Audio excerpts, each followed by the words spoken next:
What's up, guys?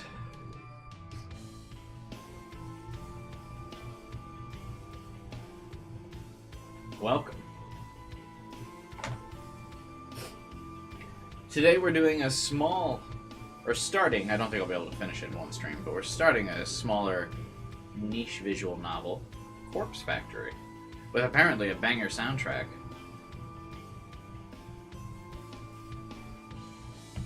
I've been kind of excited to do this one just because it's a little bit shorter, and the story concept seemed pretty cool from the little blurb description.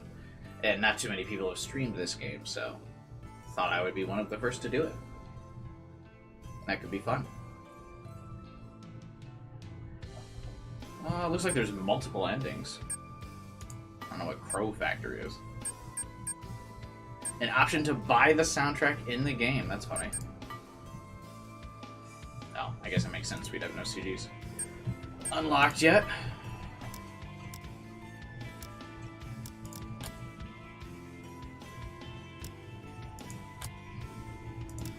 Alright.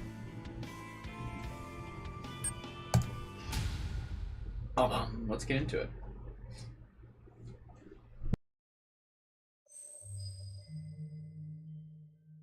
Prologue, Emi Katsuno. Can you see that? My webcam in the way? I think this is fully voiced, so I shouldn't be doing too much of the voice acting for this game, but we'll see.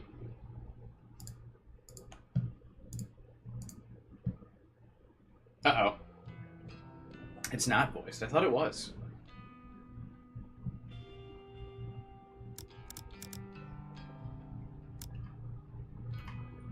Hey, Wandering. I know those bitches have been talking about me behind my back. They flash those fake smiles when I walk past. They wave half-heartedly and say things like, "Oh, hi, Emmy. You're the only one brave enough to pull off that look." What's up, Ivan? They're all two-faced lion assholes. I hate each and every one of them. Oh, we're off to a good start already. Amano, Sachiko, Kurosawa, look at them. Everything about them's fake. Fake lips, fake nails, fake smiles, fake personalities. Look, I'll be the first to admit that I'm a fake bitch too. But even I know I'm not as bad as them. I'm not horrible to every person I meet, just ones I don't like. It's not fair I have to work with them. I just wanted a part-time job, something breezy and casual. How was I supposed to know these delinquents would obsess over tormenting me? Oh. I'm in black and white for a second here. Amano's unbearable, but probably the least terrible of the three. She's a year younger than me, and acts like she's some famous pop idol. But she's a dropout, like me, working in this dead-end part-time job just so her parents don't kick her out of their house.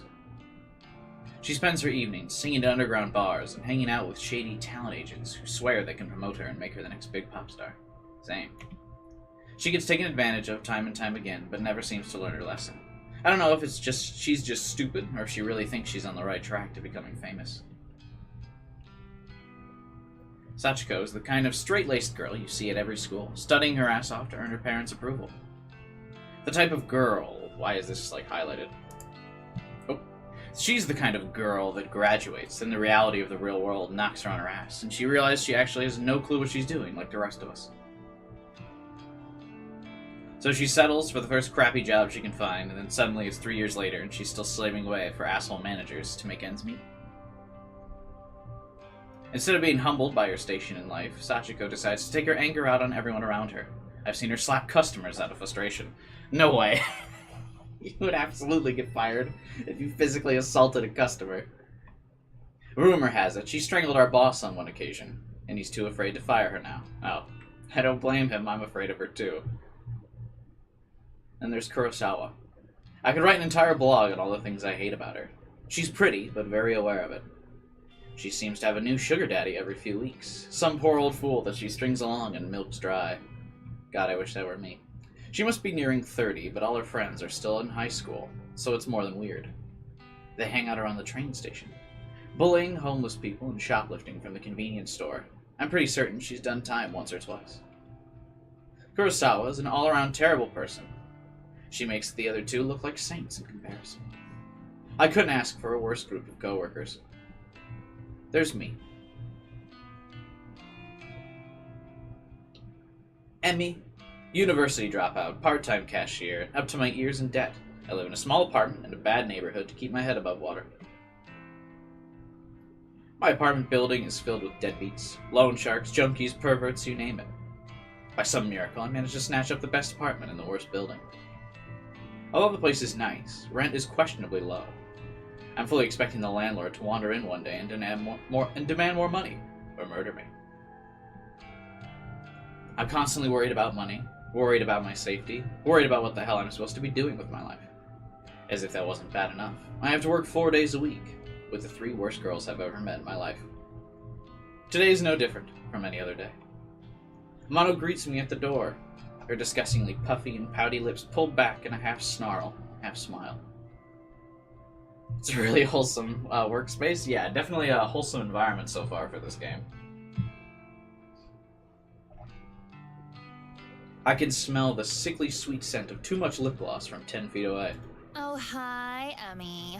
You're late again, you know. Ooh, it is voice acted, so it's only voice acted when characters are talking to each other. Bitch. Yeah, sorry. Just let me past. I'll go clock in. Whatever. Kurosawa wants to see you. Can you, just go see her? Fine. She walks off, and I look around for Kurosawa.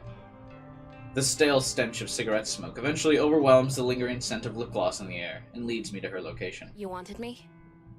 Katsuno, I need you to process a big refund. Don't mess it up, okay?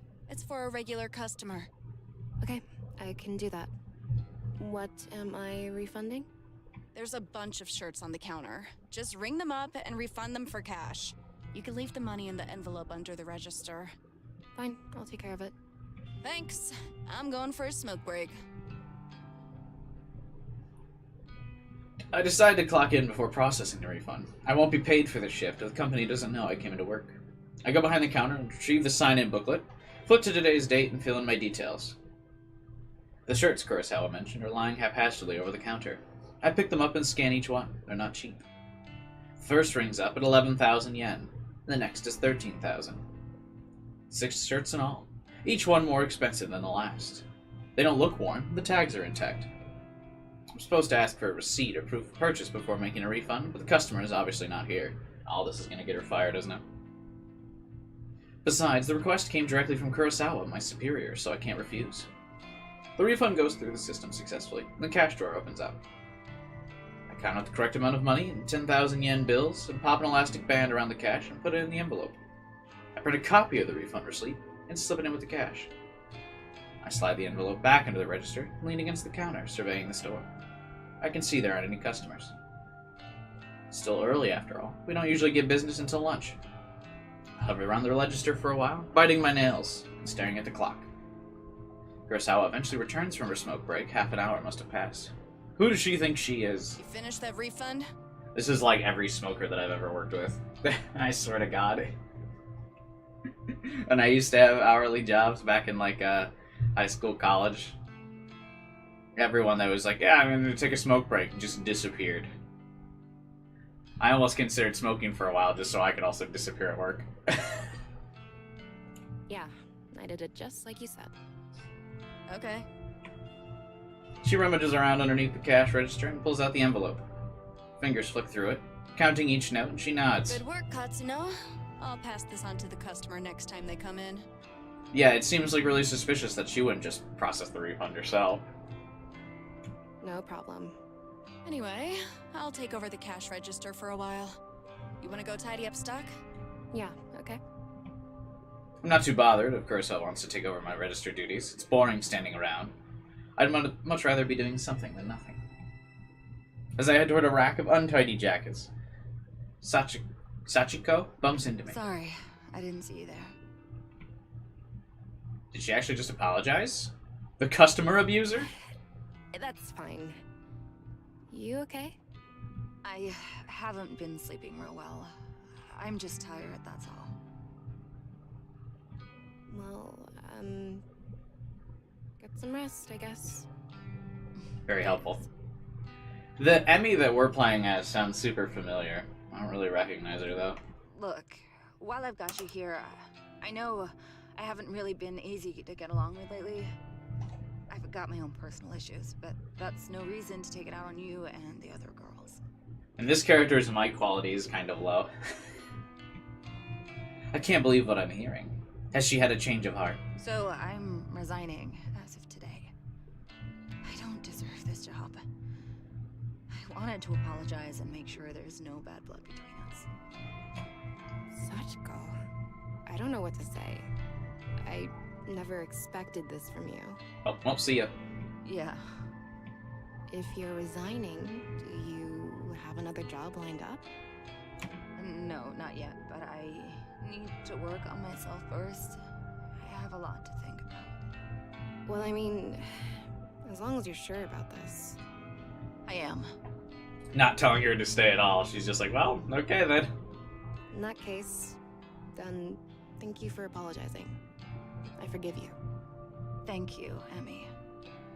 Well, until next time then. Yeah. Until next time. She takes her leave. I'm taken a bit back by her sudden personality change. Did I misjudge her from the start? That can't be it.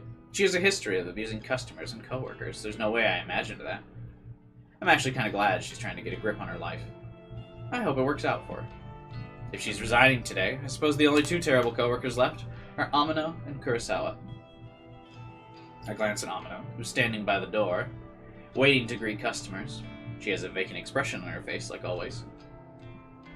I always feel like I have a very vacant expression on my face as well. Like, I'm just kind of like, I don't know if it's necessarily resting bitch face, but just kind of like, here I am. You know what I mean? Then I look to the register where Kurosawa should have been. But she's not there. Didn't she offer to take over the register duties from me? Where'd she disappear to? I wander behind the counter. The register doesn't look like it's been touched. Out of curiosity, I slide my hand under the register. And the envelope is gone. No sign of it. The receipt from the refund's lying on the floor. I bend down to pick it up. It's a standard refund receipt, stating the value of the transaction.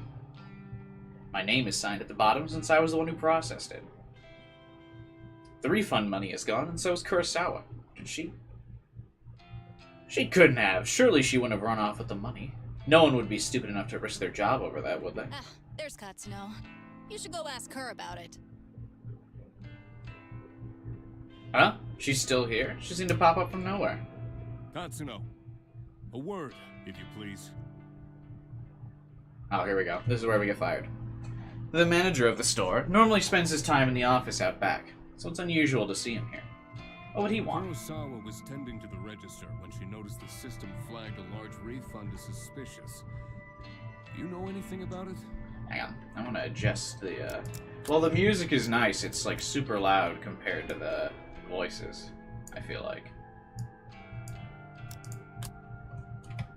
Well, yeah, I processed a big refund this morning. Is that so? Do you have the receipt? Here. I hand him the transaction receipt. It's still between my fingers. He looks it over once, then twice, with his eyebrows furrowing. This is quite a large refund. No wonder the system flagged it. Did you get approval from Kurosawa before processing this?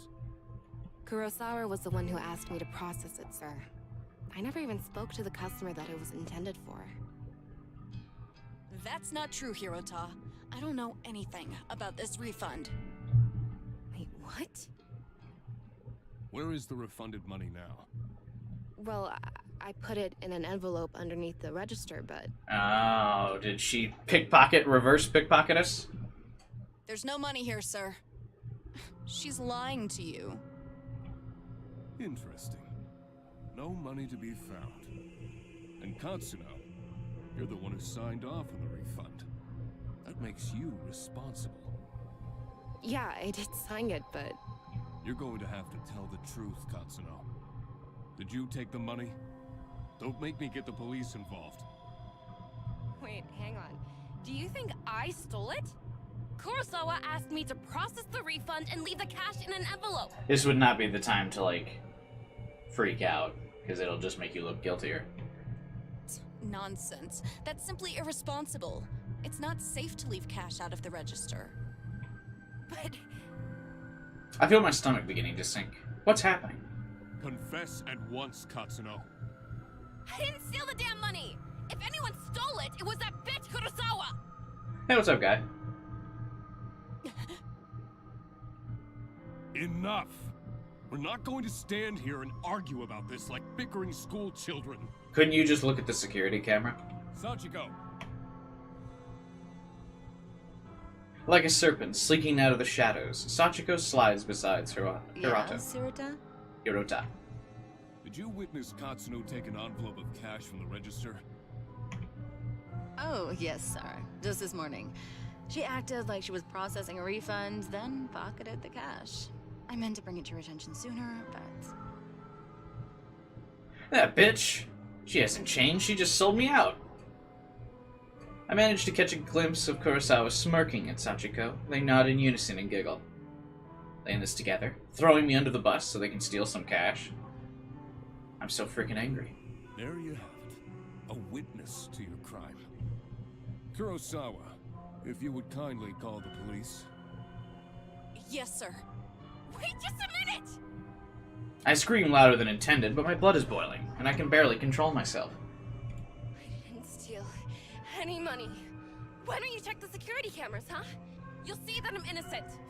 Oh, you know those cameras haven't worked in months, right? I suppose nowadays they're mostly just for show. Of course, if Hirota really wants me to, I could go double check it just to be sure. Though, I think that would just be a waste of time. Thank you, but that won't be necessary, Kurosawa. Damn. Her eyes narrow as she gazes at me wickedly. Amano, please show everybody what you found. You got it, boss. I didn't even realize she was part of the discussion. She's leering at me disgustingly and slapping an envelope against her open palm. Found this wad of cash in Katsuno's locker out back. I can feel the blood drain from my face. I haven't even been out back today. Are they all in this against me? Did they plant the evidence to get me in trouble? You're lying! I haven't even had time to go out back today! I mean, what do you want me to say? You think the cash just appeared out of nowhere? It would seem all the evidence is against you, Katsuno. Since we located the money, I won't have you arrested. But you will not step foot in this store ever again. Do I make myself clear? This seems like super unprofessional. Like, you would still have to, like, have an actual investigation, especially if the heir is all three of these girls don't like Emmy, but whatever. You're fired, and I will make sure you never work in any of our stores again. I'm speechless. I can't even process my thoughts. The quiet giggling and snickering of the girls buzzes in my ears until my skull feels like it's going to burst. Hirota grabs my shoulder and tries to lead me outside, but I jerk away and stumble backwards. My back slams into the window at the front of the store. The glass doesn't shatter, but I can immediately feel a bruise forming. I push myself forward, regain my balance, and duck toward the sliding door. See you around, Emmy. Oh well, I guess not, hey? What's this game about? I'm not entirely sure. It's like a dark murder mystery thing, but I'm not sure it's much of a mystery. I blink tears out of my eyes as I dash through the store's front door. My anger, fear, and anxiety get the better of me, and it's a good 5 or 10 minutes before I realize I've been running aimlessly through the mall. I reach my hand towards my eyes to wipe away the moisture and take a deep breath. I look around. There are the escalators. At least I know where I am.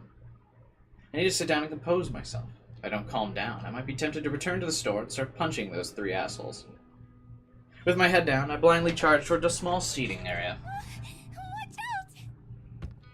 I collide headfirst with somebody in front of me. Without thinking, I scream out in Look where anger. you're going.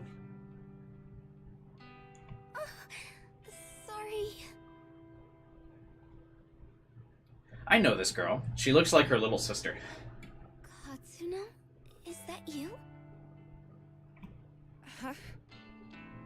I know you. have we met? Yes, of course.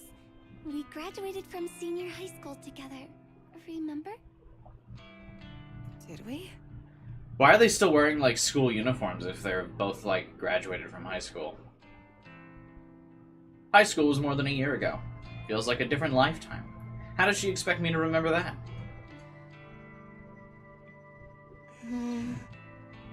Maybe... Yeah, you're Sato, right? Aoi Sato? That's me. You do remember. Well, kinda. Sorry. I've had a crappy day. I just got fired, so I'm not thinking straight. This girl is voiced by a very popular voice actress, but I can't place where Emmy's voice actress is from. You got fired. I'm really sorry.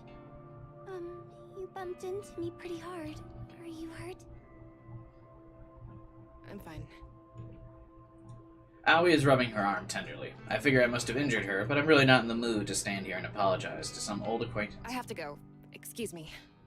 Oh, okay.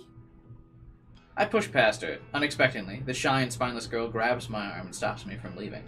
Her grip surprisingly strong. Katsuno, you said that you just got fired.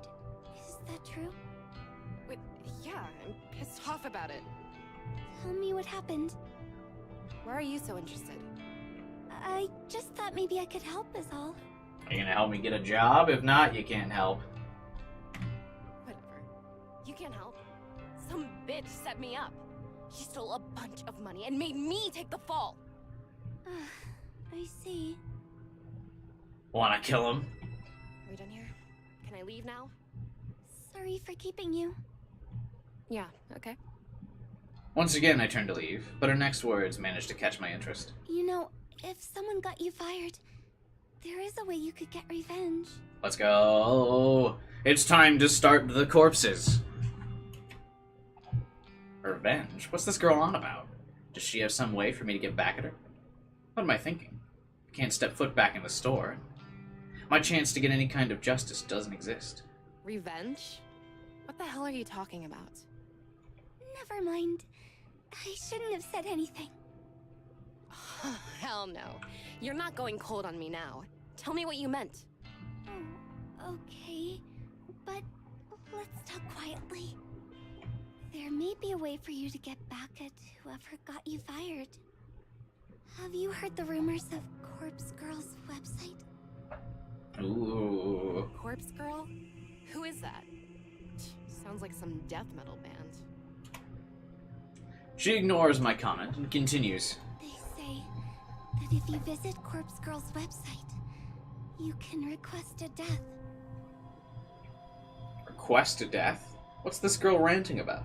Hang on, start over. I'm completely lost. How are you completely lost? It's been like 3 facts that she listed.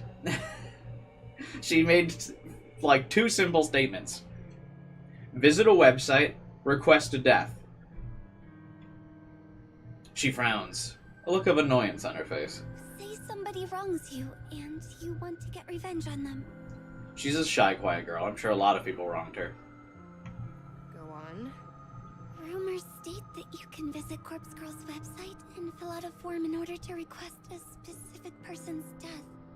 This Corpse Girl. Is she, like, a hitman or something? No one knows the truth.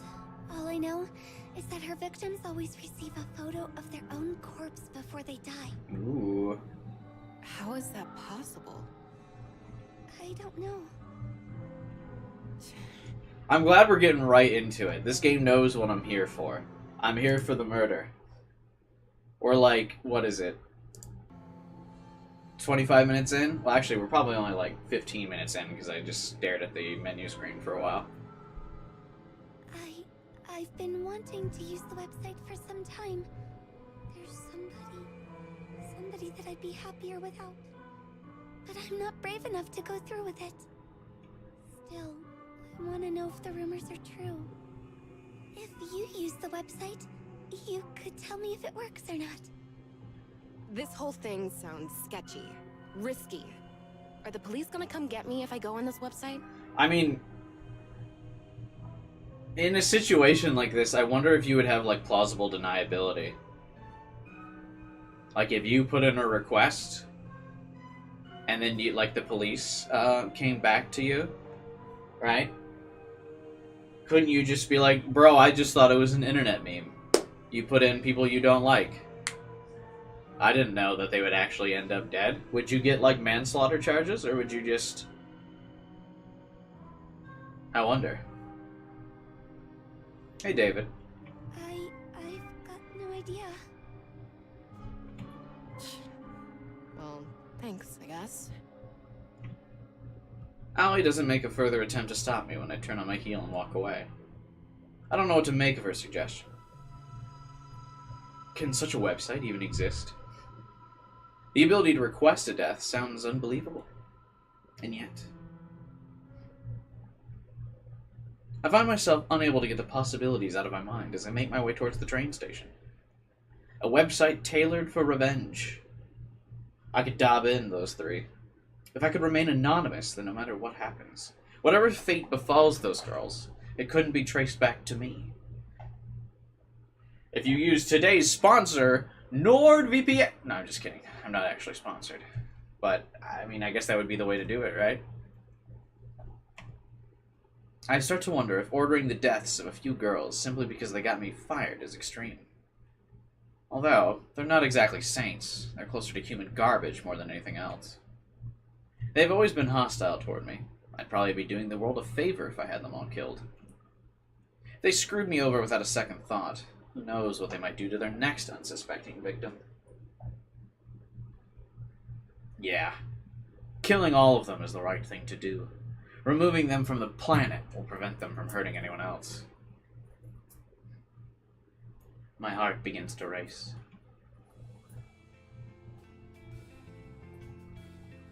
In every Japanese visual novel, it's time for the CG of them riding the train. The trip back to my apartment is boring. The train carriage is nearly empty, save for a few junior high schools, boys and girls, and a couple women in business attire. I have a few seats to myself, so I sprawl out and check my phone for messages. When I feel confident no one in the carriage is watching, I decide to search for Corpse Girl's website on my phone. I don't exactly know how easy it'll be to find. Maybe I should have asked Aoi for the address. Well, a quick search shouldn't be hard. I begin to type. A few results pop up on the screen, but none seem relevant. A few links to funeral services and anime fan sites, but nothing really matches what I'm looking for. Maybe this was a bad idea. I should delete my search history. Maybe just one more search. Hey, what's up, Kyler? Corpse Girl, request, death. My phone lags for a few seconds as the search is submitted. Then, a fresh list of links appears. The top results catch my eye. Corpse Girl, revenge at your fingertips. This must be it. I click the link, and the website loads.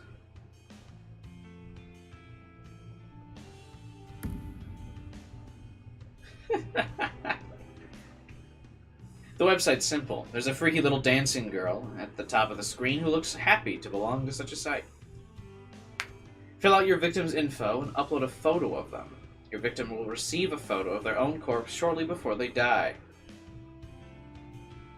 The whole site's basic. Small blurb of text offers instructions. Request a death.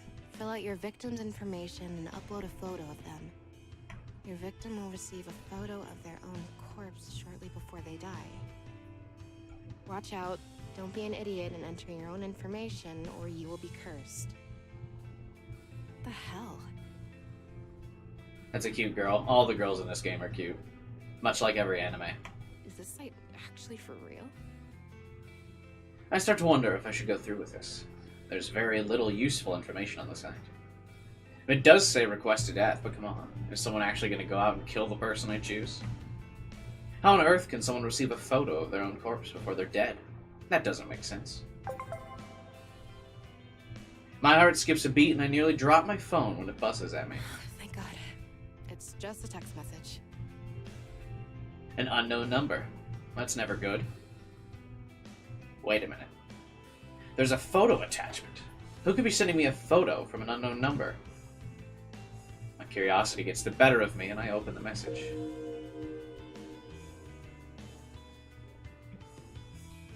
Kurosawa, you fucking bitch. I knew she set me up. And Amino and Sachiko were in on it too. They made me process a fake refund to get cash out of the register so my name would be on the transaction. And for what, a bit of cash? Kurosawa, I'll kill you! I'll kill you!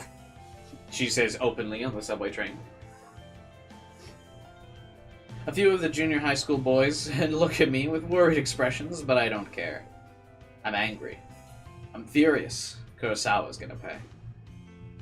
I close her message and return to Corpse Girl's website. It's clear what has to be done. I'm going to request her death. I read the website's instructions one more time to make sure I haven't missed anything. Enter the victim's phone number. Upload a photo of the victim. Lamau. Very convenient that she texted us both with her phone number and a selfie. Can't believe it. Kurosawa just signed her own death sentence. She sent me a photo of herself, and her phone number was included. I fill in the phone number and upload the photo, my hands trembling. My thumb hovers over the submit button.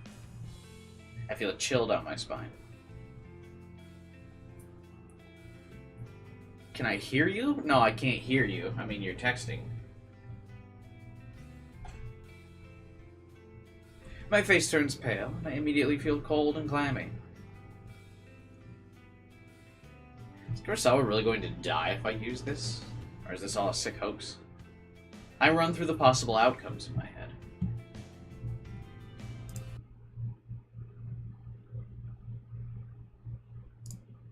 I just realized for the first time in a while, I don't have low latency on, which means there's actually probably quite a massive delay between what you guys are seeing and what I'm saying. Well, it's a visual novel, so it's not like you guys will lose any of the action happening.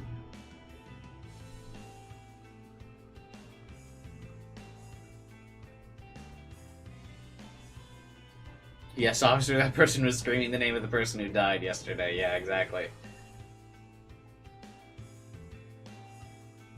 Aoi mentioned she wanted to use the website on someone. What if that person was Emmy?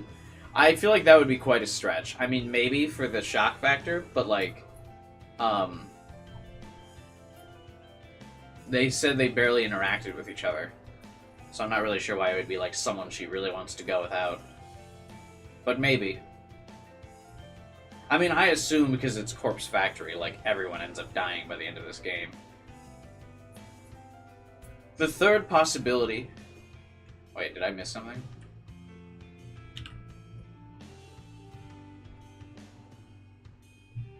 I run through the possible outcomes in my head. First, nothing happens, and Kurosawa's none the wiser. Second, Kurosawa gets pranked by who's running the website. Maybe the administrator gets a kick from tormenting people. Kurosawa might just receive some spam text or something. Third, she dies. She gets murdered, or some elaborate scheme is concocted to make her die accidentally. My lips curl into a frenzied smile. I like the third possibility the most. Me. I slam my thumb down and smash the submit button. Just like you should smash the subscribe button! What? Okay, I'm sorry. Please subscribe to my channel. Prepare for the end, Kurosawa.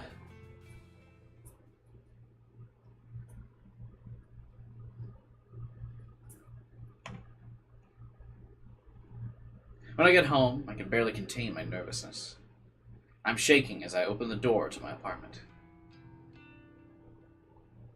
By the time I walk through, the sun has started to set behind the backdrop of the city. 8.5k soon. Yeah, hopefully I can get 8.5 by the end of the month. It's been struggling to grow lately.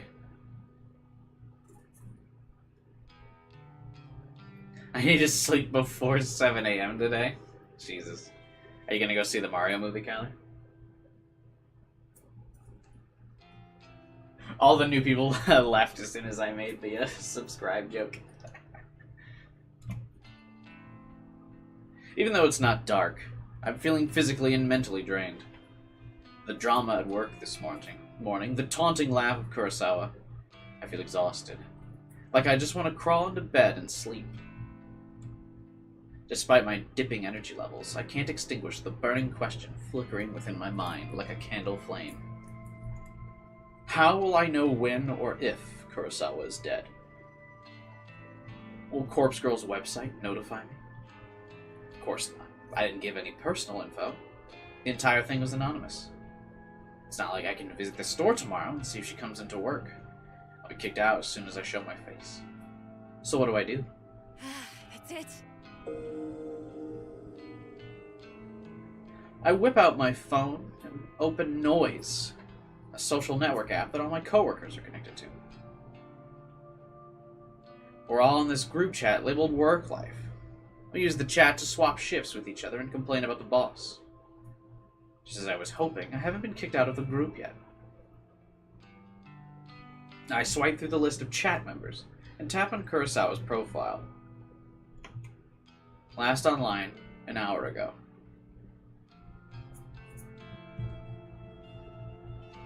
If I use this app, I can keep an eye out when Kurosawa is active.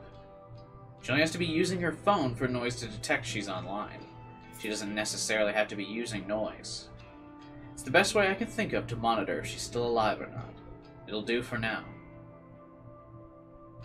I wonder why Kurosawa sent me that photo of herself via regular text instead of Noise. Maybe she thought she could be busted for it if someone got into her Noise profile.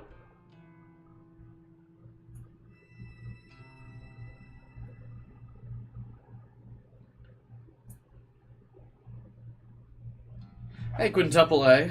Back from crying after CapCut did something to it? Did something to what? Who is CapCut? But welcome to the stream, buddy. Planning to see the Mario movie this weekend. I heard it's good. Yeah, I've heard it's good too. I might just wait till it's online. I don't know if I'll go to the theater for it. I've heard the plot of Mario's paper thin. I expect better from my child video game movie. I mean, to be fair, some Pixar movies are pretty deep, right? It's not like animated movies can't have, like, some depth to them. What's Suzuki? But yeah, I plan on doing Keep Talking tomorrow, I think. I would kind of like to do Keep Talking, but I don't know how many people would be interested in just Keep Talking. And nobody explodes. Because keep in mind, I'm the only one that has to own the game. If any of you would like to join, you can join without owning the game. I'm pretty sure.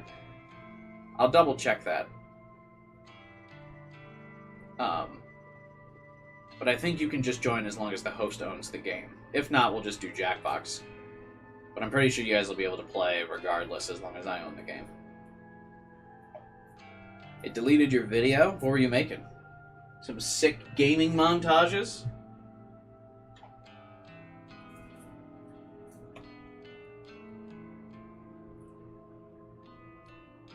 Who knows what that girl was thinking? Regardless, I'm thankful she made such a stupid mistake. I'm guessing Corpse Girl's website has decisions that will determine the endings? Probably, yeah. Or probably there will be options throughout the game, like, should you submit to kill this person? Like, this first one here is, like, the proof of concept to show the player that the website works. And then, like, throughout the game, you'll get options as the player. Should I kill this person? Should I kill this person? And then if you do or don't, gives you different endings. Because there's that whole hint of, like, don't put your own info on the website. So I bet you that's an ending as well.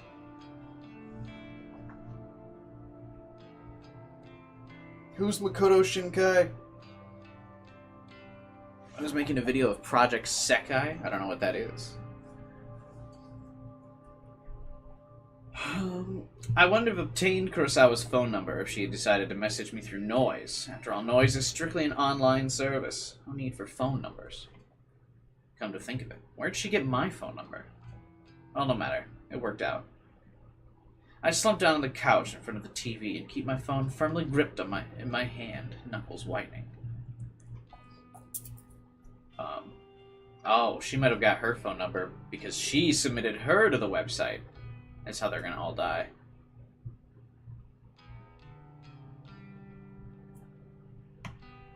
and I start to bite the fingernails on my other hand out of anxiety. In an attempt to distract myself, I switch on the TV and stream some stupid reality shows. The distraction hardly works. I find myself instinctively glancing at my phone every couple of minutes, waiting for any kind of update on Kurosawa's online status. The evening passes. How fast does the person end up dead?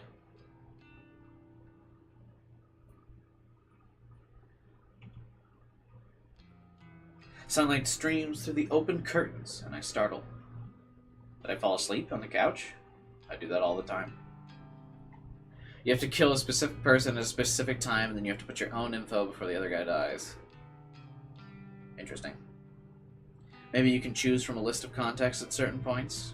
Maybe. You might be able to pick a list of people. See you, Quintuple A. Thanks for stopping by. Good luck on your video editing. I wipe off my mouth with my sleeve, cleaning off a trickle of drool from my chin. Lamau. My phone is still in one hand. I quickly check it. I tap the fingerprint-smeared screen, but it's not responding. The battery died. I must have fallen asleep and left the screen on all night. Damn, what a shitty phone. My phone would stay charged if I left it on all night. I race towards my charger and plug it in, anxiously waiting for just enough energy to turn the phone screen on. After what seems like an eternity, the phone comes to life. I catch a glimpse of the clock as I swipe the lock screen away. 6:34 a.m. I open up Noise as quickly as I can and flip through Kurosawa's profile. This profile is private. You're not connected to this person. Damn it! She blocked me! I frantically navigate to the group chat, only to find I've been kicked. Damn it! Damn it! What can I do now? Got no way of knowing whether Kurosawa is alive. I slam my phone down in frustration, and it vibrates in retaliation. Kodo made most of his films are top 10 highest grossing anime films. I've never seen any of those. The true ending thing was a joke. Yeah, I kind of figured you were just kind of making this side adventure true ending joke about how overly complicated it is to get true endings in visual novels. But I don't know if this game has like a true ending type deal. I think it might just be different people are dead type deal. Huh? Another text message. I blink a couple times. Who would be texting me at this hour? It might be Kurosawa again, trying to rub my face in her victory. Well, if that's the case, at least I would know if she's still alive.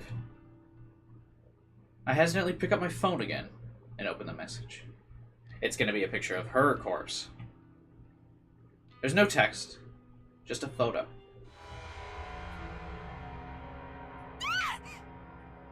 Yeah.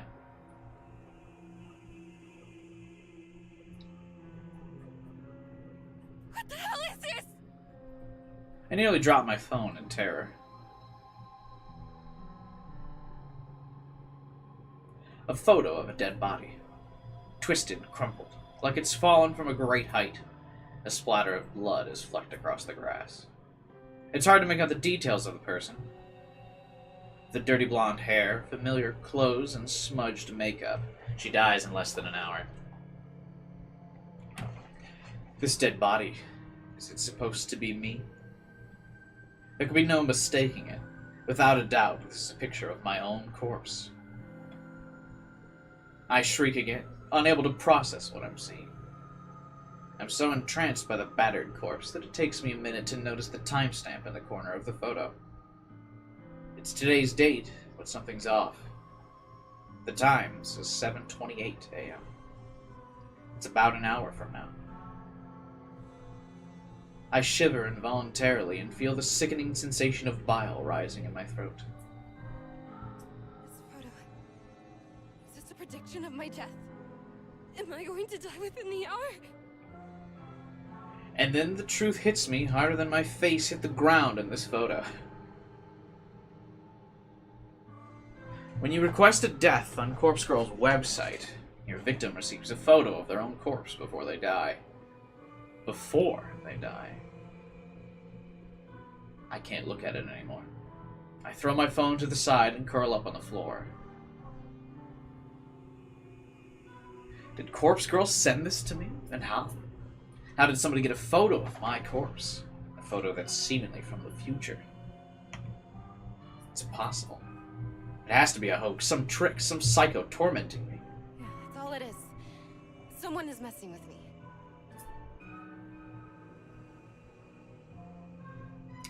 QI predictions going perfect so far? Yeah, but I mean, it's the intro of the story, right? Like, it's easy to predict just, like, how the story's going, not necessarily any... There's no twists happening yet, it's way too early. Just don't go outside. Well, I imagine someone's going to break into her apartment and throw her out this window, right? I mean, she's got this big, like, giant window. I don't think she's gonna have much of a choice. Because it looks like she fell to her death in that photo, right? So she's being scared and hiding in her apartment, which is actually confirming her death. She should leave and get, like, on a more ground floor so she can't be thrown to death. Just lock the door. I mean, if someone's going to kill you, your locked door isn't going to stop them. Locked doors are incredibly easy to get past. Really, a locked door just stops law-abiding citizens from being able to walk into your, like, place of living. Even if you lock the window, I mean, if she's gonna get thrown off the building, she'll get thrown through the window.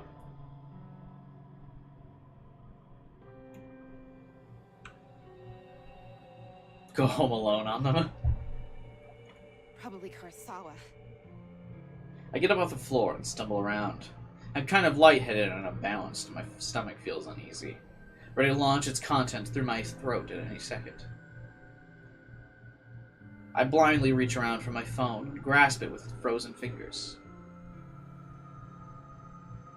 The phone number that sent me the photo, it's an unknown number, but the digits don't match the number that Kurosawa texted me from. Man, this girl Emmy is too cute to die right at the very beginning of the game. How dare she just be the, like, explain the plot character. It's unlikely that this came from Kurosawa. Bizarrely, the phone number is kind of weird. There are more digits than should be possible. I try to count them, but stumble a few times in confusion. I eventually conclude the number is 18 digits. Way too many. In addition, the phone number seems to repeat digits a lot. 666, 33, 666, 22, 666, 44, 666. It seems too strange to be real. Is it possible to fake a phone number? Something interesting catches my attention. Even though the caller ID doesn't recognize the number, it has data on the origin of the number. Tokyo, Japan. My very own city. Perhaps the sender of the photo can mask their number, but they can't hide their location. This gives me an idea, and I decide to get to the bottom of the situation, despite my head throbbing and my stomach pleading to be emptied. I punch the phone number into a search engine, along with the keyword Tokyo. Have you guys ever tried to Google a number like this? It always just ends up with the, like, just some random bullshit. One result. The link points to a popular discussion board, Noise Channel. Oh my god. What could this be referencing? It's an anonymous board where users talk about almost anything. No big surprise, it's owned and operated by the very same company behind the Noise app I use on my phone.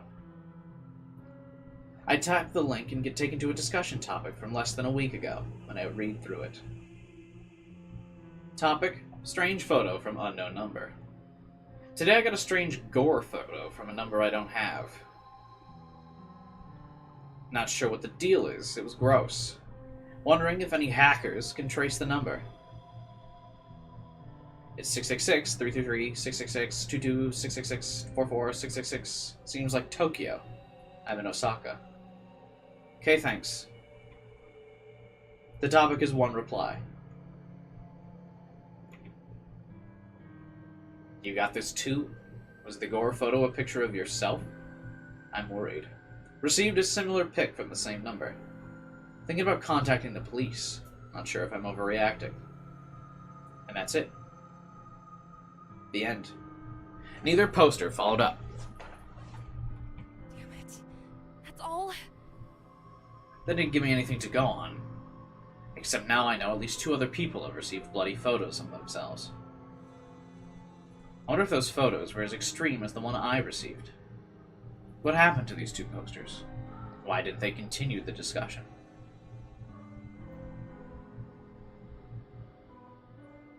I feel myself beginning to sweat, my body going cold, and hot, and back several times. Feels like I have a fever, but I know it's just stress tearing me up. I check the time. 6:59. About half an hour until the time on the photo. I take a deep breath and the doorbell buzzes. I freeze in place, unsure whether I should answer.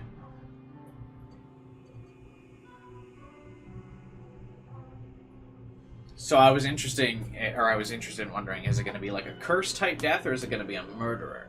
And it looks like I was right. It is going to just be a murderer that runs this website. Technology can't be cursed. In this sketchy apartment building, it's a risk to answer the door on any given day, before even taking into consideration that some psycho just texted me a photo of my corpse. I tiptoe toward the door on stiff legs and gaze through the peephole. No one there. I breathe a sigh of relief. Maybe I'm just on edge, and the doorbell echoed from someone else's apartment. Besides, I don't know of anyone who would visit me unannounced, especially this early in the morning. I slump to the floor, my back sliding down the door as I come to rest on the carpet, my legs splayed out haphazardly in front of me. I've had enough fear for one day. I have to believe this whole thing is a hoax. Probably karma for trying to get revenge on Kurosawa. That's it. Karma. The doorbell rings again and I scream in shock, my head slamming back against the door I was resting against. I jump to my feet and ignore the people, this time simply swinging the door wide open. Uh-oh. A gust of chilly morning air sweeps into my apartment, and I shut my eyes tightly against the cold. My messy hair tangles in the wind and obscures my vision when I open my eyes. Quickly, I sweep the air out of my face and look around. There's no one here, except...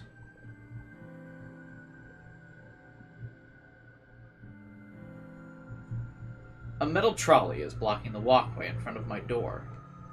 A stark white bag about the size of a human body rests atop the trolley. My heart begins to race as I immediately recognize what this is. On TV, they always show these trolleys used in morgues to cart dead bodies around. Dead bodies. The vomit that's been trying to escape my body all morning finally finds its way out of my mouth. I retch and heave in the doorway until nothing is left inside my belly except the stinging stomach acid that threatens to burn through its fleshy container. The stench wafting from the trolley is overwhelming. Pinching my nostrils closed does little more than trap the horrific odor inside my skull. I gag and splutter involuntarily. Hey, Jade. Long time no see. How you doing? It's an American visual novel? Oh, that's cool. I didn't know. I kind of figured it was Japanese. My hand reaches forward, as though controlled by some being other than myself. I can't pull it back, and I can't prevent my fingers from grasping the zipper tag attached to the front of the bag. I unzip the bag.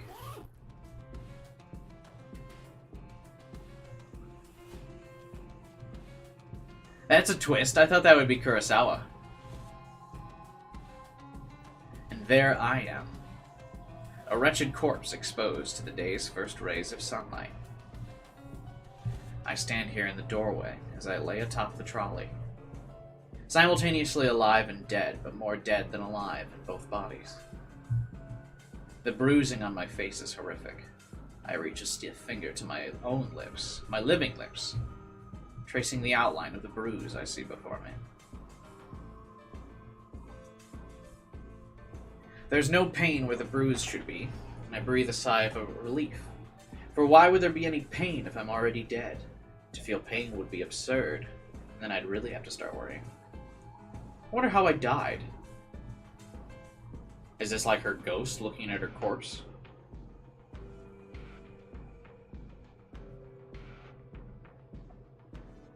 Did I fall from a great height? Did somebody hit me with a car? Did I collapse from some internal reason? Perhaps organ failure or some undiagnosed sickness?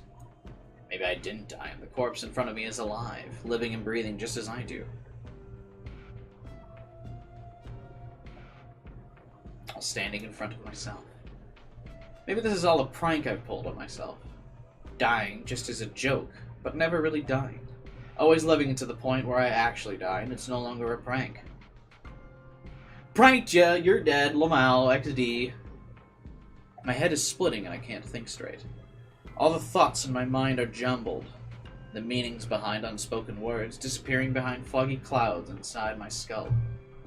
To clear my head, I step around my corpse and stand by the walkway's railing. Uh-oh! I'm on the 4th floor of the apartment building. There are 2 floors above me, so I could go higher, but I'm pretty sure a leap from here will be enough to render my living body identical to that of a corpse.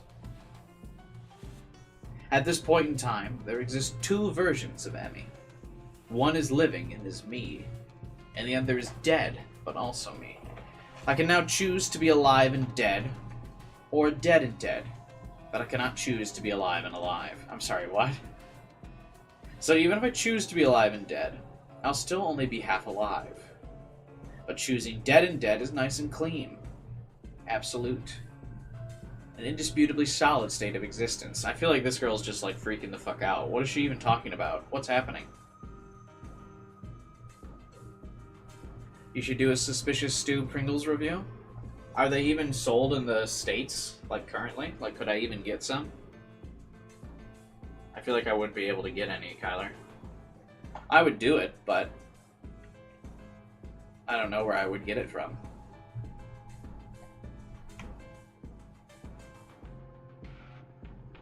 I grip the cool steel handrail and lean over the walkway, my hair whipping against my face thanks to the relentless wind. 4 stories below me is a small courtyard, paved with concrete and decorated with the occasional shrub or flower.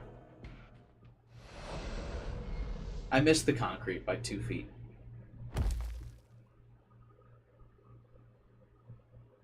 Dirt sprays into the air as my nose is crushed under my own body weight. So it is like a spiritual thing. I think about the photo Kurosawa sent me, with her smug smile and her hands full of stolen money.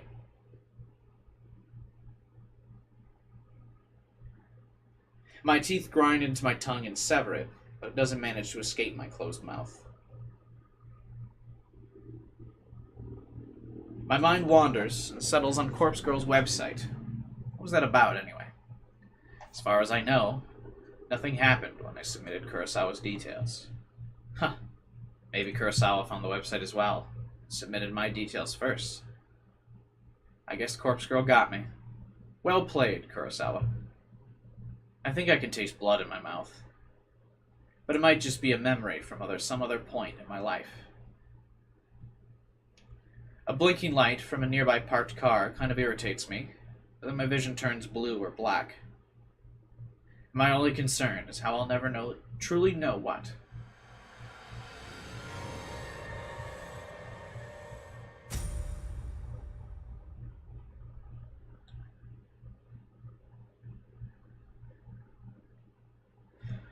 Well, it's certainly an interesting intro.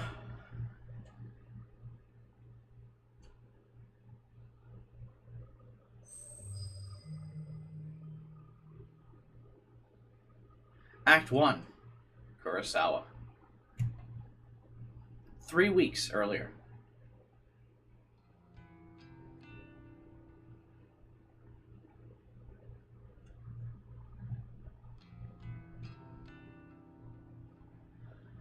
Is this the Kurosawa that's the one that kills her, or what? Or is this like a sister to the one that worked at the store? She looks significantly different. I've always liked the shape of my eyes. I can be critical about other parts of my body, but I'll never complain about my eyes. With or without makeup, I think they look great. Mother used to tell me I inherited her eyes.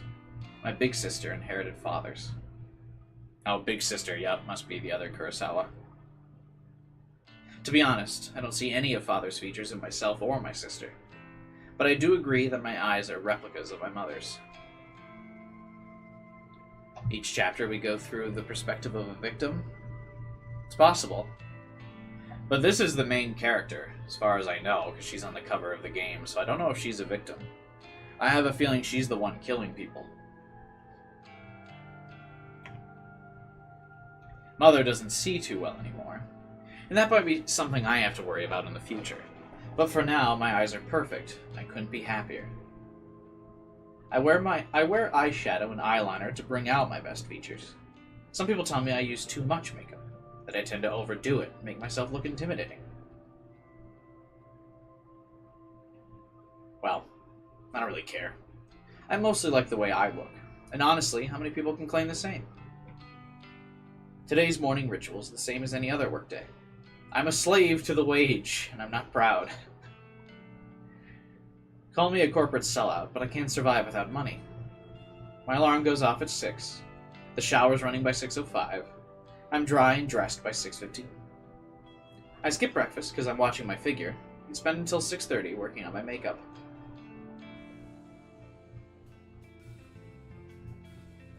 I'm out of my cramped shoebox by 6:45. Sometimes I catch my neighbor returning home from his overnight shift. And if so, I exchange simple pleasantries with him and continue. Today there's no sign of my neighbor, so I don't slow down as I descend the stairs and exit. Hitting the convenience store for a can of coffee saps another few minutes from each day. I prefer sweet milk coffees, but every now and then I'm in the mood for rich black. This is me. I also like sweet milk. I was wondering if I recognized any of these bottles. I really don't.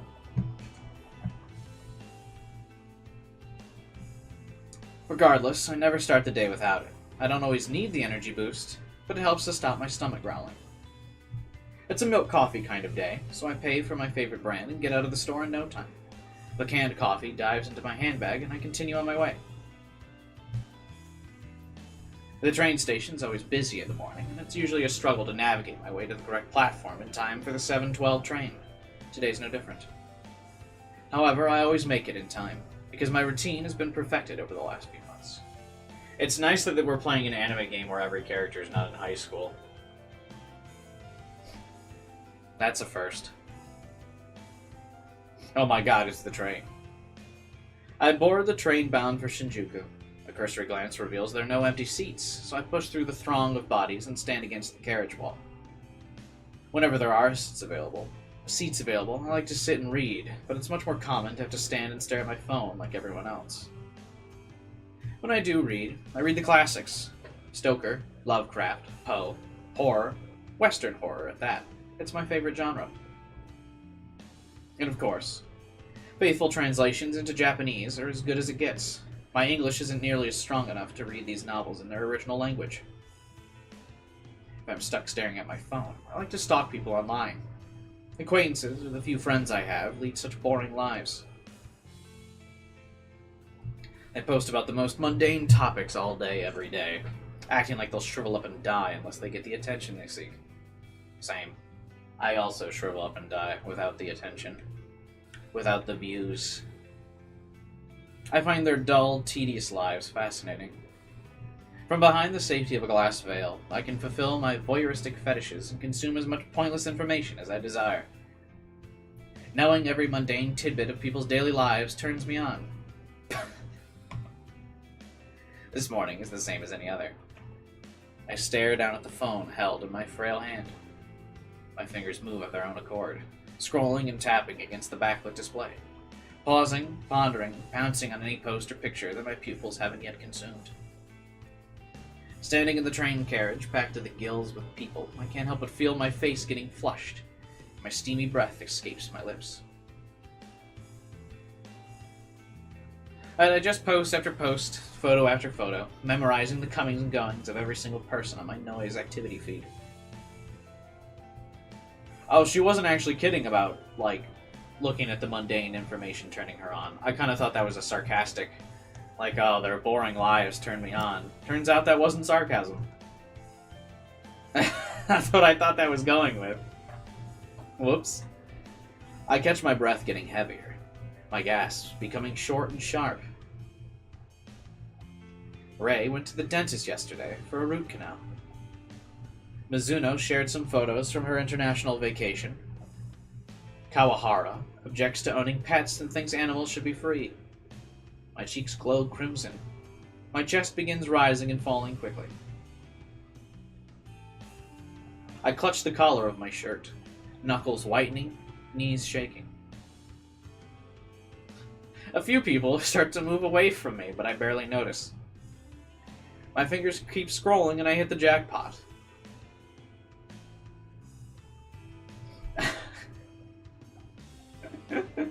A new post from a coworker at my office. Tomoe Watanabe.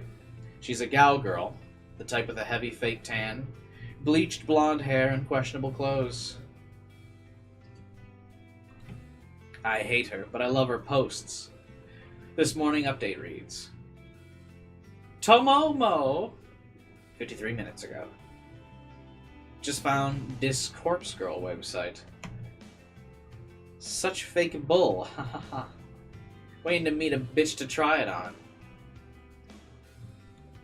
Tomoe just discovered Corpse Girl's website. I feel a slight squeal trying to escape from my throat as my legs threaten to buckle underneath me. I can't take the excitement anymore, and I have to force my phone from my hands and bury it at the bottom of my handbag. Deep breaths, Noriko. Deep breaths. I need to calm down and control myself. Composure is key. I close my eyes and let a cool breath of air whistle through my slightly parted lips. God, I wish I could be turned on by just looking through, like, some my boring fucking social media feeds. And not completely zoned out. And depressed.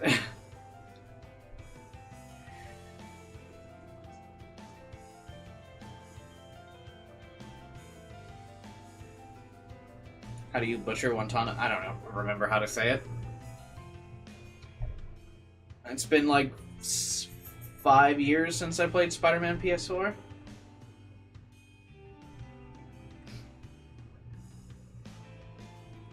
Been a little calmer, no longer ready to explode. I analyze the info I just read. How do you correctly say it, Kylie? Tomoe wants to try out Corpse Girl's website. That's good. That's very, very good. Cube eye emoji instead of actually sounding it out. I see.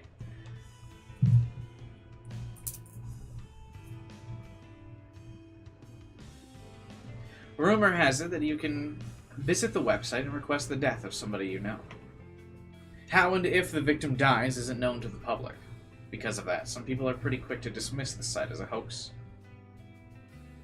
However, the most interesting part isn't how or if the victim dies, but rather what happens to the victim before they die. Supposedly, the victim receives a photo of their own corpse. How this photo exists before the victim's life is snuffed out isn't public knowledge. But the thought of this phenomena occurring is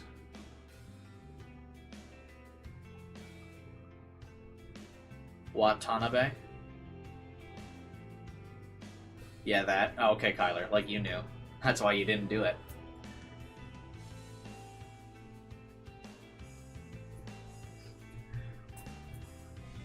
Nevertheless, the site has been gaining popularity lately, at least in certain corners of the internet. Message boards like Noise Channel and other similar sites have picked up on the rumors and like to exaggerate the website's authenticity. The fact that someone like Tomoe, a rather dense and dim-witted individual, has discovered the website means it's actually more well-known than I thought. It means that people are actually talking about it outside. Chances are good that Tomoe will want to try it out and request the death of someone in the office, a coworker. Me, perhaps. She hates my guts as much as I hate hers. Finally, something exciting is going to happen in our dull The next workplace. station is Shinjuku. The doors on the right side will open. Please change here for the Chuo line, the Shonan Shinjuku line, the Saikyo line. As the automated announcement reads through a list of connecting train lines, I get ready to disembark. The train pulls to a stop, and I contort my body around the other passengers in an attempt to exit. That's an awful lot of people typing out Q-Buy emoji, but not sponsoring the stream to be able to actually use Q-Buy emoji. Only real Chads can actually use the Q-Buy emoji.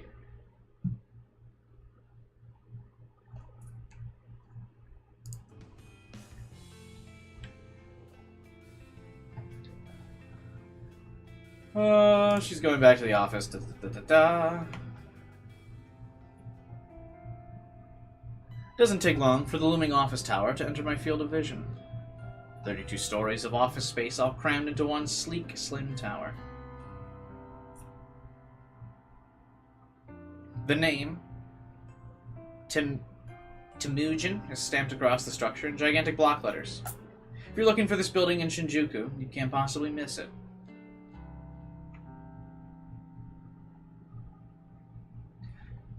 Temujin carries the title of Japan's third biggest banking corp. It's a gigantic company, with other branches in Kyoto, Osaka, Sapporo, Fukuoka, and a dozen smaller cities I don't remember. I worked here for close to 3 months now. Not a long time in the grand scheme of things. That said, I'm only a temp, and all I do is data entry. I work on the 14th floor along with about 60 other junior employees, including the gal girl, Tomoe. I don't speak to many coworkers. That's the way I like it.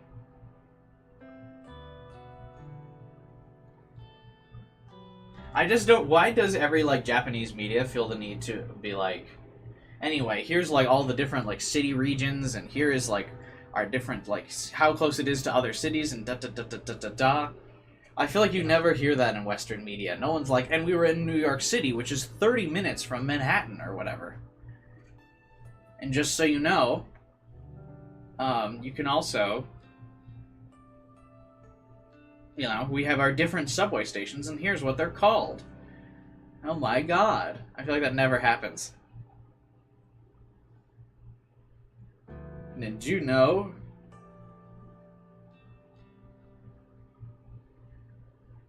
You can also do this? It's like, what? Why? I don't get it. When I reach the building, I enter through the giant double sliding doors and find myself in a familiar lobby. This is made by an American company? Well, I know that, Vibin, but it's still, Japanese media. The story still takes place in Japan. And, in an effort to mimic Japanese culture, they list off, all the random locations that I would have no idea where they're at.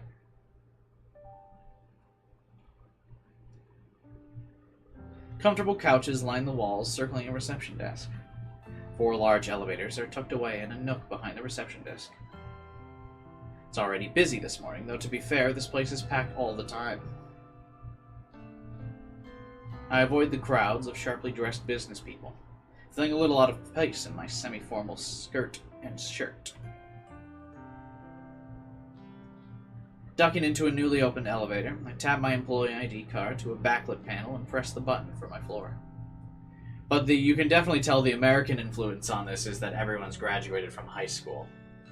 That's the big difference, and how you can tell this was made by an American company. The doors close, and the elevator begins its smooth ascent. I'm surprised to find I'm the only one traveling up. I reach my floor, listen to the soothing chime as the doors open, revealing the open office layout before me. The static drone of the workspace noise fills my ears. It's funny that they highlighted this as if it was a reference to the social media site, but it's totally not. It's just noise. I wonder if that's like coded in the game. Why is a photocopier highlighted? I don't understand what's the point of some of the highlights that the game's using. Like, why would photocopier be highlighted here? As blue. Does that mean something? Conversation, ringing phones, fingers tapping against keyboards, photocopiers. Even the steady, low hum of the air conditioner contributes to the overall din.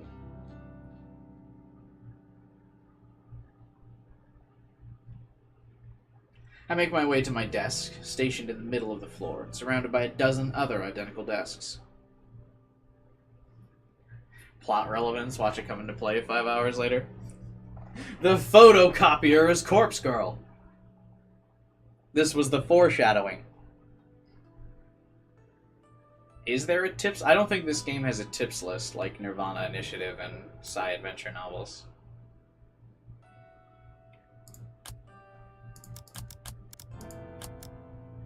Yeah.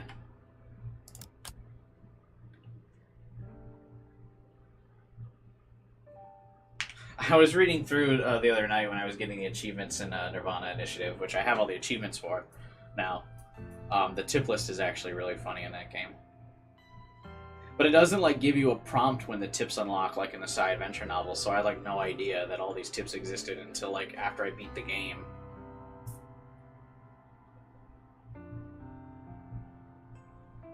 This game expects me to know what a photocopier it is? Yeah, I mean, it's current year. No one actually uses photocopiers anymore. What's next? Are we gonna send a fax? I mean, the game must be fairly close to current year. Emmy had a, like, iPhone-like phone.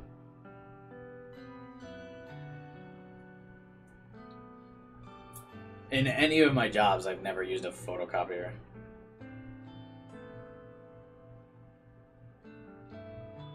As I walk, somebody taps me on the shoulder gently. Good morning, Kurosawa. Sup, dude? He's got a very orange aesthetic. I appreciate that. He's got all these matching colors. Ah. Fujikawa. Shinya Fujikawa, my senior. Though he's really only a couple months older than me.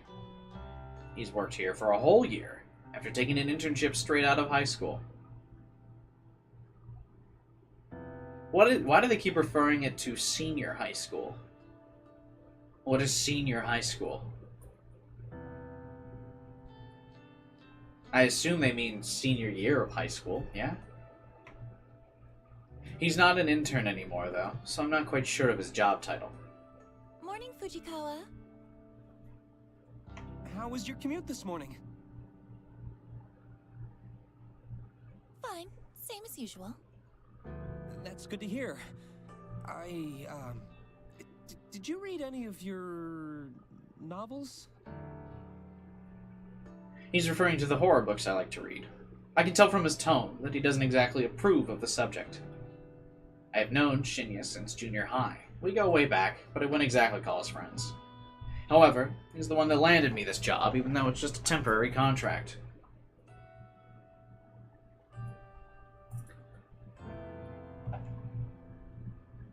Junior high school equals middle school? Senior high school is an American term? I don't think so. Senior high is high school. Okay. Interesting.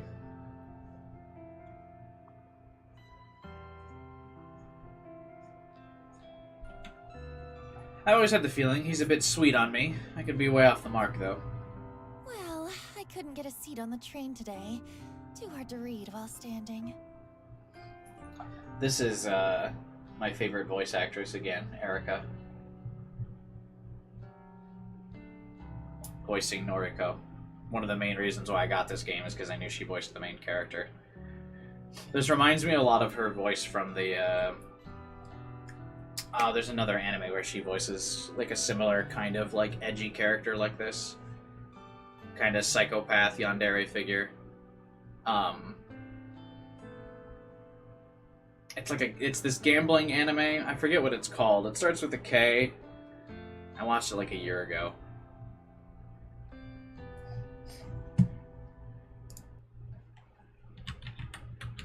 Gambling anime. Kakaguri, I think is what it's called. Yeah, there it is. She voices the protagonist in that as well. Ah, that's a shame. You, still haven't accepted my, friend request, did you know? Oops. Whoops. I have to fight the urge to roll my eyes. He's a nice guy, but we were connected on Noise once before, and I had to delete him. He's super obsessed with his father's detective work, and all he ever posts about is his assumptions and theories on petty crime cases. Normally, I'd find any one of my friends list fascinating, but here's the thing. Shinya never posts about his personal life. All he writes are long-winded rants on boring cases. It's far beyond the amount of dullness even I can stand.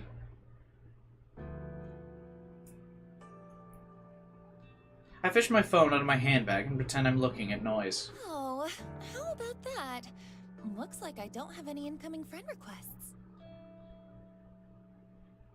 I quickly dip my phone back into my bag. How peculiar. Well, I'll try and nudge again later.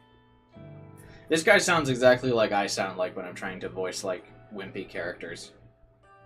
He's even got the, like, horribly paced stutter down. Maybe I can find a job in this industry. Sure, no problem. Well, anyway, I better get to it. Work hard today, okay? You got it. He offers a formal bow and goes on his way. Before I can take a step towards my desk, a mocking voice whispers in my ear. How long are you gonna lead on sweet little Shinya? Oh god, this is not workplace appropriate. I shiver and find Tomoe lurking right behind me, buzzing around my neck like an irritating mosquito. That poor boy really has the hots for you. When are you gonna tell him you're a cold-hearted psycho? Listen, I'm not leading him on, and I'm no psycho. Huh, sounds like something a real psycho type would say, don't you reckon? Of course, this is none other than Gal Girl, the very same brain-dead moron who posted this morning about wanting to try Corpse Girl's website. She's the kind of person that likes to stir up trouble and instigate conflict. She's had her vacant eyes on me ever since the day I first stepped foot in the office. I guess it's very funny that it's a very casual uniform at this workplace, because the dude's dressed kind of professional. He's got the dress shirt, tie, and sweater vest. And these two girls are dressed like anime characters. She got, like, glow stick bracelets on and stuff. She loves to torment me any chance she gets. Maybe I rubbed her the wrong way somehow, though I'm not sure what I ever did. Even though she's a data entry temp like me, she's worked here just a little longer than I have. Unfortunately, that means I have to defer to her as my superior in this professional environment. Have you tried mousing over the highlighted words? I have. It doesn't do anything.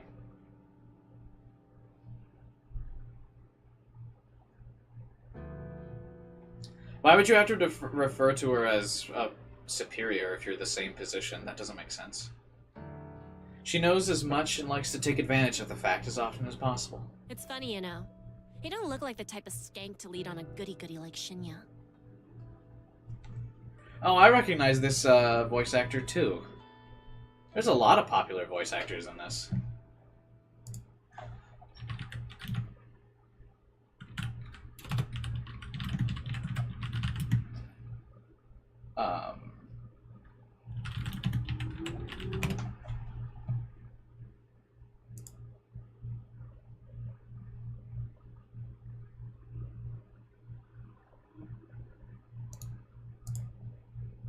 I had to check who this is real quick. I think,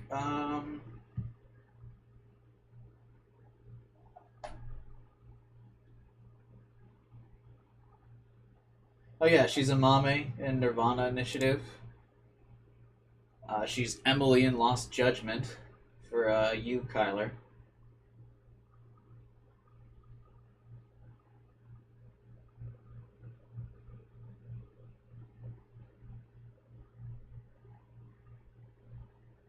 Yeah, she's in a lot of stuff. She's Aqua in Konosuba.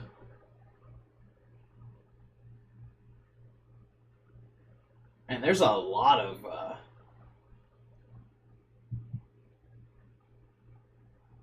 popular voice actresses in this game. Kubai on his way to spoil himself. Oh, I've been on the internet long enough to know not to spoil myself. I've mentioned before when I am logged into my account, if you when you Google stuff, if you have safe search turned on, it usually avoids most spoilers, because on most websites, like, spoiler tags are also like highlighted with not safe for work tags. So if you have safe search on when you Google, it'll usually avoid most spoilers.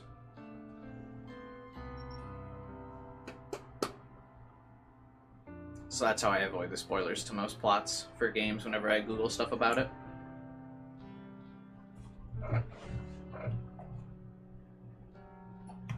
I told you, I'm not leading him on. Well, if you're not interested, maybe I'll take him out this weekend and tongue him at the cinema. Gross.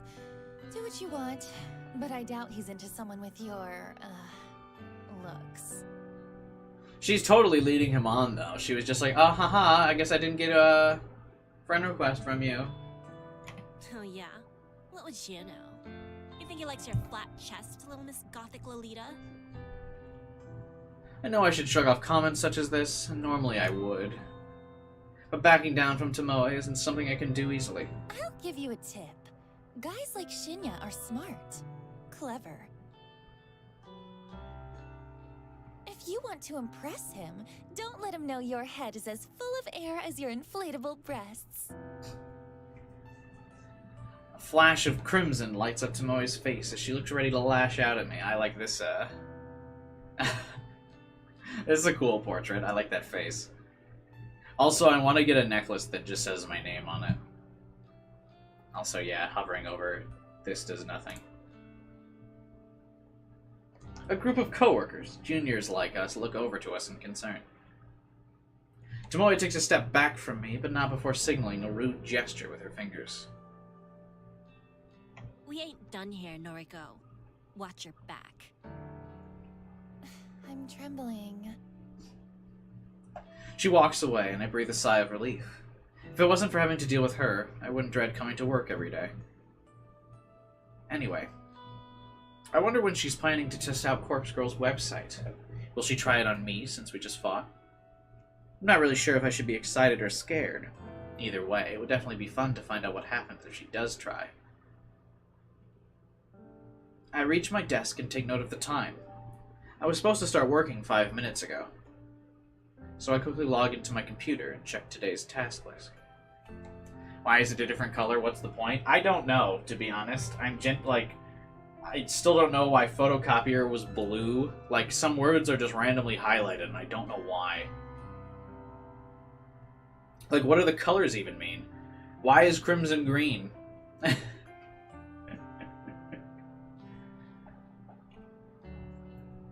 It's all standard stuff today. I need to transfer a few tables of numbers from a spreadsheet into our company's online database. When I'm done, I have to run it by a few other people and then commit the changes to the server. The work is dull and repetitive, but my salary isn't bad. On the plus side, I get to wear headphones and listen to music while I work.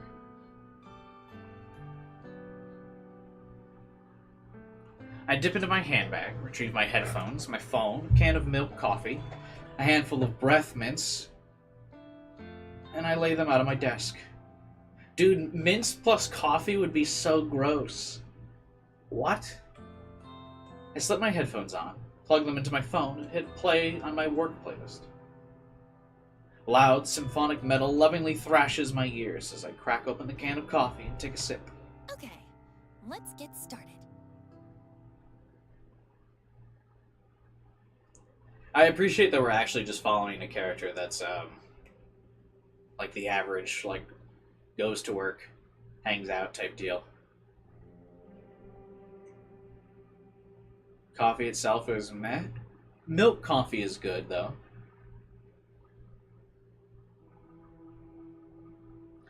Milk coffee is like that, the really sugary, like your cappuccinos and your frappuccinos and like all those like pre-store-bought like drinks that you get. Speaking of, I've been doing really good on my quitting caffeine thing. I still sleep a lot now, but I've been doing much better at it. I don't have a constant 24/7 migraine anymore, so I'm getting over it a little bit, which is nice. I'm hoping in like another week or so I won't be as like drowsy when I wake up. But I'm over the caffeine like migraine, which was the hardest part.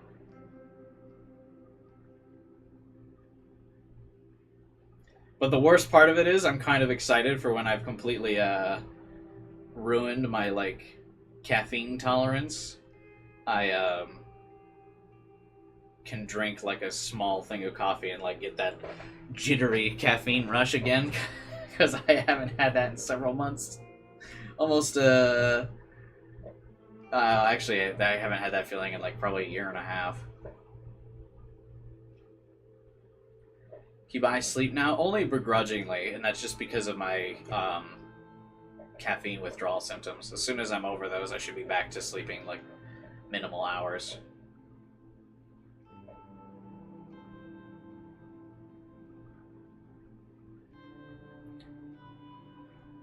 I return to my quiet and cramped apartment. The place is eerily silent, a stark contrast to the bustling office where I spend my days.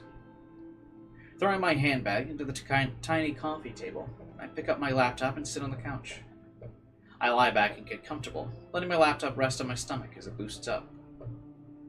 The welcome screen loads up, so I click a couple times, open my web browser, head to a very specific website saved in my favorites. Corpse Girls. A cute dancing zombie girl is animated on the top of the page. A peculiar irregularity that always makes me giggle. I notice that the page view counter at the bottom of the site is nearly the same as it was yesterday. There have been maybe 4 or 5 new visitors. I heave a sigh. Maybe the website isn't quite that well known after all. That begs the question, how did Tomoe discover it? You gotta sleep more often? I actually, like, really hate sleep. I hate sleeping. I hate the act of sleep. Everything about it. I have really severe sleep anxiety, and I don't want to sleep ever. And it sucks. I fucking hate it. If I could get rid of one thing, it would be the need to sleep.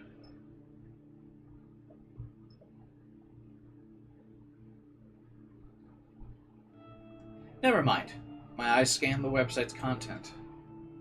Requested death. Big bold letters headline the site. The intention couldn't be clearer. Further information on the site is sparse. Brief instructions tell the user to fill a victim's phone number and upload a photo. Aside from that, there's not much else to mention. It doesn't even ask for a name. After scanning the site, I move my mouse to the browser's address bar and click. I type a / after the website's address, and then add the word admin. I hit the enter key. A login page presents itself, with empty username and password fields waiting to be filled in. My fingers tap dance around the keyboard, and within moments I'm presented with a brand new page. A blinking slab of text greets me. One new request. A crooked smile cracks my stony expression. Finally, somebody's requested a death. Someone has asked me, Corpse Girl, to kill. Ah, so she's Corpse Girl. One could figure, as she was the main character, I suppose.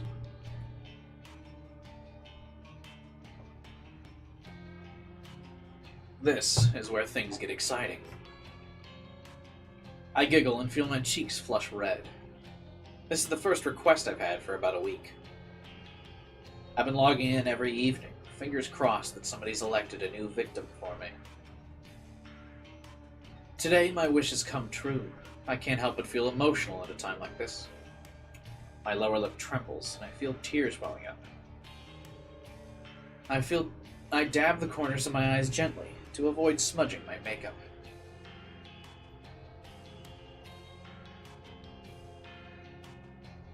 As I hover my mouse cursor over the view request button, a familiar and pleasant tingling sensation surges in my chest, my stomach and thighs. I shiver with anticipation, my hot, steamy breath beginning to fog up the laptop screen. I click. Request details. Today, 2:47 p.m. local time. Victim's phone. Downloading image attachment.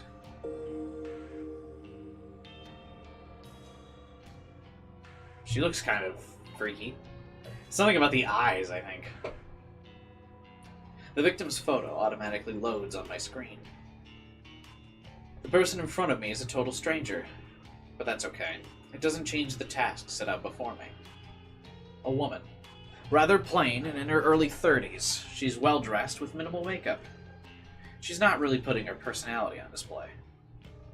It's a nice photo. Better quality than some of the images I've received in the past. In fact, the photo looks like a corporate ID picture. Wonder if it was downloaded from a company's database or website. Well, the source of the photo doesn't matter. The simple fact of the matter is that somebody's made a request for this person to die. It falls to me to fulfill that request. And as Corpse Girl, I take requests very, very seriously. I have the victim's photo and her phone number. All I need now is to select a way for her to meet her untimely demise. I've previously thought about including an extra field on my website, an option for the user to choose the way they want their victim to die. After all, it would reduce the amount of strain on my creativity if the method was decided for me. But after careful consideration, I decided against it. Some people are sick and twisted. The cause of death could be far beyond my means and impossible to achieve. Therefore, allowing the user to define the cause of death just isn't feasible. Instead, I'll stick to my current modus operandi. Technically, Emmy's not dead because we're currently 3 weeks earlier in the story. But no, the corpse girl is Noriko. Noriko Kurosawa.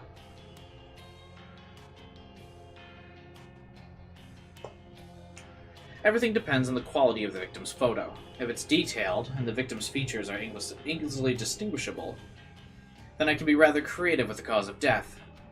Perhaps the victim's face suffers grotesque burns, or she has an iron stake thrust through her skull.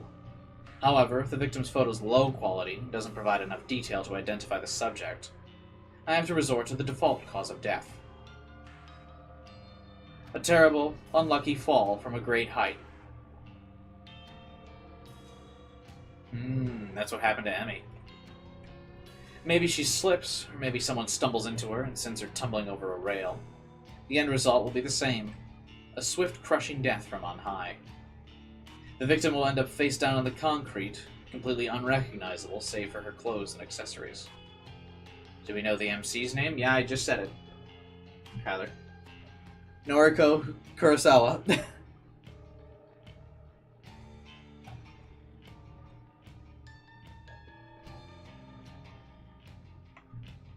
It's not my favorite cause of death, but in some cases it's necessary. Regardless, it's a valid way to fulfill the request. For now, it's time to get started. I can barely contain my excitement. I squirm against the couch, crossing and uncrossing my legs in a vain attempt to dissipate the heat rising through my body. Taking a deep breath, I try to calm my nerves and get to work. The victim will receive a photo of her own corpse, time-stamped with the date of death. It's Corpse Girl's signature move, my calling card, if you will. Seeing an image of one's own disfigured corpse is sure to strike fear into one's heart. And that's precisely the reason I take this step. To make the victim panic and act rashly. First things first, I save the victim's photo to my laptop's hard drive. I store it in a folder discreetly named System Files, hidden away in the root directory of my operating system. A password-encrypted directory, of course. Next, I open up my favorite imaging editing software and load the photo. Looking carefully at the detail in the picture, I can see that this will be a work of art. I can really go to town with this request. I minimize the software, open my web browser, and access a particular website. The database of the deceased, the DD as it's known on the dark web. My secret weapon, the ultimate resource for my work. The DD is a collection of countless high-resolution photographs of dead bodies. Murder victims, crime scenes, unalives. If somebody has died in one way or another, chances are good that some perverted individuals captured the moment in all its gory glory. Such valuable images are essential to my work. Using these photos as a base, I can edit my victim's details into the picture. My process is simple. I start by locating the perfect corpse photo. Oh my god, see? These words must just be like hard-coded in the game to have a certain color. Because corpse is always purple, and photo is just always blue. Like photocopier was blue. I wonder if that's just like a coding thing. Like certain words are always highlighted, and sometimes in the cases of like photocopier, it just ends up like making the whole word that color.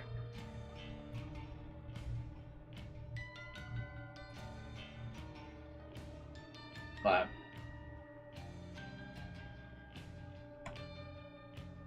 I searched the database, and in less than 2 minutes, I discovered a disgustingly detailed photo of a woman with her entrails spilling from her stomach. Her face is blue, having suffocated before even having a chance to bleed to death. She's about the same age as my victim. She's of a similar height and build. Finding a photo that specifically suits my victim's features is easy thanks to the DD's excellent catalog of tags and filters. I simply search for keywords that match my victim's description and find a corpse that fits. Using this photo as a starting point, I digitally edit my victim's face onto the body. It's not some quick job that a child can do. It's a painstakingly crafted work of art that would fool even the keenest eye. Ah, just like my thumbnails. An hour passes, then 2, then 3. Before I know it, midnight has come and gone, but the work's nearing completion. All that remains is to add the final touches. I like to add specific, distinguishable details to the image. A personal item or accessory, clothes, makeup, you name it, I can edit it in. But where is she getting these personal details from of the victim? She just has like a headshot photo. Where are all these other details coming from?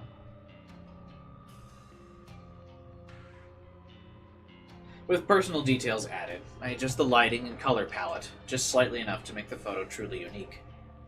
If the victim decides to reverse image search the photo and discovers that it's a forgery, all my work would be for naught. And with that, the masterpiece is complete. A grisly, gruesome, gratuitously gory gift for the soon-to-be departed. The victim will receive this photo of a corpse, that is, for all intents and purposes, a perfect replica of her own physical form. She'll open the image on her phone, and the life she once knew will crumble to pieces. My lips curl into a satisfied smirk.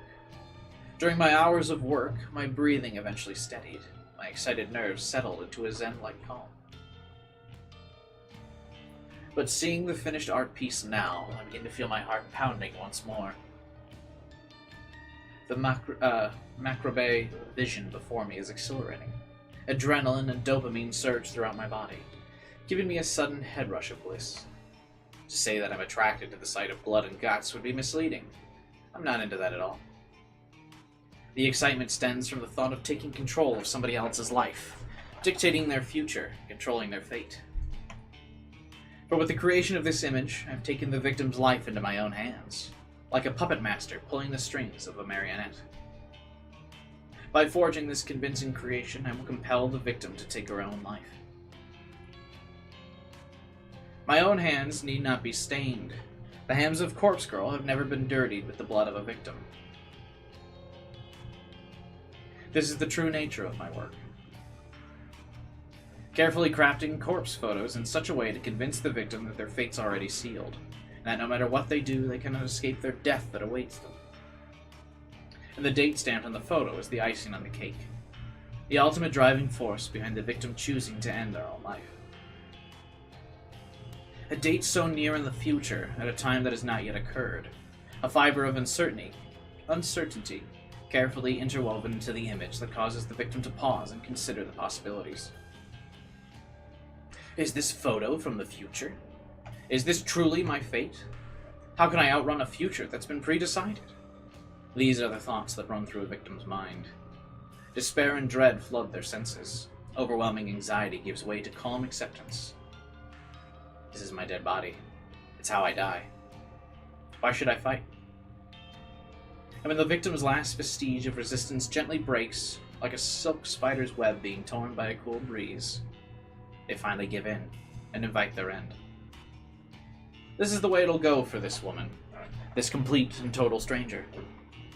I'm confident, certain, convinced.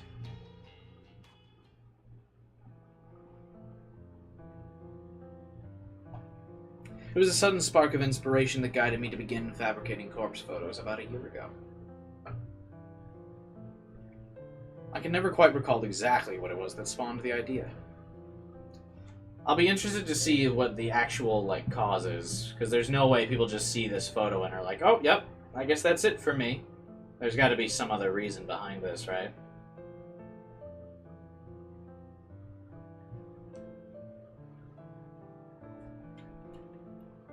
Sometimes I get close to remembering, but the recollection dances at the edge of my mind and slips back into the darkness.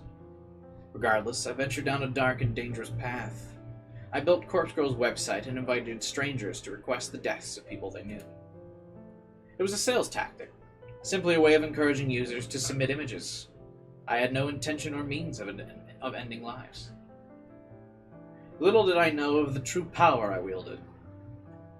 I only intended to create corpse photos and send them to people for fun. I wanted to startle and scare some unsuspecting fools. It'd be a lie to claim that I didn't get off on it. The thought of people shrieking in fear at the sight of their own corpse was more than delicious.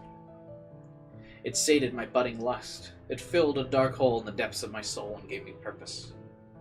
Never in a million years did I dream that one of my corpse photos would result in the death of another human being. I'll never forget her name. Ruri Hatano. 20-something.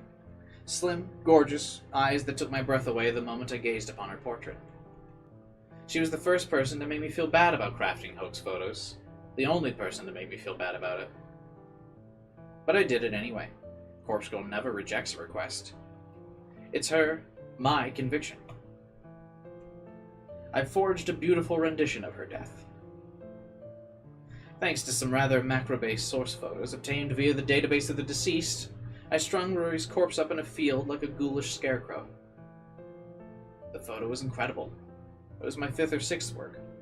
The 5th or 6th time a user of Corpse Girl's website requested a death. She died just a few hours after receiving the photo. I don't know why. I don't know if she killed herself or if someone murdered her. But I know one thing. Her body.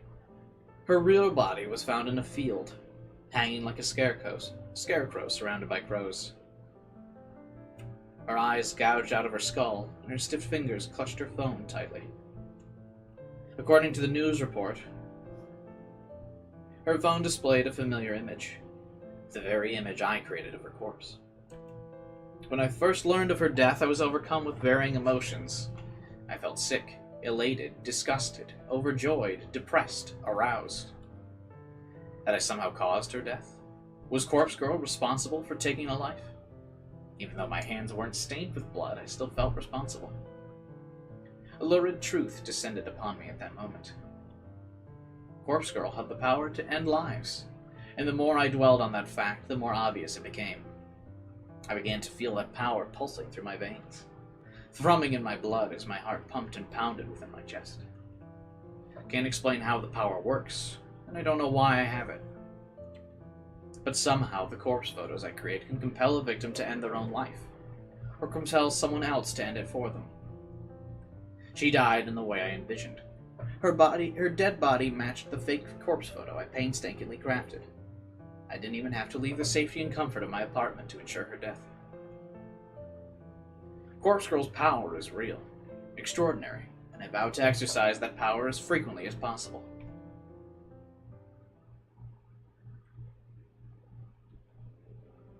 Hatano died last year. Since then I've been chasing that rush, thrill that comes with snuffing out a soul.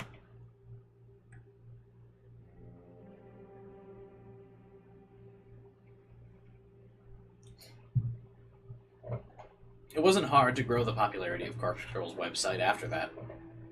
Particularly dark corners of the internet gobbled up the news with enthusiasm, and the site saw an influx of new visitors. On few occasions, I've even overheard people in the real world whispering about the mysterious website that lets you request a death. I've crafted corpse photos for dozens of requests. Each photo is more convincing and realistic than the last, thanks to my ever-evolving skills. But none of my recent attempts have been successful. Not a single person has dropped dead since Hatano. I'm beginning to wonder if Corpse Girl's power has fizzled out. Or perhaps I never had power to begin with. Maybe her death was simply a fluke, a morbid coincidence. I've spent countless hours doubting myself, doubting Corpse Girl. I've tried so hard to replicate that one success. Every time I receive a request, I do the same thing as I did in Hatano's case. I edit the photo of the victim, I create a convincing corpse photo, I timestamp it with the time of death, I send the photo to the victim, and I leave the rest up to fate. But nothing ever comes. I'm not so delusional to think that in normal circumstances a photo would be enough to convince someone to kill themselves. And even if that photo fell into someone else's hands, it wouldn't inspire them to go out and kill the victim, of course not. However, these are no ordinary circumstances. I once activated a power beyond the ken of mortal men. I caused Hatano to die by her own hand, or by the hand of another. I needed to find a way to manifest my power once more, to prove that I, Corpse Girl, have the power of death and destruction at my fingertips. Once a new victim perishes, I know it will pave the way to more and more deaths. My website will gain popularity and become more than just an urban myth. People will live their lives in fear, forever wondering if Corpse Girl is lurking behind the next text message they receive.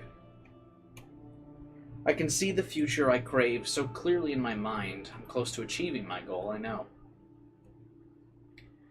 When my dream comes true, I can finally...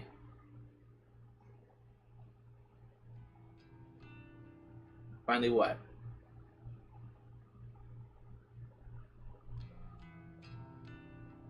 The incessant chirping of birds kindles the embers of my consciousness.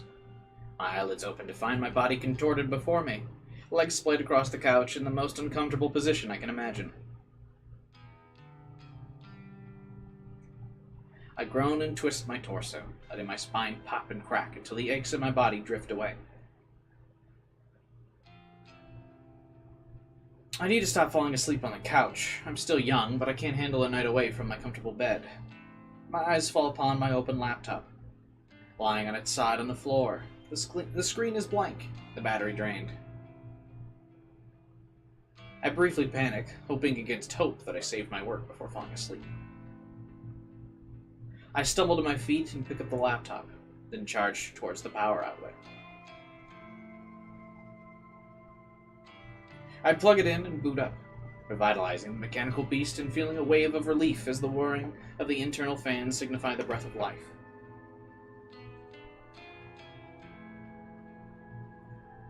The screen flickers, then bathes my eyes in a harsh light. My eyes squint against my will, and I make out the image before me. The mutilated corpse of my latest victim. Perfection in a picture. The timestamp in the lower corner reads May 27th, 11:07 a.m. Tomorrow's date. No, you didn't really miss anything, Vibin. She was just talking about how she wishes, she managed, only one person that she sent a photo to so far has actually died.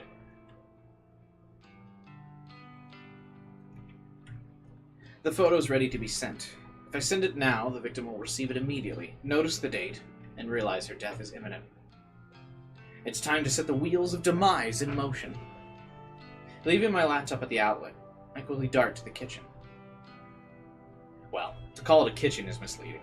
It's simply a tiled area connected to my living space with a small refrigerator, microwave oven, and a hot plate. A small stack of drawers is nestled next to the fridge, and I pull open the second drawer from the top. Plunging my hand inside is always an odd sensation. My fingers get buried beneath a dozen cheap plastic flip phones. I grasp one of the phones between my thumb and forefinger and remove it from the drawer. It's a scratched-up pink model from 2010 or so, a relic from a time not all that long ago. But that may well be forgotten.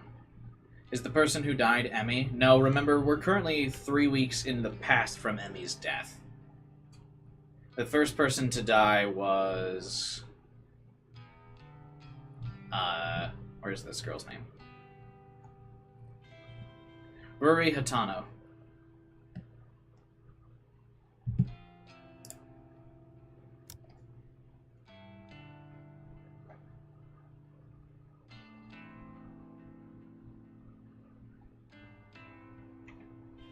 I flip the screen up and turn the device on, relieved to see this artifact still holds power. To be fair, I charged up all these phones just a few weeks ago, but the fact that they retain charge after being inactive for so long is a testament to their engineering. In any shady line of work, these kinds of phones are referred to as burners. Cheap, disposable devices that are discarded as soon as their purpose is fulfilled. I acquire them by rather unsavory means, but that's neither here nor there.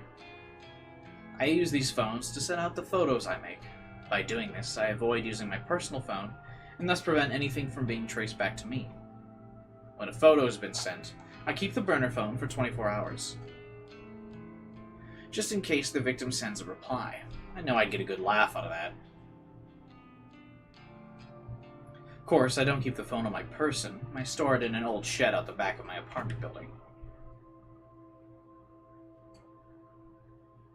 When 24 hours have passed, I remove the phone's SIM card, snap it in half, and discard it with combustible trash. The phone itself gets smashed and trashed in the dumpsters outside a convenience store. I also delete the photos off my hard drive and clear out my internet history. By the way, just clearing out your internet history doesn't completely remove it, just so people know. I know this is I think common knowledge by now, but just because you clear your search history, it still exists. It just can't be locally retrieved, so someone else using your computer wouldn't find it.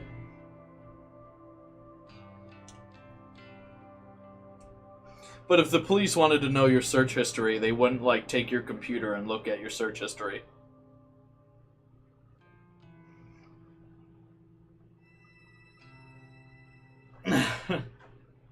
I mean, maybe they would try it just to see if you didn't clear your search history, but if you did, they would still be able to find it.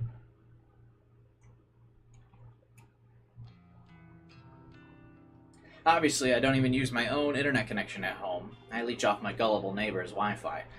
Maybe that would get you would get away with it. But it would still be traced to your device, I feel like. He's under the impression I can't afford my own internet connection. Whether or not I convinced him of such is irrelevant. So he's happy to share his connection with me. Should the police ever try to track my actions, they'll only lead straight to my neighbor. I've gone to great lengths to ensure my actions are untraceable. This has all been anticipation of my inevitable success. Looking down at the pink phone in my hand, I clear my mind and focus on the task before me. The phone is transferred easily from the laptop to the burner phone. Once complete, I open the text messaging app and enter the victim's phone number. I leave the message field blank, but I attach the photo. Of course, the victim will receive an empty text message from an unknown number, with only an image attached. The message is just about ready to send, but there's one more flourish I'd like to add. I open a particular app I previously downloaded to every burner. It's simply called Number Mask, and it's one of the most ingenious apps I've ever used. The app asks for the number I want to use. I punch in my memorized trademark. 666-33-666-22-666-44-666. When I send a text message, the receiver will see these numbers appear on the caller ID. Not only does it mask the burner's real phone number, but its extra calling helps boost my infamy. I smirk, my thumb hovering over the send message button. This is it. This is going to be my long-awaited victory. The second victim to end up dead. I just know it. This is the stepping stone to my success. The second of many bodies that will pave the way to my glory. I send.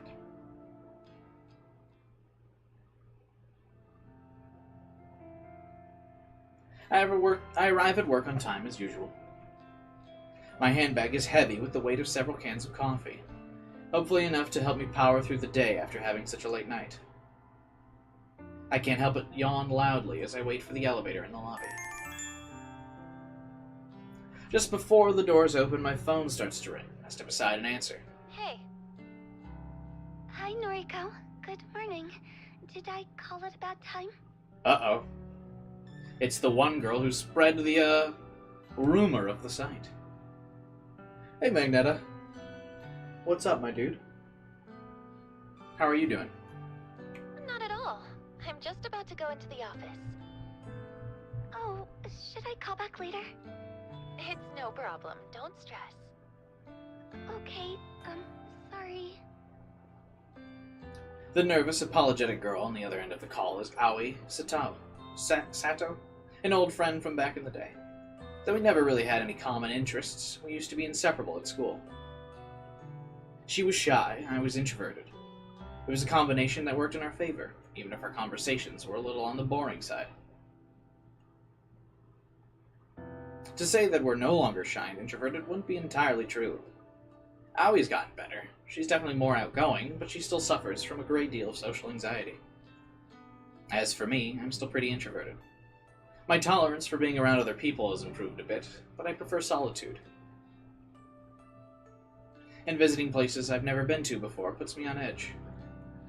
To call Aoi my best friend would be accurate. She's my closest confidant. Even so, she knows nothing about my part-time masquerading as Corpse Girl. No one does, and I plan to keep it that way. So, Aoi, what did you want to talk about? Oh, well, you see, that guy at work is still bothering me, and I wanted to see if you had any more advice for me. That's such a weird way to hold your phone. I guess maybe not. She just has much longer fingers. I wouldn't, it feels like so shaky to hold your phone like this. Maybe this is what you gotta do if you've got, long fake nails like the girl does. But I hold my phone like this if I'm, on the phone. I grip the edges. Family had some misunderstandings, but it got sorted out. Hey, that's good to hear, man. Glad everything's cleared up.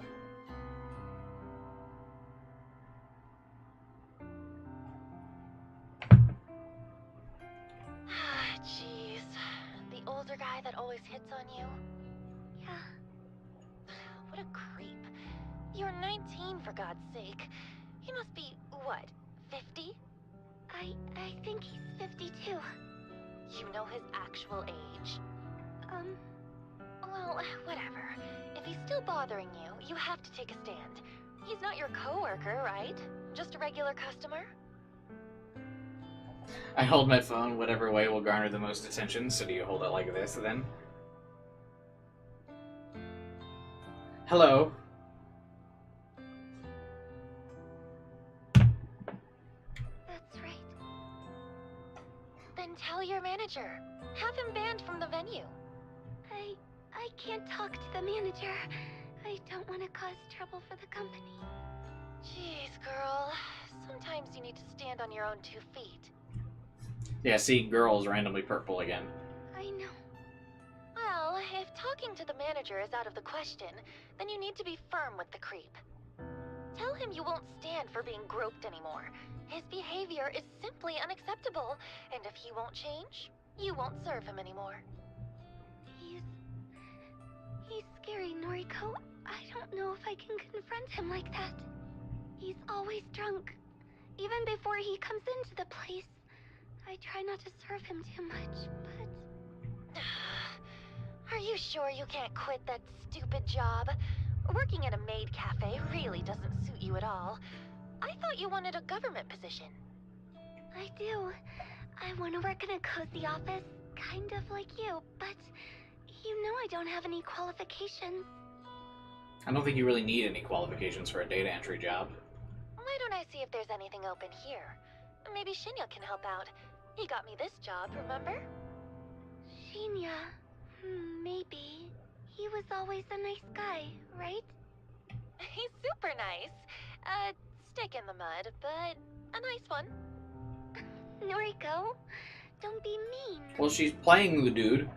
Yeah. You want me to ask? Yes, please. If it's no trouble. It's no trouble. I'll talk to Shinya. Then maybe you can quit that crappy job and come work with me. Oh, that really does sound wonderful. Is it truly a visual novel if someone doesn't work at a maid cafe? I'm lost without you. Don't be silly. You're amazing, Aoi. Leave this to me. Thank you. They end the call and heave a sigh. Having to go and ask Shinya about a job is a pain in the ass, but I'd never admit that to Aoi. I want to help the poor girl, I really do. I'd do nearly anything for her. The elevator arrives at the lobby, and I step inside as soon as the doors open. Good morning, Kurosawa. Fujikawa. Good morning. He takes me by surprise as I exit the elevator. Has he been waiting for me? I wanted to catch you before we sit down to work. I sent you another friend request. Can you make sure you got it this time? Oh, yeah. Okay. What am I supposed to do when he puts me on the spot like this? I try not to groan as I get my phone out and open up noise. It's impossible to hide my screen from his gaze. Well, what do you know? I have a new friend request. Oh, great. It worked this time. Go ahead and accept it, please. Yeah, sure thing. I hesitantly accept the request. A little firework animation pops, with a celebratory message about making a new friend. Yay! Looks like we're officially friends now. So, can I call you Noriko from now on? Why does Noriko have to look so blatantly evil? Well, because she is the bad girl. Also, how dare you call the goth Lolita style evil?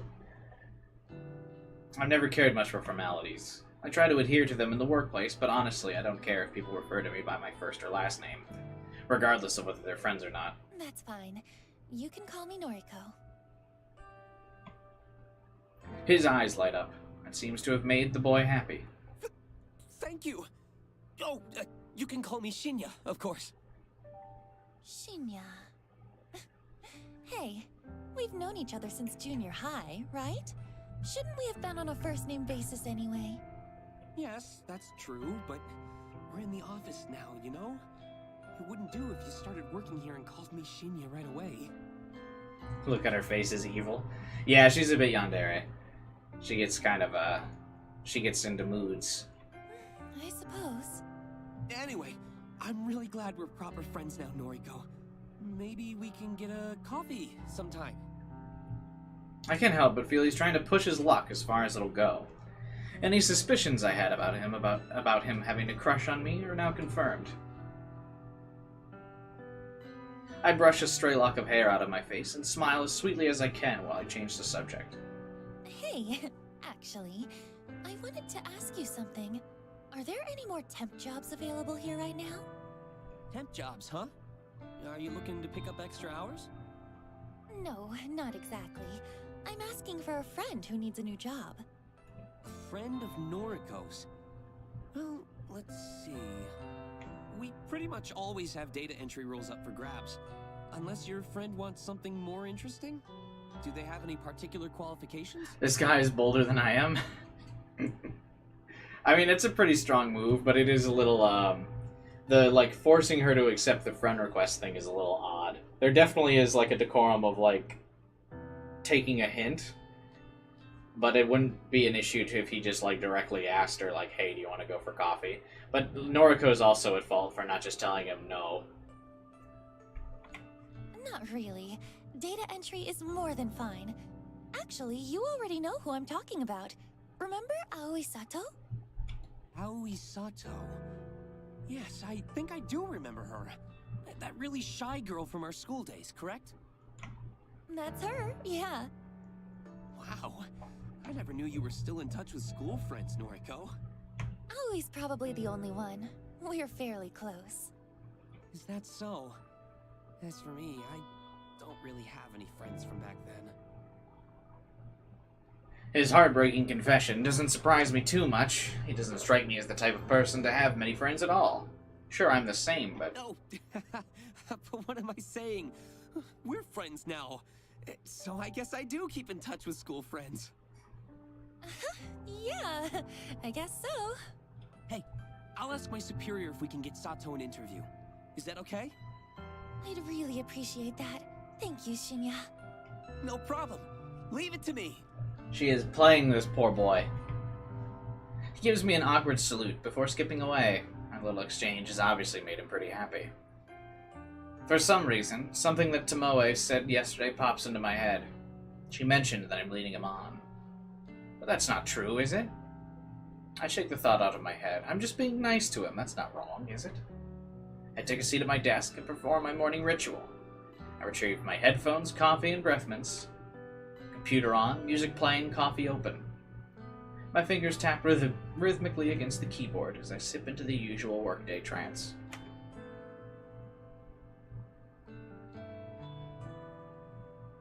So, I see that you're connected with Shinya on noise now, huh?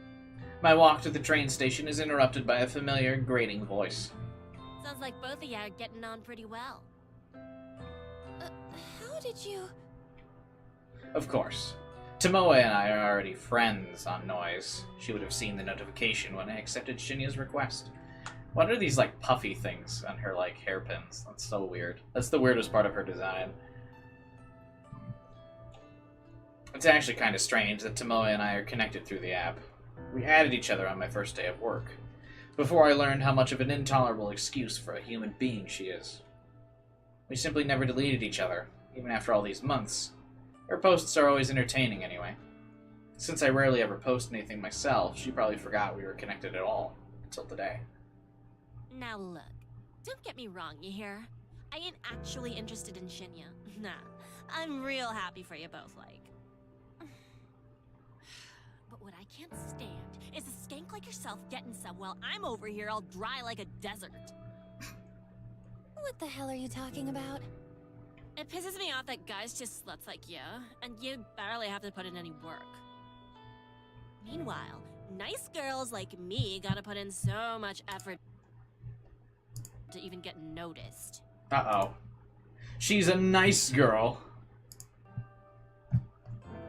You think all of this is just natural? I put so much effort into how I look, you know? And guys like Shinya don't even bat an eyebrow at me. Well, you might put in a bit too much work.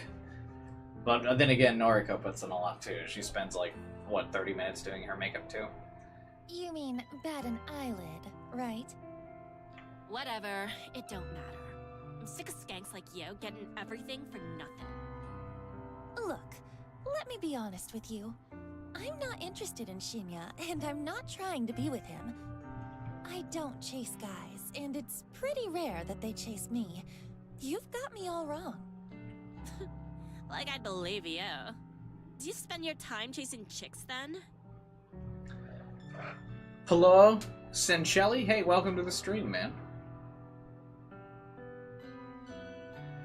You're interested in the visual novel? So was I.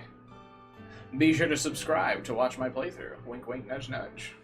I've only been here for a little bit. I gotta ask if they pack on character tropes intentionally. I'm sure they do, yeah. All the characters kind of have, like, a stereotypical thing.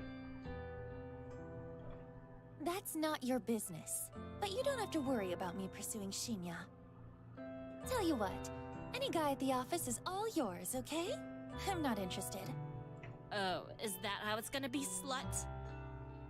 You think no one is good enough for you? but they're good enough for me? You're just like all the other girls. You think I'm worth being pitied? You think I need it? Yeah. Well, I don't want your pity. You're nothing but a fake skank.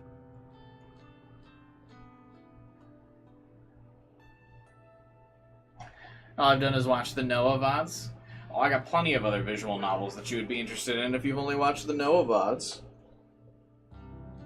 I already did Steins Gate and Steins Gate Zero. But my biggest recommendation, if you liked Noah, would be to watch my The Somnium Files playthroughs. If you're looking for more content, anyway. Tomoe pushes forward, her bulk forcing me off the sidewalk and into the thicket of trees bordering the path. Ooh.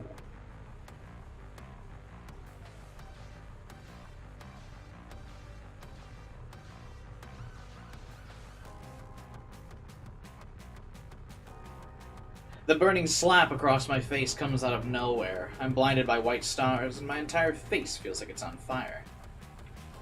This strike's hard, sharp, vicious. It happens so suddenly that I'm having difficulty processing.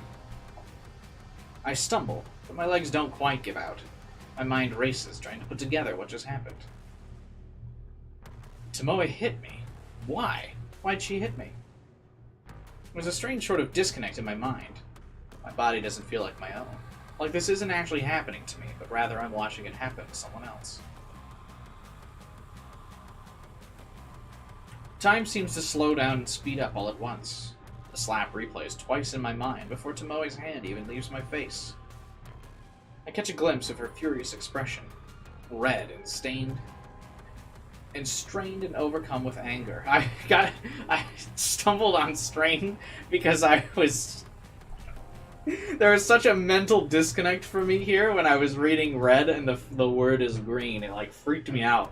Well, not freaked me out, but like I just had a moment where like when I was trying to read the word where, you know what I mean?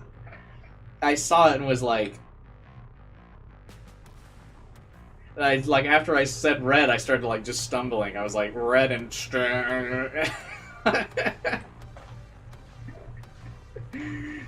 it just I couldn't make the connection in my head. Like all the wires were like desperately pleading like that's not what that means. That's not what that is. Why is it green?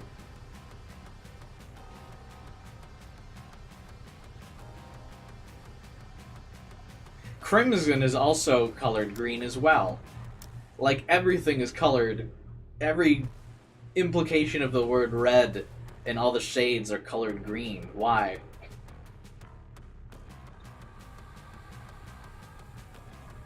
I hate you. I hate everyone like you. Don't pity me. The second strike connects with my chin and I flinch, my body paralyzed with pain. She hit me again. Stop! I hate you. I hate you! Tomoe has lost it. She's furious, and I can't figure out what I did wrong. Her third attack is a curled fist aimed straight at my stomach. Through sheer luck or complete accident, I tumble backwards, narrowly avoiding the punch and instead landing on my rear. The pavement's rough and hard, but I'm sure it feels a lot better than taking a fist in the gut. Tomoe screams and rushes at me, but I scramble to my feet and grab her by the wrists. This visual novel feels like it was made by a guy whose only goal was make a visual novel. I don't know if that's true, because it has like a high budget behind it. You should look up the like voice actor list for this game. It's like some very fairly prominent people in the voice acting industry. It's not like a bunch of indie people like that you've never heard of before. Like just these two characters alone are a lot of like female voice actress star power. You got Erica, I believe her last name is Harlacher? Here. The voices like An from Persona. And Aiba from Somnium Files. Kyoko and Danganronpa. And here, you've got, I forget her name. already. I just looked it up earlier. But she voices like a lot of other popular characters, like Aqua and Konosuba.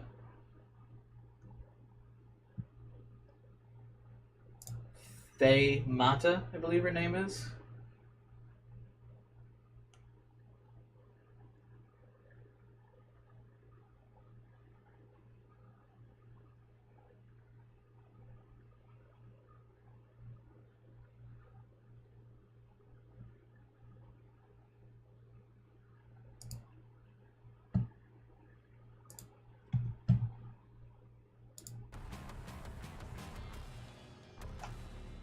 VAs for even relatively moderate visual novels and anime have big names.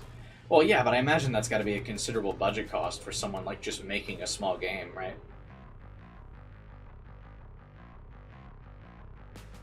It's a small world in the dubbing community. I mean, it's definitely a lot of like friends of friends hiring people for sure.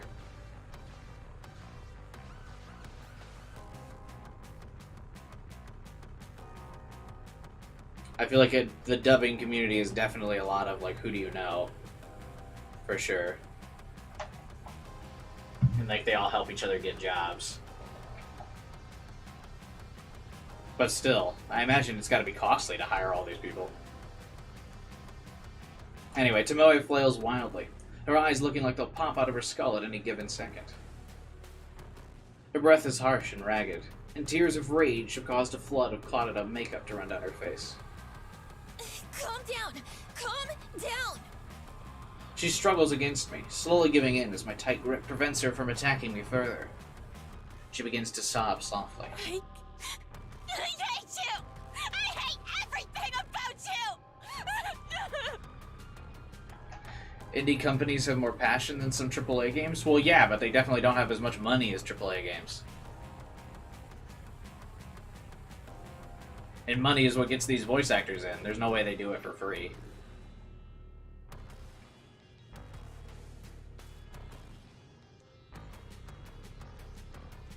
With a great pull, Tomoe frees herself from my grip. She steps away, cursing, and then runs past me. I blink in disbelief as she breaks into a sprint, heading in the direction of the train station. I raise a hand to my tender face and touch it gently. The stinging sensation is completely new to me. I've never been attacked like that before. What the hell was all that about? I can't believe she hit me.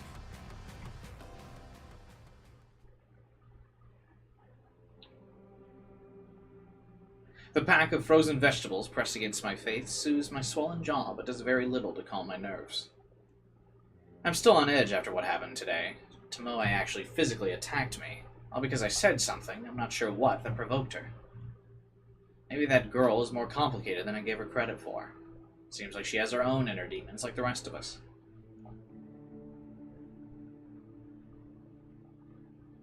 The English Anonymous Code pro tags are all pretty big. Yeah, like it's got Max and stuff.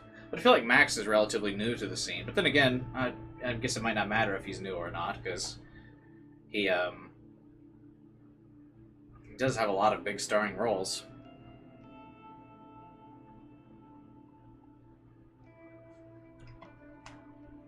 I replayed the event in my head 100 times since returning home. Without confronting Tomoe about it, I don't think I'll ever figure out what incited her aggression. I don't plan on talking to her about it anytime soon. I wouldn't say I'm scared of her, but I don't want to exactly encourage a repeat performance. I rest the bag of frozen vegetables on a small coffee table next to me. I think I've done all I can do to reduce the painful swelling for now. Imagine how, like, she must be so frail to, like, swell up from getting slapped.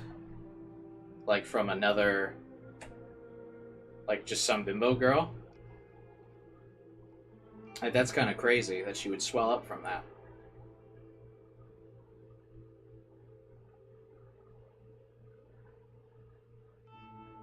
But, because I feel like I'd have to get pretty hard to swell. But maybe it's just because I've been hit before.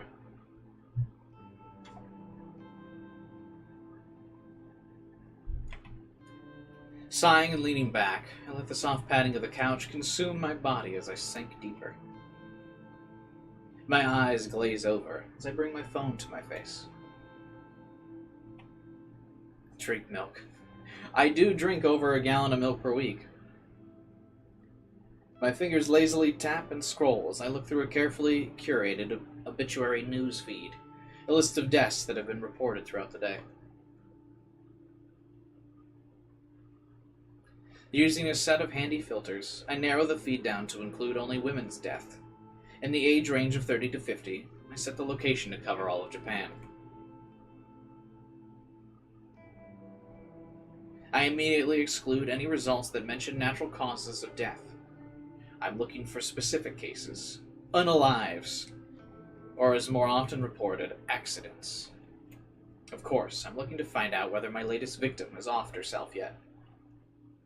Should this search string return no results, then it's pretty easy to look up recent murders, few and far between.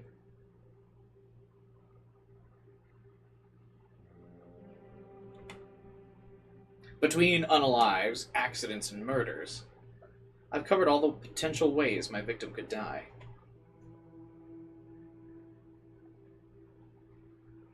Nine out of the 10 of the search results include a photograph of the deceased.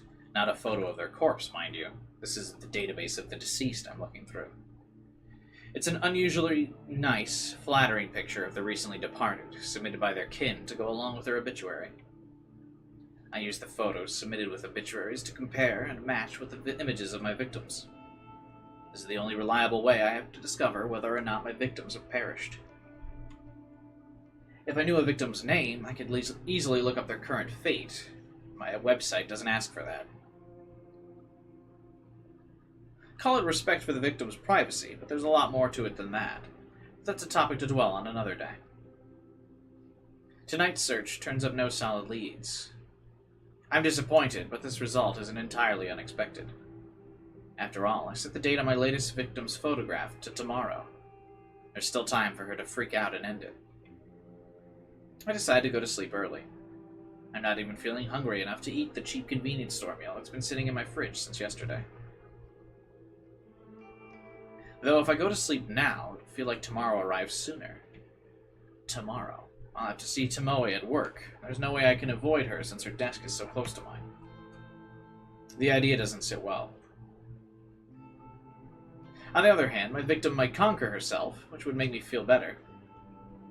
It could very well be my next success, and the suspense is just about enough to kill me. Tomorrow.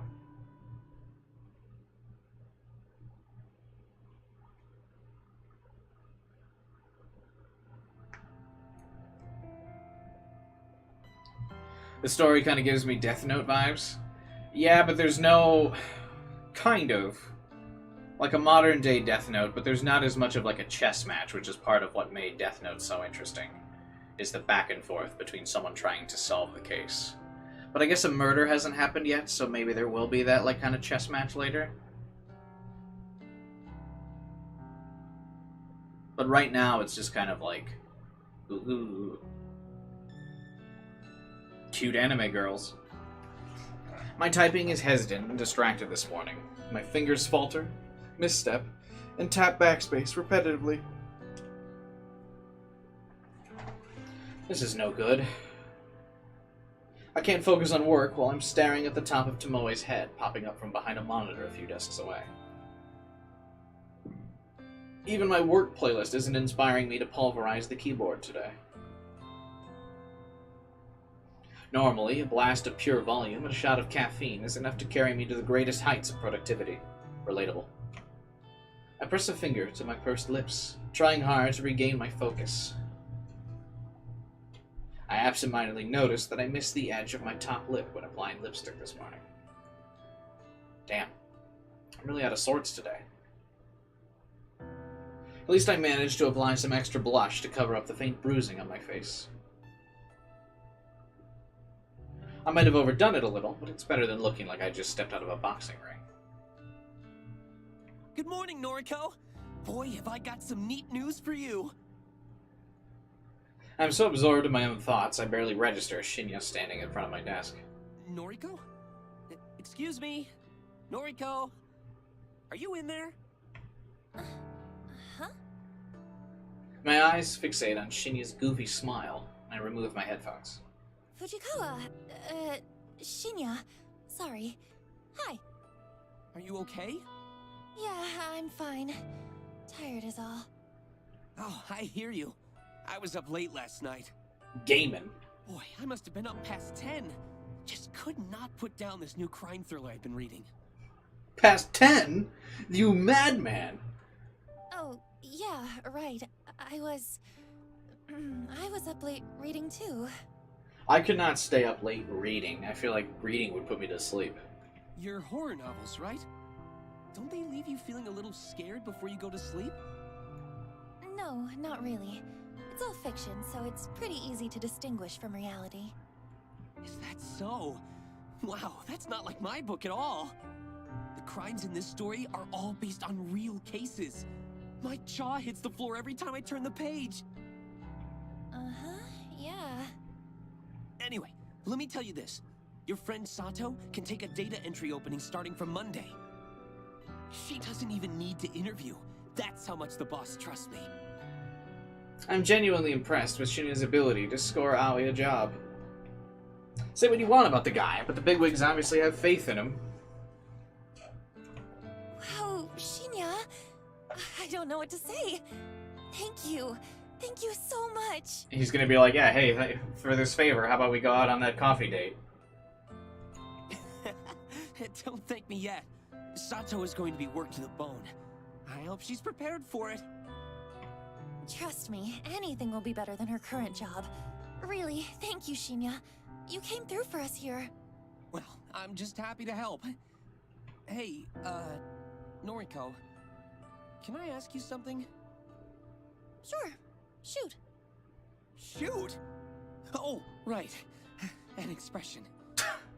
Sorry, I just remembered this case in the novel I'm reading, where a police officer shoots at a perp, only to... Hey, you, wanted to ask me something?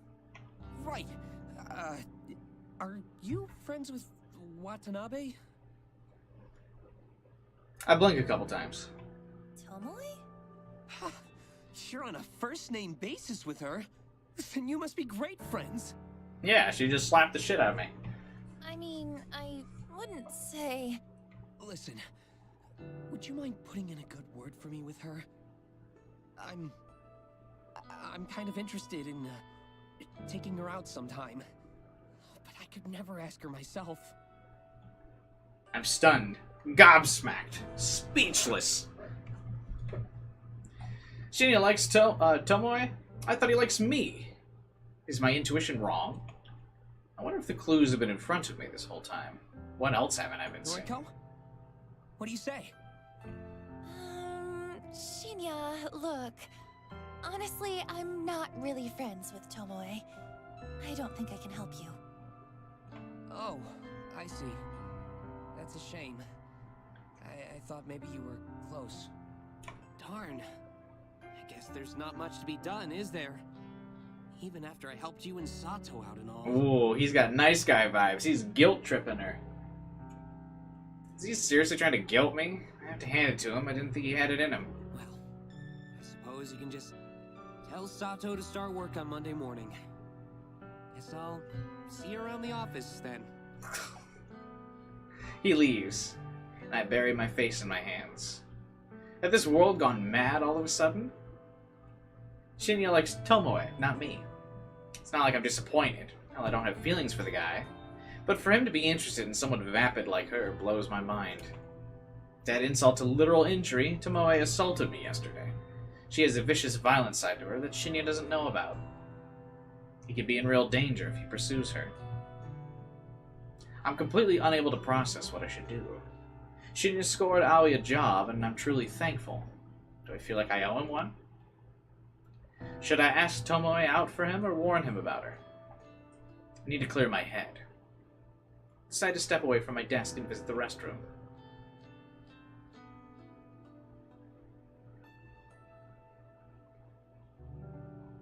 Though I've no need to use the restroom, I enter a stall and lock the door behind me. Sitting on the toilet's closed lid, I lean back and exhale. Getting too caught up in office drama. That's what the issue is. It's unlike me. Is there a save option in this game? Oh yeah, there is. I thought that was going to be a branching path. What do we do for Shinya here? Maybe it still is, though. I'm supposed to be stoic, unflinching. It's my ideology, my entire identity. My emotions are better locked away than stitched on my sleeve. I'm Corpse Girl, for crying out loud. My purpose is bigger than all of this. I'm destined for greatness. The day will come when people fear my name, right? I shake the doubts from my mind and pat my cheeks. I'm doing all this for the right reasons, I know. If I start doubting myself now, I'll never see my mission through. The right reasons? To just kill a bunch of people? What?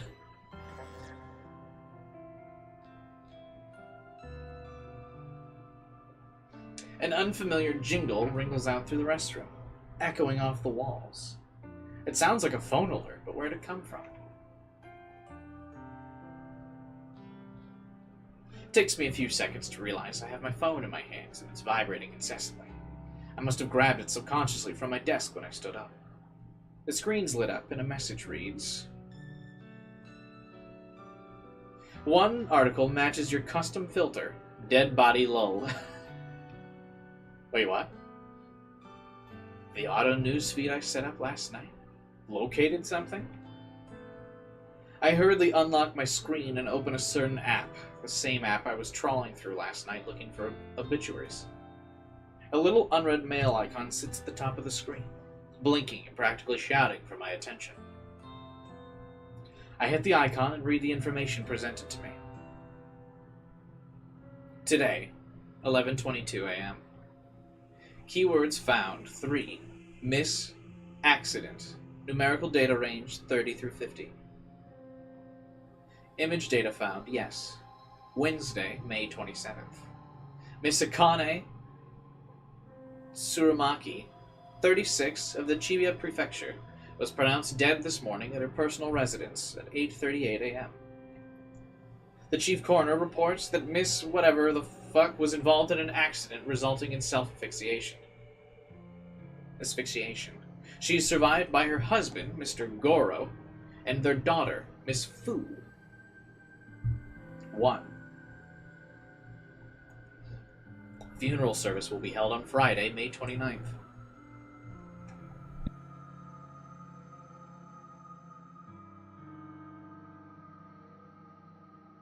Image? I hurriedly tap the button and gasp as the image loads. It's her. The photo is unmistakably the same woman. Plain features, little makeup, no signs of a personality. Akane, the latest victim of a photo of her own corpse. My breathing stops all of a sudden. I'm gasping for air. My cheeks are on fire, my fingers numb. I did it. My meticulously crafted photo caused this woman to end her own life.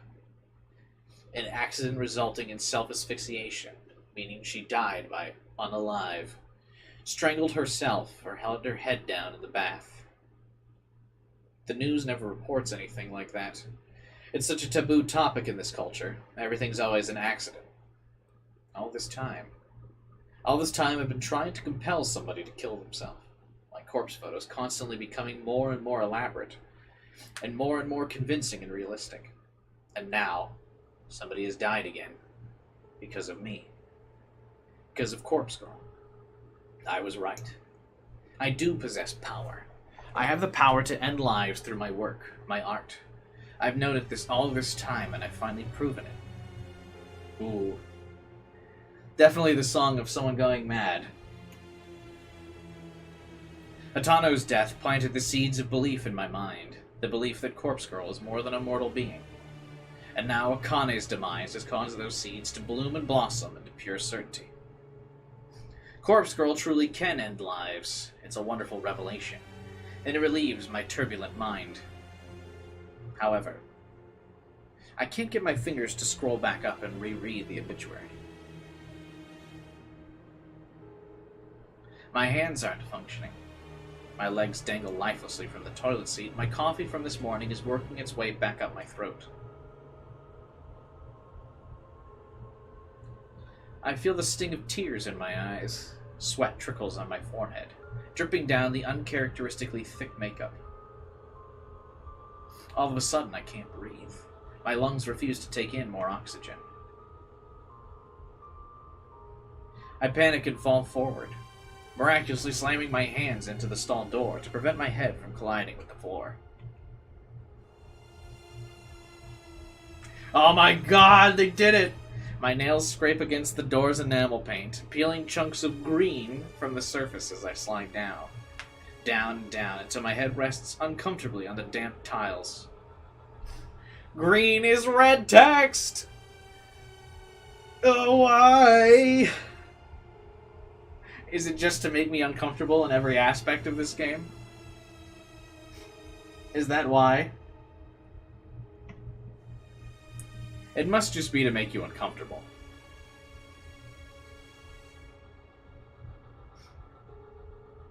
My eyes roll back, and my tongue lolls out to the side of my mouth, dangerously close to the tiled floor, but completely out of sight and mind.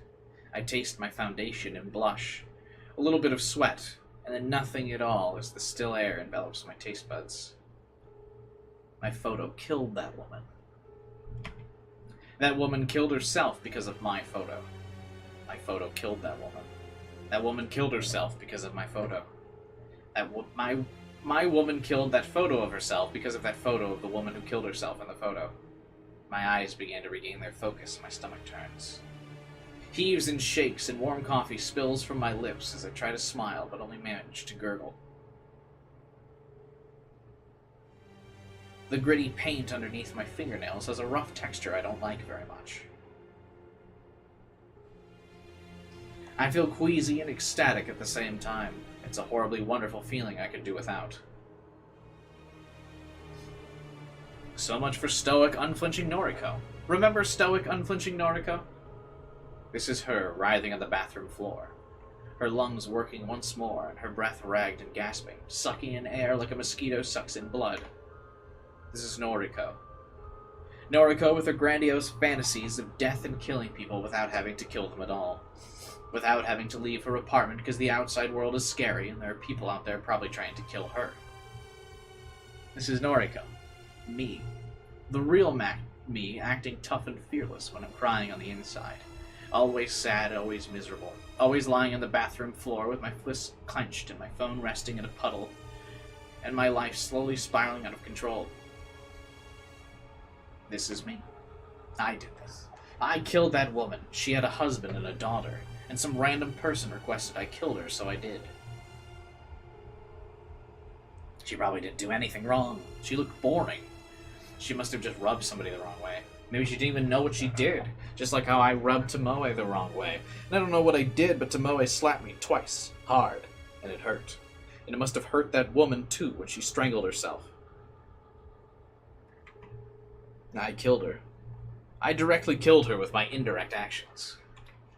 She's dead now, and I'm alive, still here, lying on the bathroom floor on the 14th story of Shinjuku's Temujin office building, and I have paint underneath my fingernails. And Aoi is going to start here on Monday. But I did it. I killed her. Finally, after countless months of pretense, of false starts, failures, and disappointments, I killed somebody. Corpse Girl strikes for the second time. And above all else, above this grime and muck on the floor, the tingling feeling underneath my fingernails. Above all that, this feels good. It feels so good. Blood has returned to my legs. The pins and needles have faded. My toes quiver beneath my stockings and shoes. An electrical charge pulses down my thighs and dissipates through my feet. I manage to plant 2 hands firmly on the tiles and push myself up onto my wobbly knees. I suck in air and breathe all of it back out almost at once. I feel dizzy and a bizarre warmth is welling up inside my stomach and chest.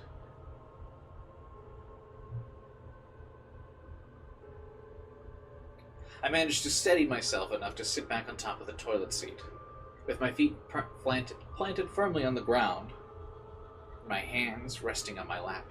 I try to regain my sense of self. She sounds very online. Yeah. I might have lost my composure a bit upon reading the news, but who could blame me? Everything I've worked for over the last year is starting to pay off. My second victim is dead. With this, Corpse Girl's popularity is sure to rise. More and more people will issue requests through my website. More and more people will receive corpse photos. And more people will. She killed herself. She killed herself. Oh, how I wish I could see the body. If only I could see her mangled corpse, drenched in sweat, finally at peace. I noticed my phone's wedged between my wet fingers. I must have subconsciously scooped it up from the pool of muck on the floor. I try to ignore the sticky texture clinging to the screen. My fingers no longer numb, I scroll up and reread the obituary article. Miss Akane of Chibiya Prefecture was pronounced dead this morning. Dead. Pronounced dead. My breathing staggers once again and my jaw gently lowers, involved in an accident. Hot steam clouds my face, resulting in self-asphyxiation. I salivate unconsciously, a trickle of moisture creeping down my chin and dropping on my lap. My cheeks are flushed, my vision blurred. She killed herself because of me. She killed. I let out a gasp as my hips rise against my will. My toes curl, my legs stiffen, and my skin tingles. I lean back against the cold porcelain, penetrating the thin fabric of my clothes and chilling my hot, burning skin. My eyelids flutter as my mind hazes over. I can't control my body any longer. All the anticipation of the last few days, the tension building in my muscles, I can't. Hi, Con. My legs tense up, my knees buckle, my neck tilts back. A whispered gasp softly slips between my lips. My phone falls to the ground once more as my fingers slowly uncurl. The dull tink sound as it hits the floor is the last thing my foggy mind registers before I drift away.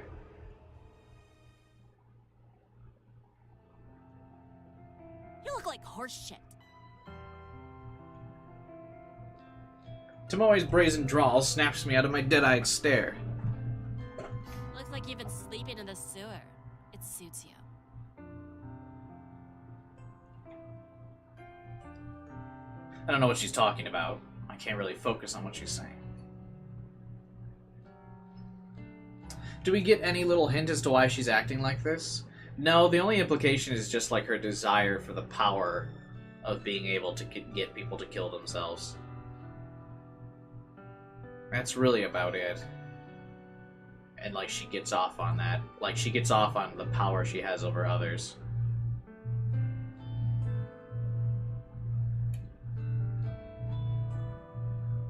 I realize I've been staring at my computer screen for about 20 minutes, rarely blinking. It's like some type of god complex? Kind of.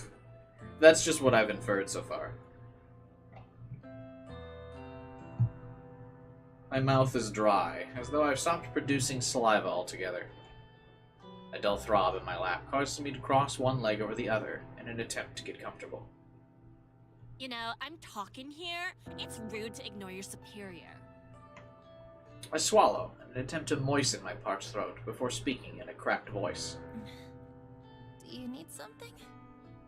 Thought you should know that Shinya and I are gonna hit the town on Friday night. Turns out he's fancied me for a while now. In the end, seems like the better gal won, don't you think? Seems that way. Is that all?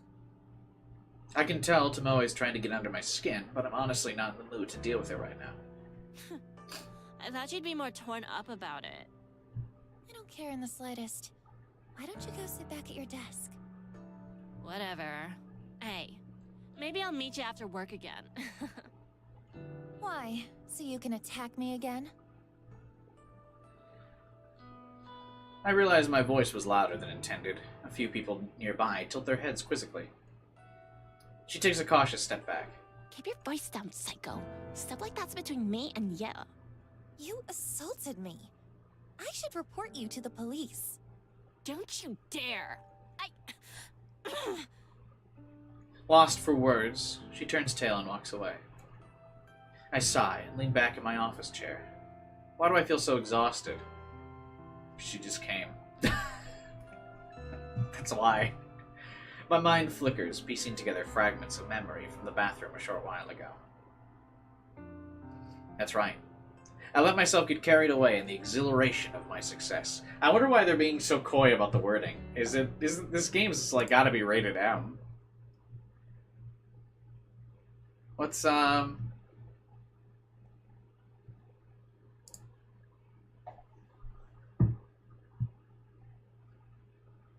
like not just saying the words. What are the rating tags for this game? This game has an 80% on Metacritic.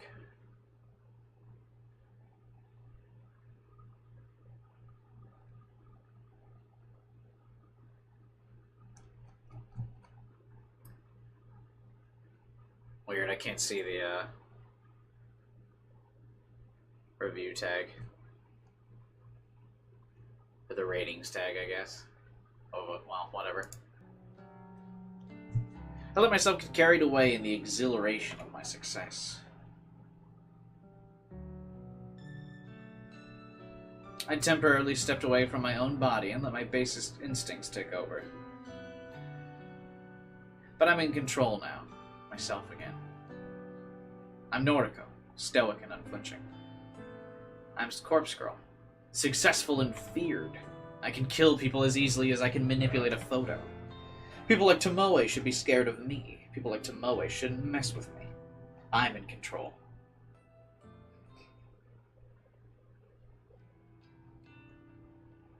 Climbing the steps to my apartment is such a chore. I wish I'd moved to a building with an elevator, but I simply couldn't afford to when I first moved out on my own last year. These old apartment buildings creak and groan when you ascend the stairs. On top of that, you can hear the bustling of other people within their, tiny homes as you progress up each floor. There's always a slight whiff of mold or mildew whenever I ascend. I want to chalk it up to the fact the building is so old, but it's possible some of the residents here don't keep their apartments clean. At the very least, this neighborhood's decent. I feel safe in my home, even if it's small and cramped. My neighbors are respectful, from what I can tell, not that I really know them at all. In fact, the only neighbors I have regular contact with are the very same ones I leech Wi-Fi from. Some middle-aged divorce guy named Kenji, who lives on the floor below me, and his daughter Momo. Kenji's a decent enough guy. He works overnight, which unfortunately means Momo is left home alone a lot in the evenings. Momo's a sweet girl, perhaps 6 or 7. Occasionally, I hear her singing drift up to my apartment. But it doesn't bother me too much, she's just a kid. It's the very same Kenji and Momo I bump into when I'm climbing the stairs this evening. Oh, good evening. Sup, generic dude? Oh, this looks like the one girl that died. Hello. We're just on our way to get some dinner. Isn't that right, Momo? Yes. Yes. That sounds nice. I hope you have a good meal. Thank you. Say, are you feeling okay? You look like you've been in some trouble. There's dirt or something all over that side of your face.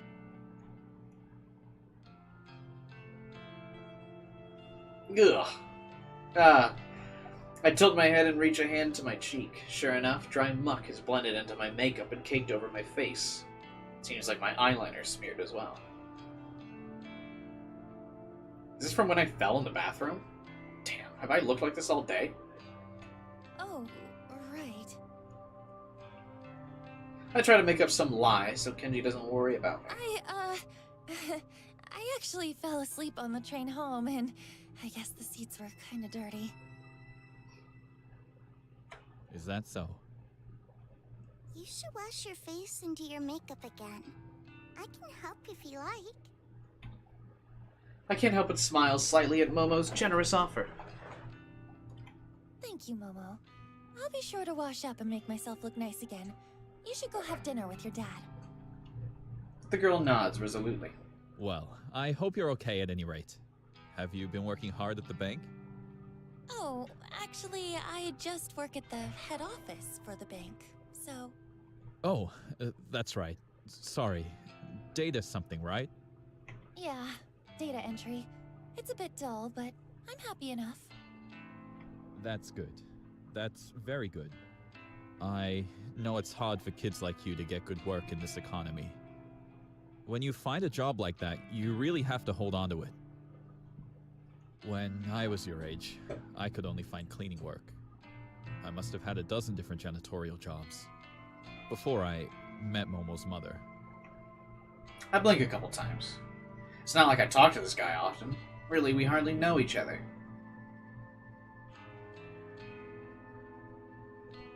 Still, I've never heard of him actually mention Momo's mother before. Most of the things I know about him I've just pieced together from context. He's gonna be the wife of, or the husband of, Wait, no, that can't be it. Akane's daughter was one. Never mind.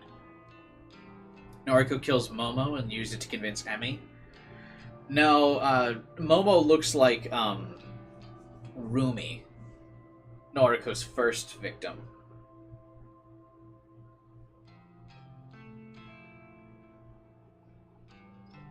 Is what I was referencing, not Emi. She looks like Rumi. Or Rui? Whatever. Mom? Of course, things are different now. I have Momo, and her mother isn't around anymore. Cleaning work doesn't cut it these days.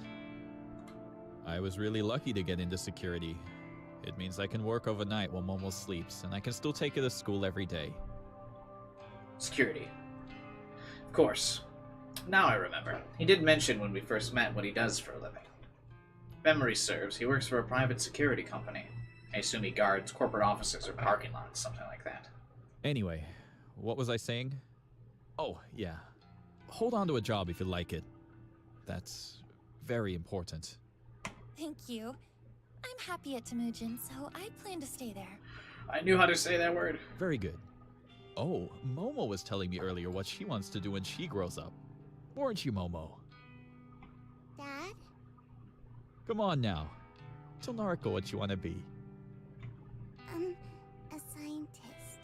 A serial killer. Wow, a scientist. That's a great job. I'll be rooting for you, Momo. She's got a little fox bib. That's funny. The girl blushes and hides behind her dad. She's inherited her mother's book smarts, I'm certain. She definitely didn't get her brain from me. Anyway, we're gonna get going. Enjoy your evening, Nariko. Thank you, you too. Bye-bye, Momo. Bye-bye. The two of them bow and follow the rest of the stairs down. I continue up the next flight of stairs, reach the landing, then turn the corner to enter my apartment. The place is dark, because I always make sure to cut the lights before I leave. I can't afford to leave any electricity running. My rent chews through most of my salary as is. I flick on the lights and feel relief as the living room illuminates. My faithful couch and TV emerge from the shadows, and I feel at home. After throwing my keys and bag on my coffee table, I slump down on the couch. What a day. I have an overwhelming urge to pull out my laptop and check my website for new requests, but my body's needs come first. I'm desperate for a shower. I need to cleanse my face, scrape the paint out from my nails, and I'll definitely have to slip into a fresh set of underwear. Whatever happened in that bathroom took its toll on my body and clothes. Well, the night's young. I can relax later. For now, it's time to start scrubbing. I was robbed of a shower CG.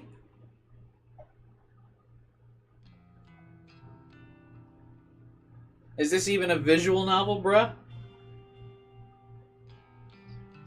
You got me fucked up. What happened? Where's my shower CG? Hang on 1 second. I need to get a drink. Be right back.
What do you mean, let's go, Ivan? It's not a traditional visual novel if there's not.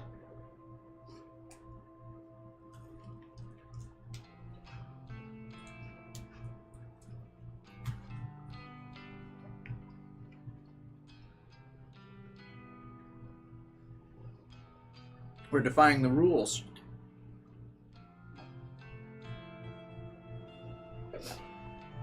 The convenience store is more crowded than usual. The mundane chatter of business people, students and workers, buzzes in the air like a swarm of relentless flies. Throughout the drone of mingled conversations, I happen to catch a few interesting words here and there. Have you seen that one website? What do you mean by request a death? My lips curl into a half smile, half snarl. Since he always cheats, I thought I might upload his photo. And you think Corpse Girl really exists? To hear so many people talking about Corpse Girl's website is enough to make my nerves tingle. However, I know they're not talking about it because of Akane's death. As far as I can tell, her death wasn't reported to the news as a suspicious case. The only source of info I could locate was her obituary. That didn't mention anything about foul play, so there's no way anyone could know Corpse Girl was involved. People are talking about the website in the same way they always have. Like it's just an interesting topic of conversation. An icebreaker. One of those things you tell your friends to entertain them. And therein is my issue with the website as a topic of conversation. It's an urban legend. A point of discussion that inevitably fizzles out and is forgotten.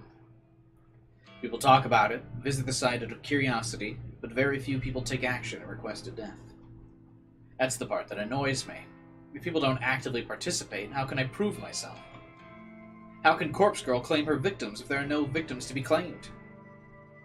As long as the website's a talking point, a myth, or an icebreaker, then Corpse Girl's ambitions will remain unfulfilled. To be fair, I haven't yet provided a compelling reason for people to take the website seriously. The death toll is humiliatingly low. I need to ramp it up and step up my game, for Corpse Girl's sake. Until I manage to do that, people will continue to simply discuss the website in hushed tones, like it's some taboo fantasy that shouldn't be spoken of. But with more time and some more victims, soon everyone will know to fear Corpse Girl. Thanks to the constant drone in the convenience store, I barely register the quiet melody of a ringtone. Eventually, my ears become keen enough to pick it out, and I answer. Hey. Good morning, Noriko. Is this a bad time? Not at all. I'm at the convenience store. Oh, good. I wanted to catch you before work. No worries. I actually meant to call you yesterday, but the day got away from me. That's okay. I wanted to ask if you spoke to Shinya yet? I sure did. Guess what? What? You start work on Monday! You'll be doing data entry with me. We might even get to sit near each other. Oh my gosh. Really? Are you telling the truth? It was a prank. Of course. When have I ever lied to you? Oh, Noriko. I'm so excited. Thank you. Thank you so much.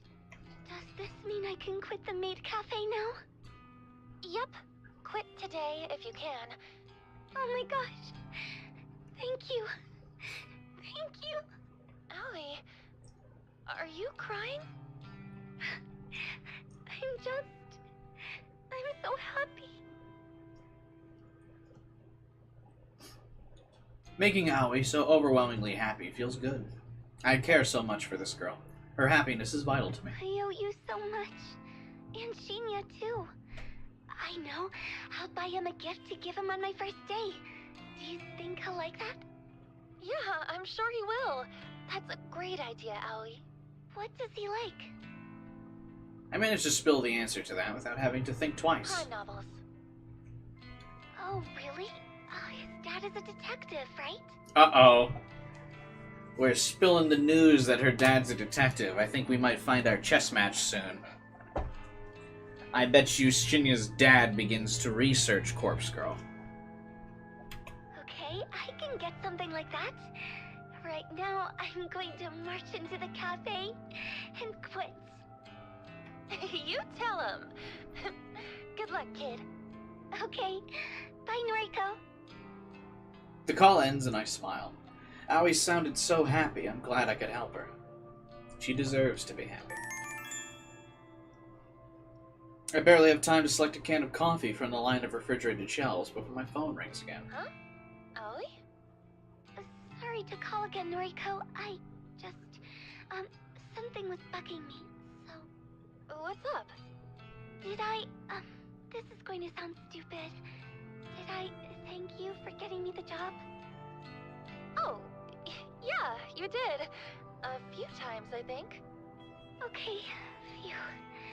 I just wanted to check. It was bothering me, and I didn't want to come off as ungrateful, so... That's weird. You know what? Just to make sure. Thank you, Noriko. Okay, I'm going now, really. Bye-bye. Bye, Aoi. The call ends and my brow furrows. That was strange, but maybe not so strange for Aoi. I guess she really wanted to be polite. Seems too happy for this kind of visual novel. I'm sure that someone's going to submit Aoi to the website, and she's going to have to kill her friend. I feel like she is going to date Shinya, and then they're going to break up, and Shinya's going to submit Aoi's photo. And that's why they're building up that relationship of her being just a happy-go-lucky girl. But Noriko, drunk with the power, will do it. I shrug it off and return to selecting my coffee for the day.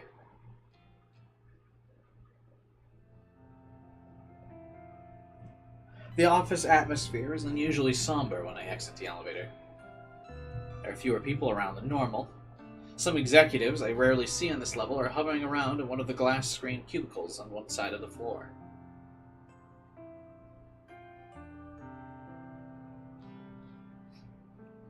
We really haven't gotten an option for different endings yet, so I wonder... I mean, we've gotten, like, really no input at all. I've really just literally been reading. So, I wonder how the...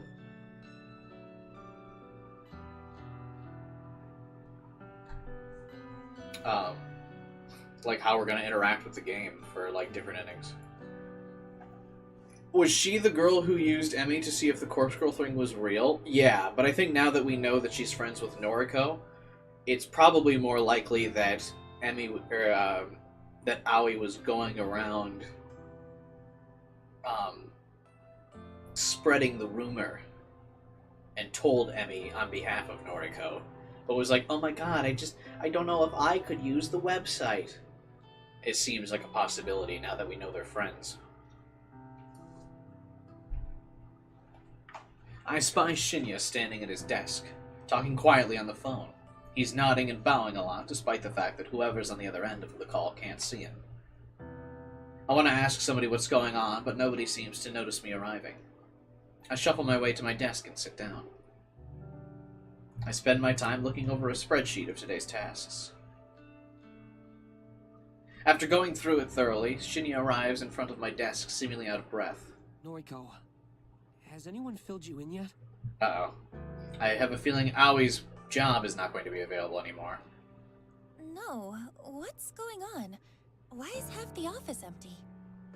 Well, you see, somebody within the company died yesterday.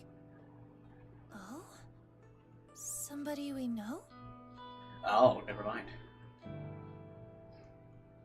Shinya shakes his head slowly, his expression gravely serious. Nobody you would have interacted with. She was an exec, up on the 21st floor. Then why is half the floor empty? Apparently, she never showed up yesterday, but her coworkers just assumed she was taking a personal day. People started getting the news in the afternoon. She was involved in some sort of accident, and now she's... dead? Shinya glares at me. His narrow pupils seemingly accuse me of being tactless. Yes. Dead. So, I mean, I get it's a tragedy and all, but how does this explain where everyone is today? You should have received an email sent out by HR this morning. Basically, everyone is being offered professional grief counseling. What a nice company to work for. One person dies and you all get grief counseling? Not even like an at-work tragedy? That's crazy. Seriously? I think some people are taking up the offer, but I suspect some other employees are using the opportunity to skip out on work. Are the voices like incredibly quiet to anybody else?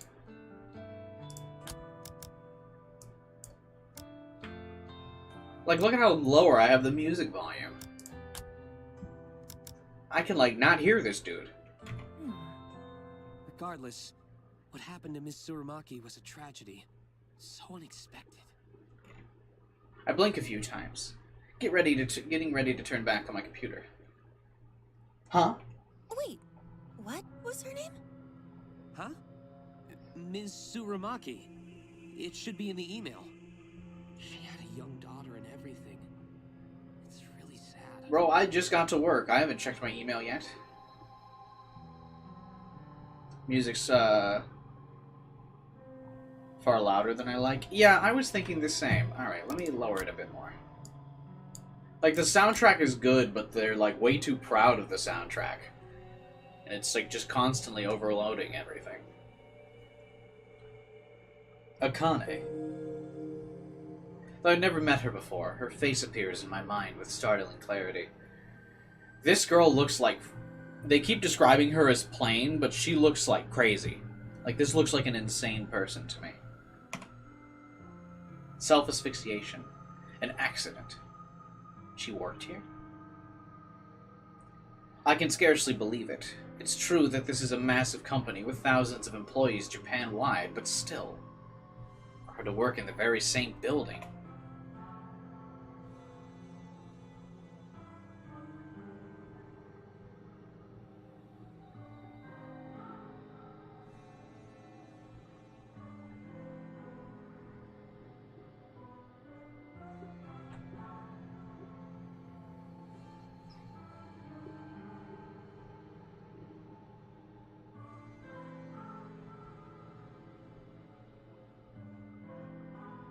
Sorry, I got a text message. 1 second. Alright, back in the game. It's too coincidental. Doesn't feel right. She looks pretty plain, but you don't think, like, her eyes, like, just don't weird you out a bit? Would I have gone through with killing her if I knew she worked in my building? It's the text message of a body of Kyubai. Yeah. This scenario creates more questions than answers. The person that requested her death, did they also work here? It'd have to be somebody who knows her well enough to want her dead.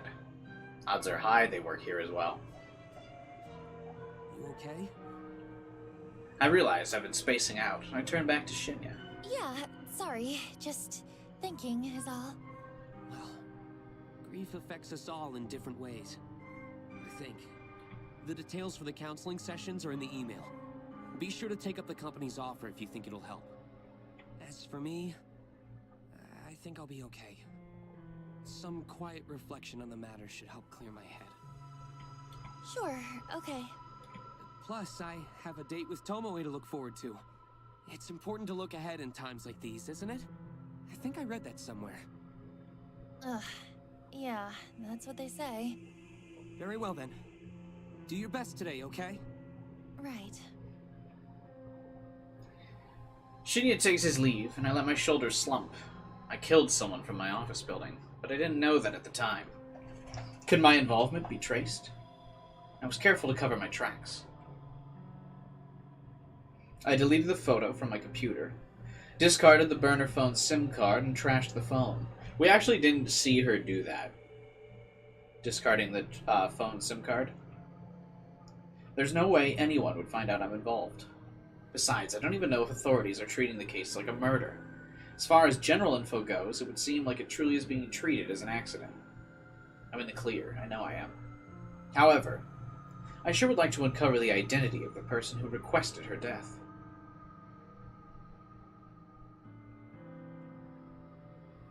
The thought that it could be someone I work with makes me way too curious.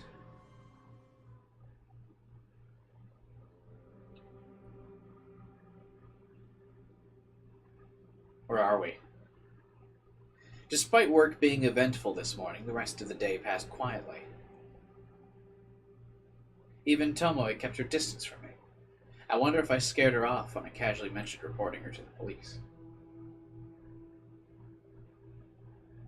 Not that I actually would report her. That would lead to the police getting mixed up in my life, and I can't have that, considering my moonlighting occupation. Especially now that I know I have a connection to Akane. I brush my hair in front of the mirror in my bedroom. Oh, we're in her bedroom. I remove my makeup and reveal the ever-so-faint bruise on my cheek, the fading token of my fight with Tomoe. Since tonight's rather cold, I decide to snuggle up under the covers in bed with my laptop. I crawl into bed and pull the plush blankets up over myself. The warmth and softness is comforting, and I have to fight the urge not to fall asleep here and now. To keep myself awake, I check the requests on my website. I'm pleasantly surprised to find there are 2 new requests. 2 in one day. My heart begins to race, and I quickly open the messages. The first message reads, Request details. Today, at 11:14 a.m. local time. Victim's phone. Bah. Image attachment not found. No image? I thought I configured the website to reject requests unless an image is attached. That's irritating. I got my hopes up for nothing. Takes me a second to remember there's another request waiting. My optimism renewed, I hurriedly clicked the message. Today, 5 p.m. local time. Victim's phone. Bang. Downloading image. This request has been submitted correctly. The image is loading before my eyes. The new victim is male. Early 20s. He's fit and athletic looking. I think it's that, like, their eyes are off-center. I think that's what makes it look, like, crazy to me. Because see the distance between, like, where the pupils are to the nose? Like, there's barely any space on this right eye here. But the left eye has, like, a normal spacing. So it looks like they're, like...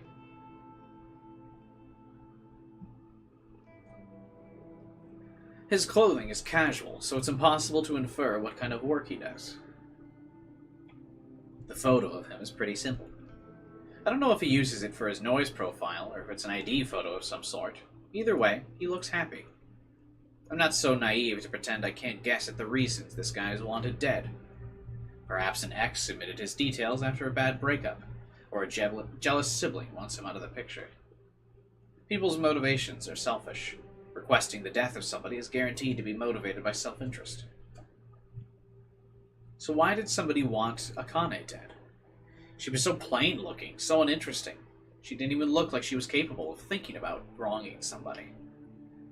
Did somebody want revenge on her? Or did someone simply find her so dull that the thought of removing her from the planet seemed appealing? I interrupt my own thoughts and return to the task at hand. Dwelling on a past victim won't do me any good if I want to continue my streak of success. This new guy is attractive. It's almost a shame to have to chop him up. Well, we all get what's coming to us. No sense in trying to avoid scarring a pretty face. Beauty is superficial anyway. I know that as well as anyone. No one deserves to be spared just because they're good looking. Beautiful people should suffer as much as anyone else. Beautiful people do suffer as much as anyone else. Take Aoi, for example. She's gorgeous, absolutely stunning, and definitely my type, but she suffers endlessly at the hands of cruel stalkers and patrons. Everyone suffers. Beautiful or not, we all cop the crap we're dealt. Yeah, but I would like to suffer because I was so, like, unbelievably handsome. That's, like, a different type of suffering. I would be willing to take that suffering on. You know what I mean? The crap I get dealt is significantly worse than if at least I could rely on being beautiful at the end of the day. That would be fine. So why fuss over a beautiful corpse? This guy, Aoi, or even Tomoe. On a good day, beautiful people die the same way as the average person. The guy on my computer screen probably doesn't even deserve to die. I'm sure there's some petty reason his death has been requested. Thanks, Vivan. I appreciate that. I take all requests seriously. I won't turn a single one down. Corpse Girl's convictions will pave the way to her fame. With a smirk and a lick of my lips, I get to work. I've got a nice clear photo here, so I can go all out on the request. I hit up the DD and spend some time selecting a suitable base image. I hesitate between choosing an image of a corpse with a knife in its throat, or a body soaking in a bathtub with its wrists slit. Either image would do fine, but I really want something special for the latest. After all, I have to top my last success, right? Another 5 or 10 minutes pass until I gasp at coming across the perfect photo. Thanks to my clever use of tags and filters on the DD, this image matches my victim's description perfectly. 20 to 30 years old, athletic build, male. The corpse's legs are severed below the knees. Bloody stumps leak their vital fluids from on high. The body is hanging from a set of power lines on some suburban street. It's perfect. Beautiful, even. It'll help me create a beautiful death for a beautiful person. I kind of have to question the story behind this photo. I wonder if the police ever investigated and discovered what happened to this sucker. Well, regardless, this will serve my purpose. I download the highest resolution copy available and send it to my hard drive. My fingers trace along the computer's trackpad with practice movements, clicking, tapping, dragging at random intervals. The night carries.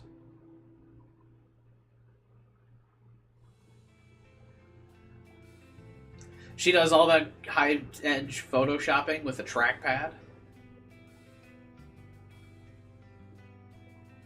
My walk through the train station this morning is confident, cocky, and self-assured.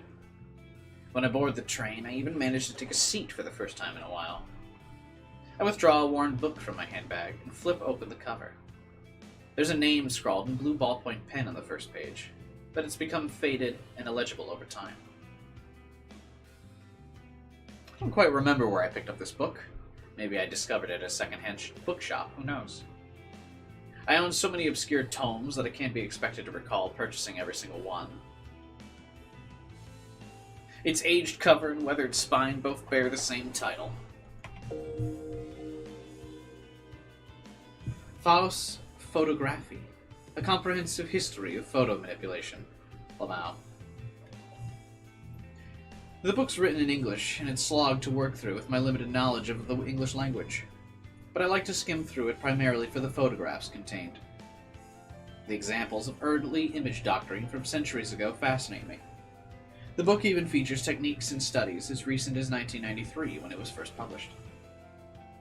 It's true that a lot of the techniques discussed within are no longer relevant in today's digital age. However, there's a hearty section dedicated to the art of manipulating corpse photos, something that I am indeed very interested in. The most intriguing aspect of this section's content is that the featured artist performs the opposite kind of work I do.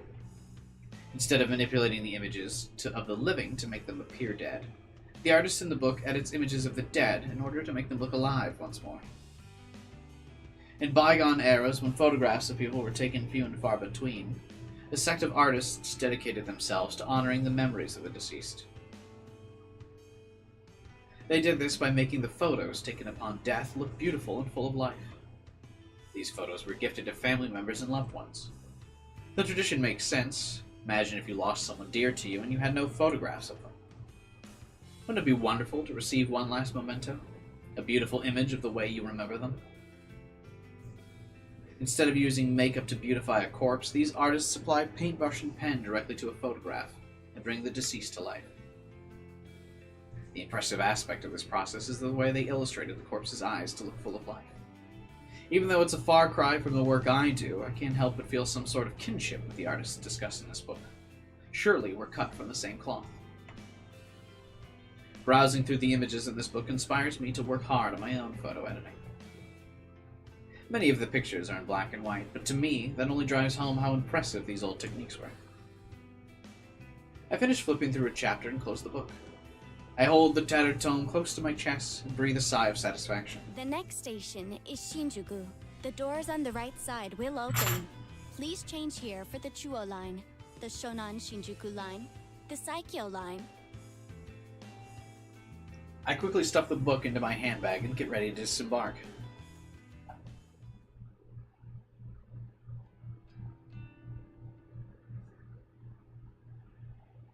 While I'm certain nobody's looking, I carefully open the lid of the large dumpster in front of me. The stench of rotten food and who's know what else assaults my senses, and I reflexively gag and sputter. The staff at the convenience store really need to seal their trash in plastic bags before tossing it in here. Ugh, this is disgusting. I have to stop doing this. The raised open lid locks into place at a 45-degree angle, allowing my now free hands to retrieve a small back object from my handbag. It's a flip phone. A cheap plastic thing with a shiny charcoal finish. I open it and tap on the retro tactile keys, confirming I've completely deleted all sent messages and photos. Nodding to myself, satisfied I've covered my tracks, I eject the battery from the back of the casing and toss it in the dumpster. I snap the phone in half, along with the hinge, separating the screen from the keypad. The screen crunches into pieces, with a satisfying underneath my shoes. I retrieve the smash parts from the asphalt, careful not to prick my finger on the glass. With hardly a glance, I unceremoniously launch the broken parts of the phone into the dumpster. I clap my hands together to dust them off, then shut the dumpster lid. I sidle between the brick wall of the convenience store and a narrow metal railing intended to keep people like me away from the dumpsters. I think this is a typo. I'm assuming that is supposed to be slide. What does sidle mean?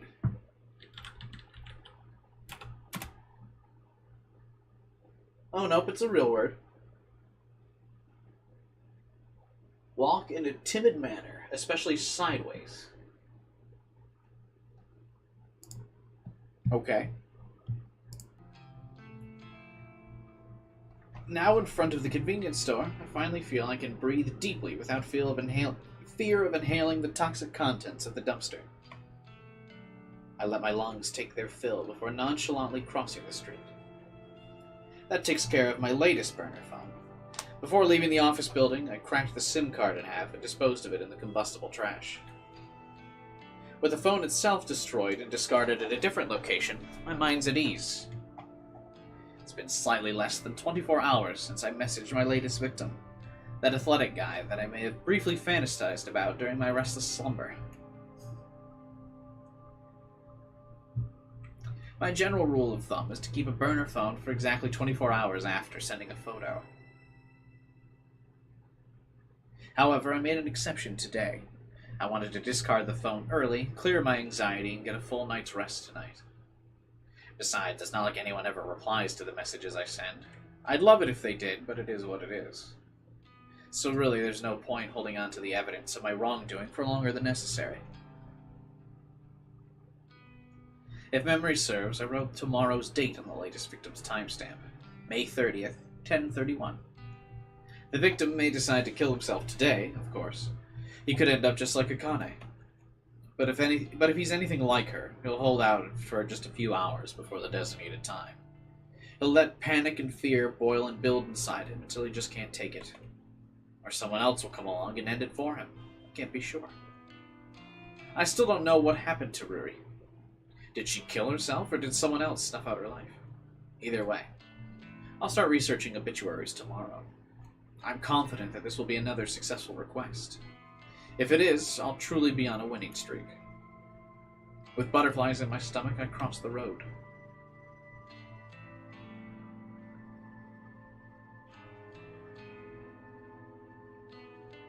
On my route home, I usually like to trek through the small park close to my apartment, provided the weather's decent.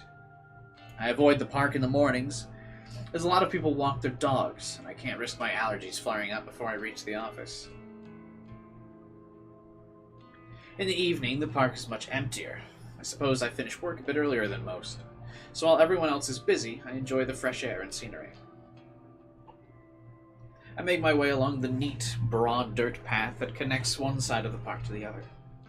Wooden benches line the path at regular intervals, and at this time of the evening, it's commonplace to see a homeless person or two using a bench as a resting place. This city has more homeless people than the general population would care to admit. Who cares? Like, what's happening right now? Why are we taking this side thing around this park and talking about her allergies and stuff? I know that it's necessary to build up some tension between the murders, but, like, we've been going for a while and nothing's really happened besides the one. I guess two, technically, if you count the prologue. Just sleep to the next day. Let's see if she got another kill.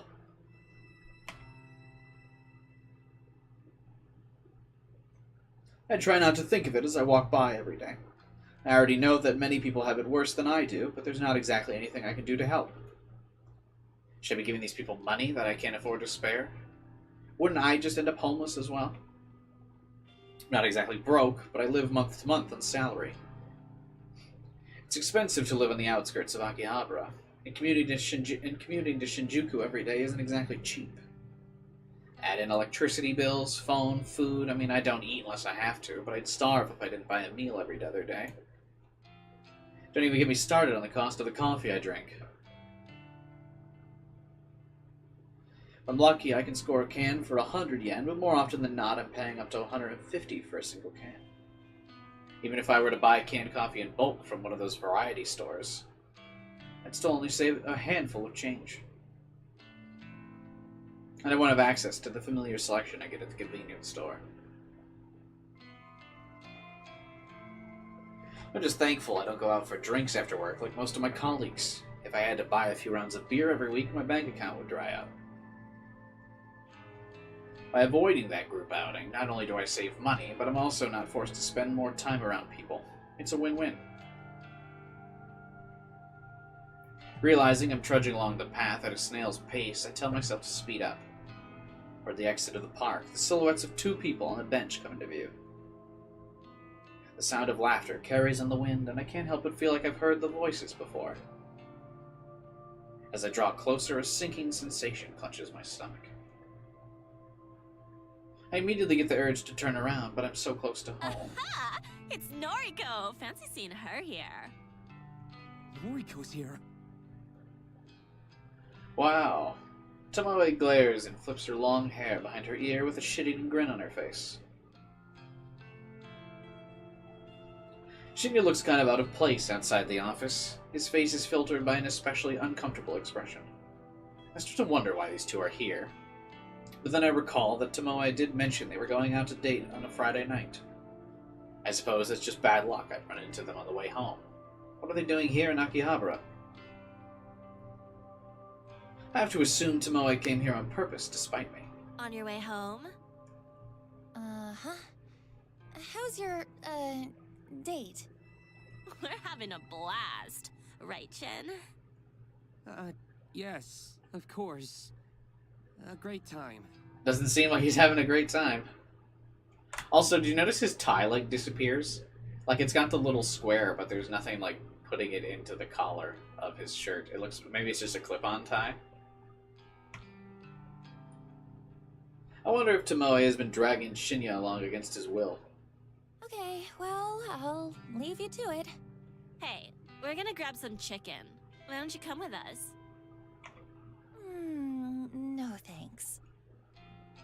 I can't think of any worse way to spend an evening than eating with Tomoe. Please come with us, Noriko. Shinya has a dejected look on his face. It's pitiful, but he brought this date on himself. Why should I have to bail him out? Sorry, I've got things to do tonight. Are you sure you're not just avoiding eating? Afraid to gain a bit of fat? I honestly don't know what to say to that. Say, Shin, you ever seen Noriko eat anything? Well, now that you mention it, she never seems to eat at the office. I eat at home, if that's okay with you. It's not completely a lie. Sometimes I eat at home. Sometimes I don't eat at all. Come on, come get some chicken with us. You can throw it back up or whatever afterwards if it makes you feel better. Why would she be inviting her out? That's so weird. She's starting to get on my nerves. I swear she tries to identify my flaws and insecurities just so she can rub them in my face. Tomoe, you're not being very nice to Noriko. Aren't you two supposed to be friends? We're besties. Besties talk shit to each other, right, Noriko? Right. Huh. Fascinating. Anyway, I'm going now. See you on Monday.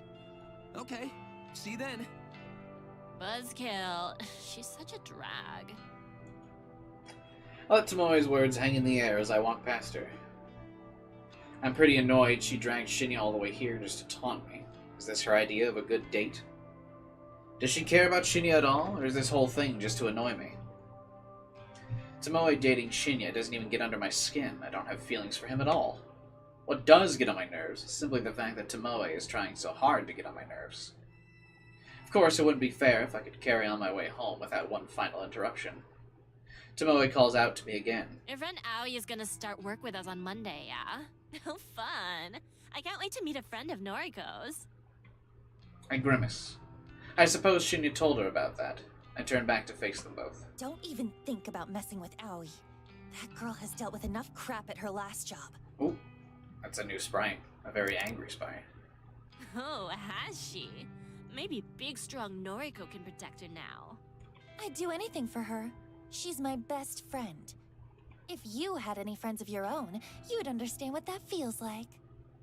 Oh, I got plenty of friends. And only some of them are sluts like you. Yeah. I'm going. I finally managed to disengage from the conversation, even with Tomoe's mocking laugh piercing the air. I exit the park, cross the road, and walk down the block leading to my apartment. I have to wonder if that girl exists solely to irritate me. I have to tell myself she's not worth my time. I can't let her taunts get to me. Grin and bear it, as they say. That's what stoic, unflinching Noriko would do. Running a hand through my hair, I smile and approach my apartment.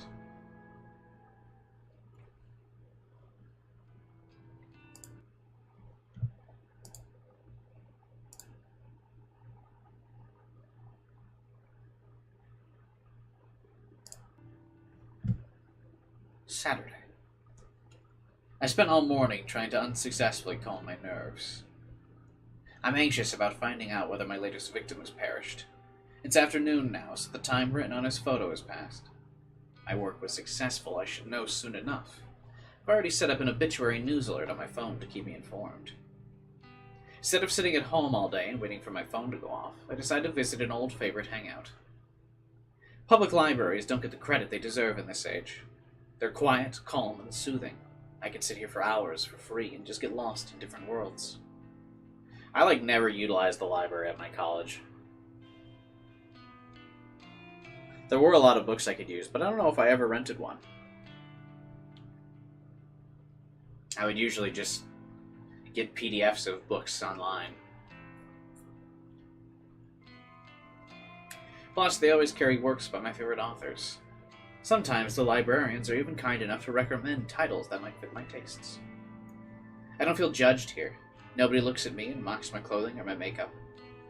Nobody looks at me and asks if I've had enough to eat lately. Nobody makes fun of me, that lonely girl in the corner reading Lovecraft and calmly stroking her hair. Every so often, I put my book aside and check my phone out of habit. No alerts. Have I miscalculated something?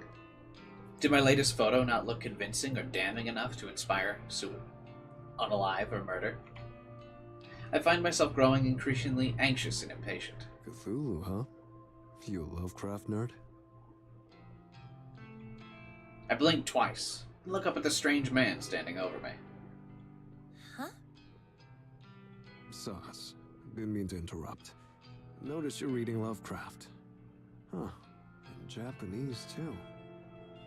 Well, they're in Japan. Wouldn't it be normal to be reading in Japanese? Didn't know this book had been translated. Yeah. My English isn't great, so I read the translated versions. That's mad. Do they translate esoteric names? Can't imagine Cthulhu being easy to write in kanji. Esoteric names? Well, it's written in katakana, so... Of course. Kojiro. I'm bugged by his, like, 5 o'clock shadow. It looks really rough on his character sprite. They should have just gone with the full beard or none at all. I'm not sure that like, the speckling fits this character, like, art style.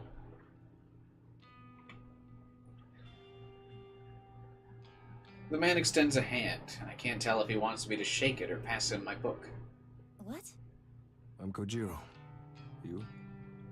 Noriko. Kurosawa. Nice. Just Kojiro for me. No last name. Call me Koji. You don't have a last name? Used to. Lost it. Fire, you know. I'm just Kojiro now. What? This guy's weird. His clothes smell like they've been stashed in the back of a closet for a decade or two. His face is unshaven and his eyes are scarily clear and focused, despite being masked by a pair of thick sunglasses. Didn't mean to keep you. Sounds again. I'm looking for Nobel Sinclair. You around here? I mean, I don't know. Who? Writer guy? Did that book about befriending the dead? The librarian told me to check these shelves. Sorry, I don't really know. No worries. I'll find him. You know, you look like the type who'd enjoy his books. Not to judge you by your cover. Need a strong stomach, though. Messed up shit. As much as I hate to admit it, this stranger has captured my interest. How messed up are we talking? Well, his first book describes dressing up corpses, taking them to dinner. Goal is to not get caught out. Bad, right? Like something out of that American movie. Weekend with Bernard? Or something like that. Second book goes nuts. Main character fills the school classroom with bodies, all dressed up as students. Runs lectures and records them, puts them online. Best part? No one can figure out if these books are fiction. Internet says Nobel Sinclair actually did these things. Says he's doing time now, writing these books as a confession. Interesting. Right? It's deranged. Makes for a good bedtime reading. Huh. You want noise? Well, of course you are. Yeah. You? Yeah. At Koji. Add me if you like. We can talk shop. I gotta look now. At Koji. Do you think this comes up with anything?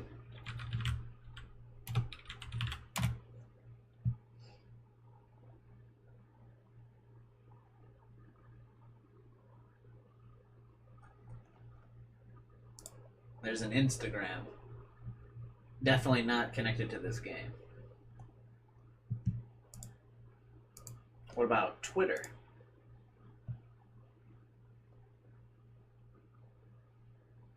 Also definitely not connected to this game. Lame. They didn't make an actual account. I'm gonna find Nobel. Wish me luck.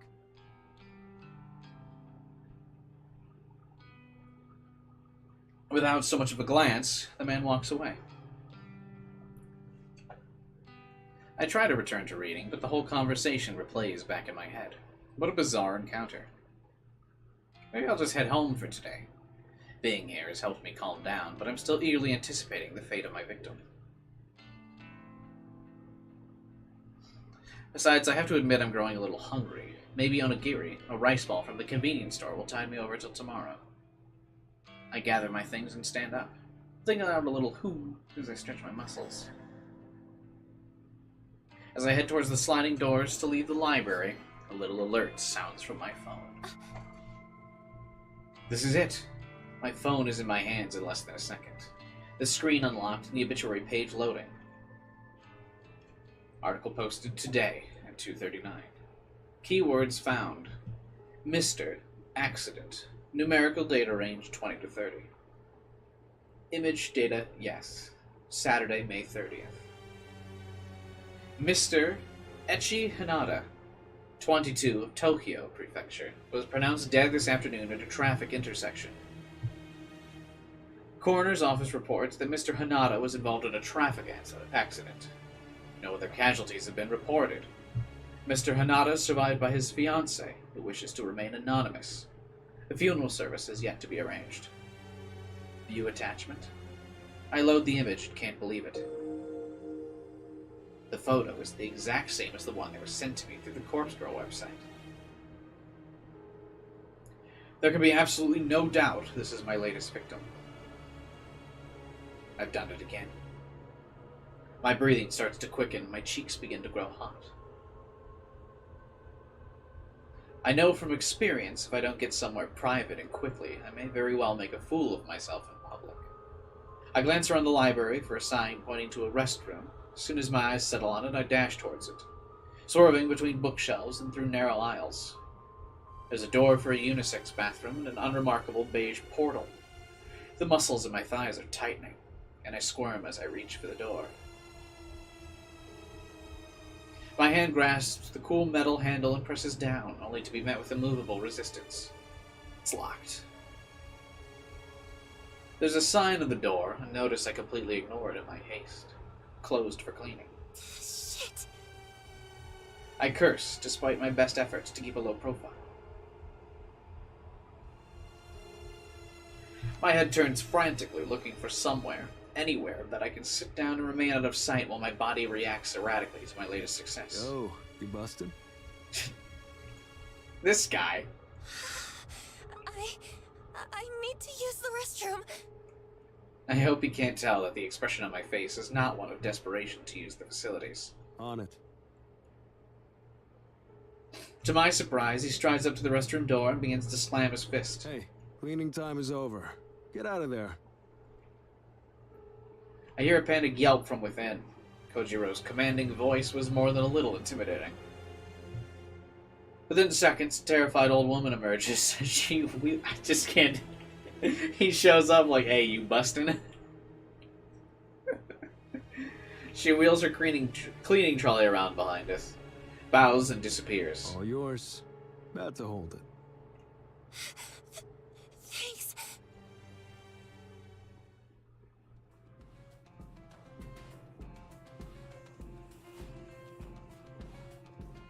This is such a big bathroom for it to be entirely closed because one person's cleaning.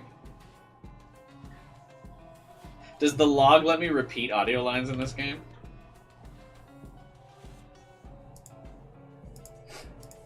Oh, no it doesn't. I dash past Kojiro, unable to believe what's happening. I slam the door behind me and slip into a cubicle. As soon as I sit atop the toilet's closed lid, my legs begin to shake uncontrollably, and I have to lean backward to steady myself. Hanada is dead. Killed in a traffic accident. That could mean anything, but I'm willing to bet that I caused his death. After seeing the photo of his dismembered corpse, he might have purposely crashed his car. Or perhaps someone else rammed his vehicle, intent on murdering him on behalf of Corpse Girl. I don't know how my power works. I don't know why these victims end up dead. But the cause of death ultimately doesn't matter. What matters is Corpse Girl's victorious once more. I find myself panting, squirming, and struggling to restrain myself. My vision fogs, my knuckles clench, and... with barely a fanfare, I begin to cool down. Just like that, the overwhelming urge to explode simply flutters away. Huh? My breathing regulates, my legs solidify and rest firmly on the ground. This experience wasn't nearly as staggering as last time. Maybe because I was so confident that this victim would die, my body already prepared itself? Have I already become desensitized to my ability to wield death itself? I won't pretend I'm not disappointed. That exhilarating feeling I experienced last time, that complete and utter loss of control, was addicting. I craved experiencing it again. Still, I need to remind myself of the most important thing. I fulfilled the requests issued to Corpse Girl. It's 2 new victories in a row. 2 in a single week. As long as requests keep coming, I can keep achieving my goals. I can do this. Full of confidence and feeling steady once more, I exit the cubicle and leave. Now she's gonna need to, she's gonna have to kill multiple people at once to be able to get off. That strange man's waiting for me at the end of an aisle. Good? Yeah. Hey, thanks for... you know... I really needed the bathroom. Course. Been there. Gotta go when you gotta go. Look what I found. He holds up a book with a plain black cover. Nobel Sinclair's latest. Dazed by the Dead. It's a ripper. Oh, what's that one about? Falling in love with the dead. Read it already last year. Time for another go. Oh, here. He hands another book to me. This one with a brown cover. An illustration on the front depicts a field of flowers. What's this? Sinclair's first ever published work. Strange Flower. Title's nonsense. This is the one where he puts corpses in suits, treats them to meals at fancy restaurants. Loaned it out under my name. He'd take it. Return it before the due date. Can't risk getting fined. Oh, well, thank you. I'll be sure to read it. Sure. Send me your thoughts on noise. Right. Be seeing you. What a smooth motherfucker. A brief wave of his hand and he disappeared behind the closest shelves. I can't get over how peculiar he is, but he certainly is making an effort to be friendly. I turn the heavy book over in my hands and look inside the front cover for a publication date. 2009. It's actually not that old. Definitely not as old as the fiction I normally consume. I shrug and hoist the bulky tome underneath my arm, then make for the exit.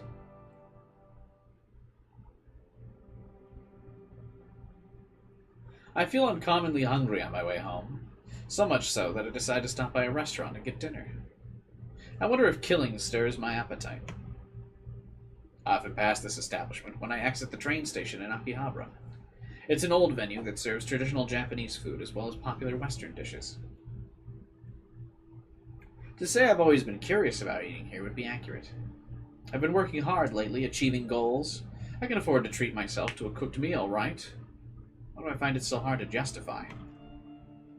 I'm even going to eat at a booth tonight, another rarity. A waitress guides me to an empty booth and I slide in before looking at a menu. The house specialty, according to the menu, is in my hands. It's grilled eel, not exactly my favorite. In fact, seafood of any variety doesn't sit well in my stomach. Is she really Japanese? That's crazy. Also, not really a big fan of going to a restaurant by myself, I must say. I don't really do that too often. I decide to pass on the specials and order something I know I can digest. Omu rice sounds good. I used to eat it a lot as a kid. Omelet, rice, and ketchup, what's not to like? Plus, it's only 700 yen. The waitress returns to take my order, and I confidently point out what I'd like. She offers me a smile and hurries off to the next table. Perhaps my recent victory streak has given my courage a boost, because I hardly feel awkward or anxious sitting here, surrounded by people eating and drinking. I'm somewhat calm and at ease amidst the hustle and bustle of the restaurant. I almost feel like it might be nice to have company, a friend, perhaps Aoi, or even Shinya might be nice to talk to and pass the time with. Well, in a way I do have company. I retrieve the book from my handbag, the very same book Kojiro lent me, and I open up the first chapter. Strange Flower. An odd, apparently meaningless title. Still, it comes highly recommended by an eccentric stranger, so it must be good. My meal arrives when I'm a few pages into the book. I thank the waitress to look at the omu rice before me. It smells good. Presented beautifully, I can probably eat at least a quarter of this portion without feeling ill. What? Why would she feel ill? What? I pick up a spoon and slice through the middle, causing a puff of steam to billow up. Throwing caution to the wind, I scoop up a good amount and bring it to my mouth. It's delicious. There's no other word to describe it. The convenience store meals I normally eat can't even compare. The egg is soft, the rice is fluffy, there's just enough ketchup. I take a second mouthful, then a third. I can't help but giggle a little at the thought of myself sitting here eating like a normal person. All the people around me probably think I'm normal too. Just a girl sitting at a restaurant eating dinner. Another quiet giggle escapes as I gently dab my mouth with a napkin. I set my spoon to the side and return to the book in front of me. The author of this work certainly is interesting. Nobel Sinclair. According to the bio inside the front cover, he moved to Japan from overseas at a young age. The book was written originally in Japanese, so it's not a translation. But even so, the writing style is quite unusual. I can't quite put my finger on what's strange about it. Maybe it's the lack of complex kanji used throughout. Everything's written rather simply. In Hiragagan, almost like the intended audience is elementary school kids. That can't be right. The themes contained within are truly disturbing. Maybe the author just doesn't have the greatest comprehension of writing in Japanese. It's true that a lot of adults have trouble with complex kanji. Professional authors, though, not so much. Anyway, it's not like it matters too much. The book is interesting enough to keep me turning the pages. I must be completely absorbed in reading before I know it. A waitress is politely letting me know the restaurant's closing. I nod and look at the plate of omni rice in front of me. I only ate 3 bites, but I'm feeling full. I really enjoyed what I did eat. I don't even feel any added weight on my hips as I get to my feet. That's definitely a positive. Oh, so she does have body image issues. I stretch my arms and legs, put my book in my bag, and offer the waitress some money with the bill. Does she take the rice home? Did she just leave the omelet there after eating 3 bites?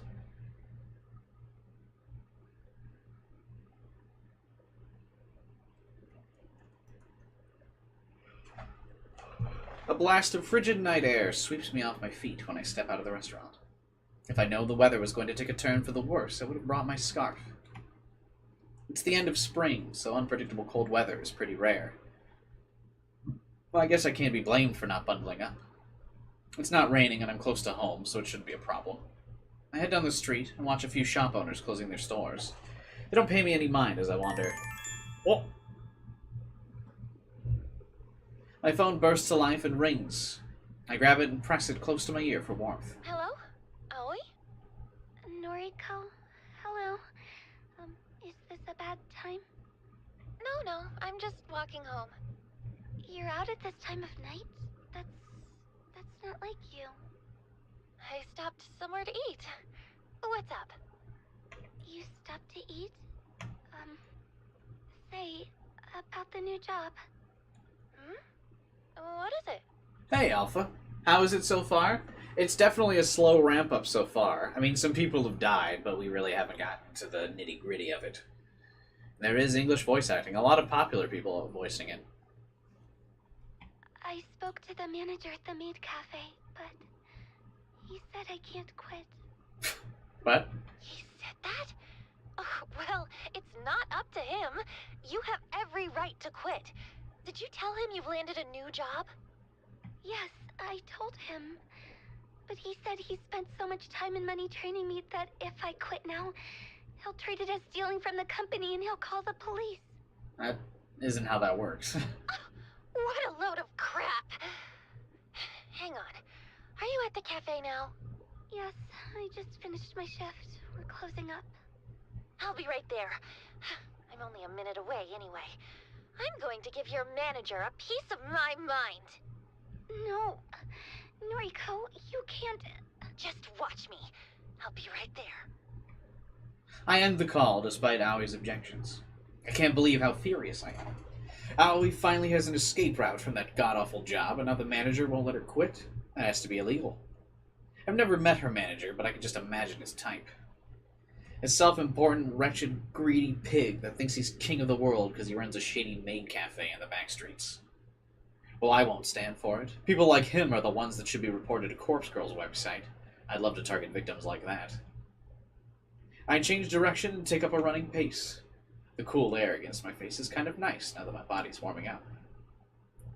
Thankfully, there's hardly anyone around this time of night, so I don't feel particularly embarrassed running in public. I'm not a terribly fit person, so it isn't long before I feel out of breath. I come to a stop at the end of the street, heaving and clutching my chest. Okay. I'm okay. Deep breaths. After taking a moment to collect myself, I start back up, walking briskly this time. I can see the Maid Cafe's illuminated sign ahead of me. I approach the entrance and read the neon board. Chateau de Cristal. Welcome home, master. Drinks from just 400, I assume that's the sign for yen. Table charges 500 yen per person. Open till 10 every night. I pass the sign and reach for the door handle just as somebody hurriedly throws the door open and emerges. Noriko? That's Erica? Yep. The main character is voiced by Erica. There's a whole bunch of really popular voice actors here. Aoi, told you I'd be here. I'm really glad to see you. Is it a visual novel if there's not a maid cafe and one of the girls in a maid outfit? Aoi gives me a brief wave. She fidgets nervously and straightens the ruffles in her dress. I can't believe you have to wear this ridiculous outfit. Even though it looks almost identical to what Noriko wears already. Yeah, but the costume isn't the worst part of the job. I know. Listen, is your manager still here? Aoi hesitates, then shakes her head. You just missed him. There are only a few girls inside closing up. Damn it. Ugh, I really wanted to give him a piece of my mind. Noriko, it's fine. I can continue working here. It's not so bad. Hell no! Don't even pretend it's okay. This place is torturing you. You have that customer that always gropes you, and now your manager is controlling you? I won't stand for it, and you shouldn't either. But what can I do? Just not come back to work. That's it. Like, you have another job, just don't go in. I'm honestly stumped by the question. In all my hastiness to get here, I never even thought through a plan for Aoi. Just don't come into work. Like, what? Just don't go. That heartbreaking expression on her face. I just want to grab her, hug her, and tell her everything's going to be okay. Why can't I? Aoi. I know you don't feel like it, but you're the strongest girl I know. All the shit you've dealt with over the years, all the shit you're still dealing with. You're brave, whether you know it or not. My issues pale in comparison to yours, but you still get up each and every day and do your best.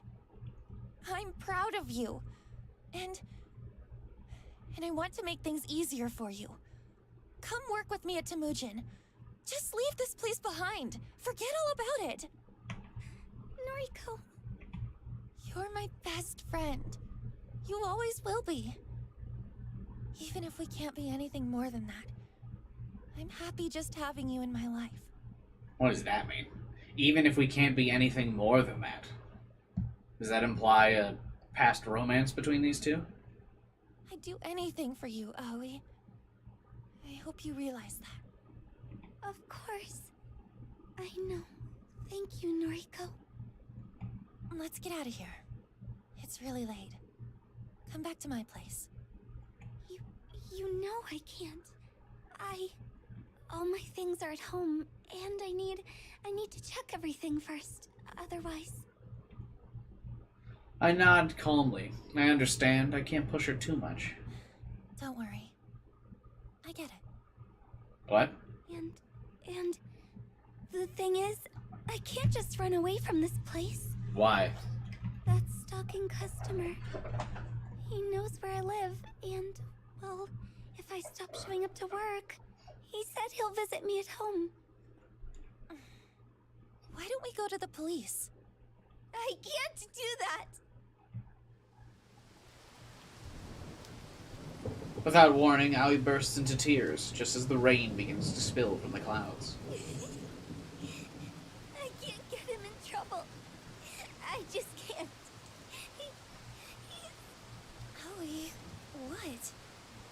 What is he?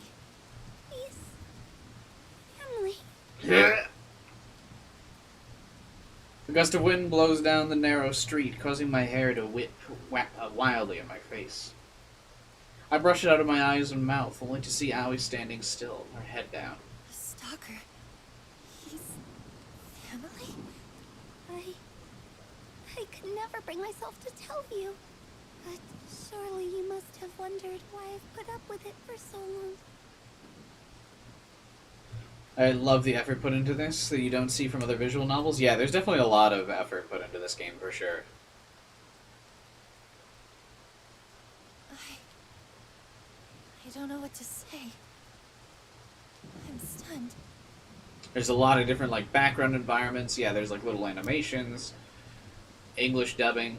You're putting up with it because you don't want him arrested. Yes. If he goes to prison, the rest of my family will disown me. And I'll truly have no one. You have me. You know what I mean. I'm just going to go home for tonight. Thanks for coming out to see me, Noriko. Aoi turns on her heel and strolls away. The click-clack of her shoes against the wet pavement echoes through the street. Aoi. She doesn't hear me breathe her name as she disappears into the darkness. The poor girl. There has to be something I can do. Ooh. Our first choice. 4 hours in, we get our first decision, our first branching path, or potential ending. I don't know how these options work, so I'm going to just save here.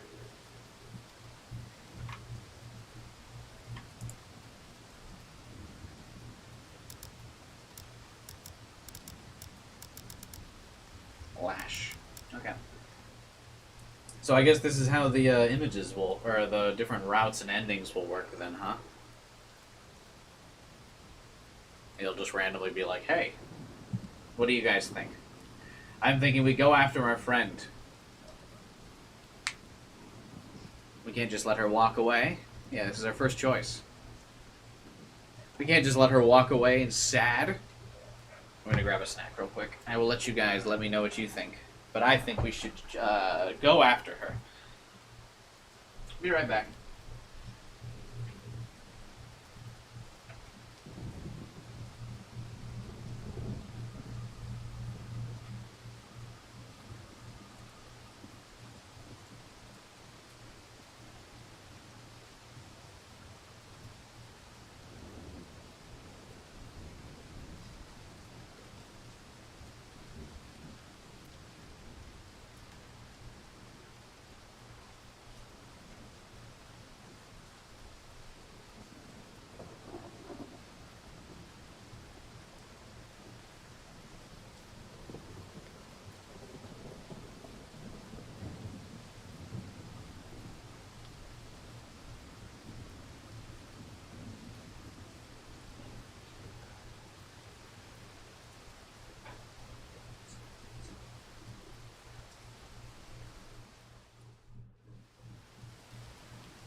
Go after her? Yeah, I think I'll go after her.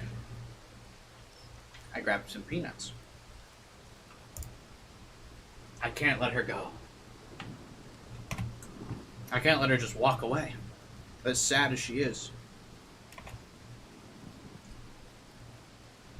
My legs lurch forward of their own volition, propelling my body through the rain-soaked street. Aoi! Aoi, come back! My shout echoes through the night. My weightless words falling through the air like the very rain that patters my face. Aoi's silhouette is just out of reach. If only my weak body could pick up its pace, I might be able to reach her before she fades away. Stop! Ooh, she's angry. Her unexpected command fulfills its purpose. I halt, my shoes skidding along the wet ground. Aoi is closer than I expected her to be. Perhaps due to some trick of the light and rain. She simply seemed farther away to my tired eyes. Aoi, please. Let me help you. There's nothing to be done. Why can't you take a hint? What are you talking about? I don't understand. Aoi's, like, drama seems to be self-inflicted.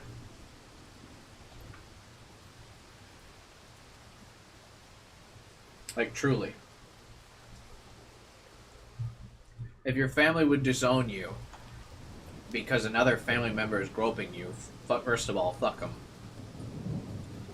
Second of all,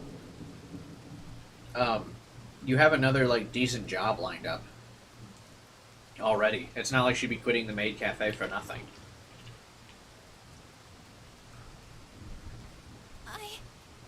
You just never give up, do you? You just want to smother me. You don't trust me to handle things on my own. Well, you did just ask Noriko to get you a job, so you can. That's not it.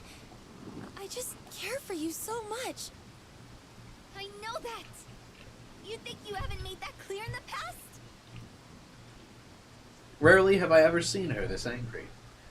She's well past the point of being simply upset. She's truly furious. Have I overstepped? You're not my guardian angel, or my savior, or whatever. This is my life, Noriko. It's not your sick fantasy, where you swoop in and act like my knight in shining armor. Then why did you ask her to get you a job? Aoi, Shut up! Just shut up! You always take it one step too far. Man, me when I wish all of my friends would take things a step too far and get me good jobs and offer to have care and compassion for me. That would be fucking crazy. Oh. Just leave me alone. Any of my friends out there watching this, please don't care about my well-being. Also, please don't give me better jobs. I can't get another word in before she vanishes.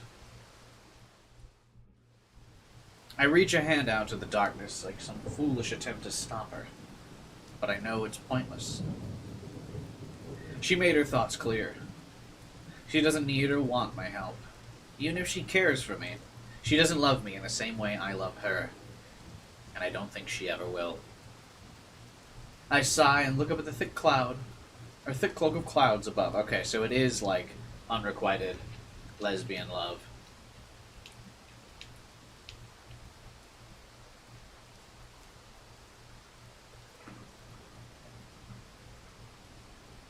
Seems to show how bad of a place she's in. I mean, yeah, that's the typical, like, abuse victim response, right?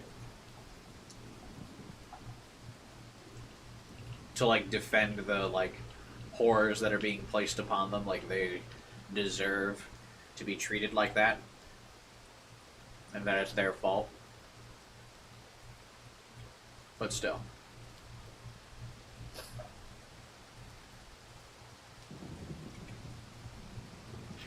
It's a struggle to watch people like that. The rain continues to fall.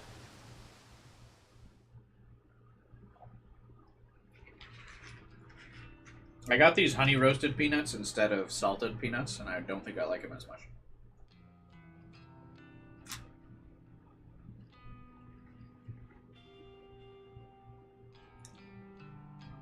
Today drags on. Since I don't work weekends, I never really know what to do with myself during my free time. The library yesterday was nice, but I don't want to hang out there again today.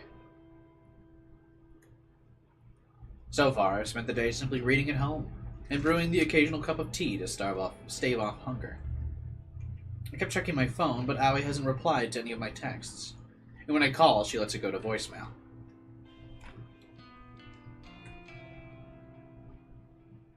I don't even have any new requests to attend to. I was hoping I'd get at least one this weekend to help occupy my time. To take a break from reading Strange Flower, I decide to browse through noise and see what's happening in my social circle.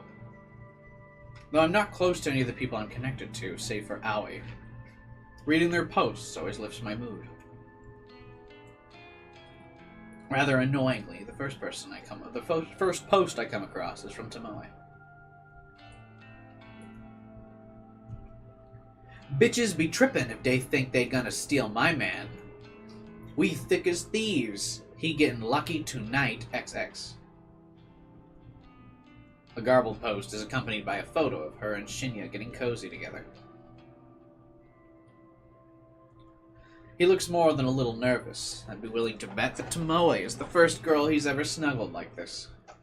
I can't quite figure out why she's so interested in him, or why he's into her for that matter.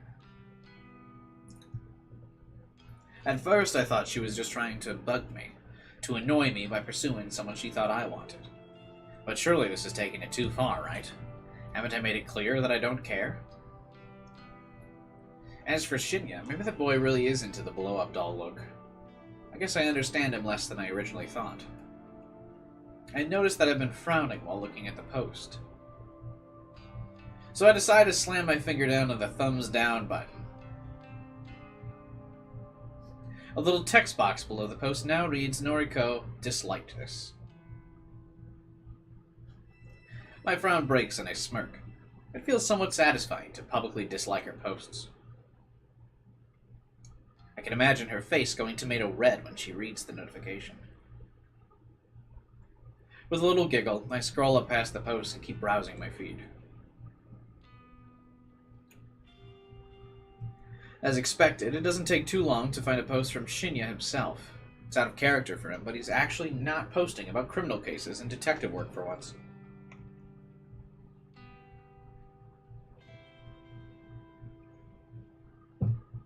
Shinya with a capital S, Fujikawa.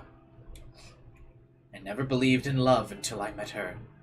She swept me off my feet and showed me how to become a better man. She makes me want to be the best person I could be. My heart goes out to my darling Tomoe. 2 days together and counting. I look forward to every day because of you. Thank you. I involuntarily gag and continue scrolling. Nothing else in my newsfeed compares to those posts. My sister wrote something about her sucky job, and a few coworkers posted about how grief-stricken they were about Akane passing away.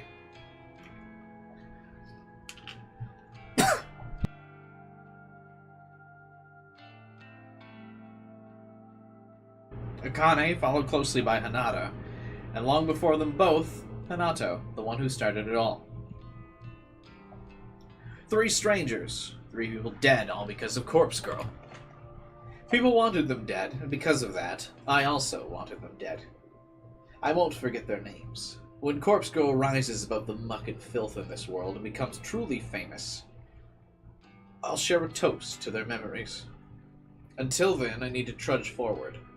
I need new targets, new victims to launch Corpse Girl's name into the stars. Corpse Girl's website becomes more than an urban legend, more than a rumor whispered of in the shadows then. No, I need to take it slow. I can't get too far ahead of myself. I still need to put in a lot of work before I can attain my goal. But the only way I can move forward is if more requests come through. There has to be a way to promote the site. Flashy advertising is out of the question. I don't want the site looking like a gimmick people can visit to pass the time. I need word of mouth. Testimonials. So far, the site has claimed 3 victims. I need the original requesters to spread the word about how effective the website is. Just like I need my viewers to spread the word of how great a stream this is. Remember to like, subscribe, and hit the share button, and share with all of your friends on Discord, and in public forums where people may be talking about this game and others. That would be perfect. But I obviously can't get in touch with anyone. They remain anonymous when they request a death. No one would willingly put in their contact details when doing something so shady.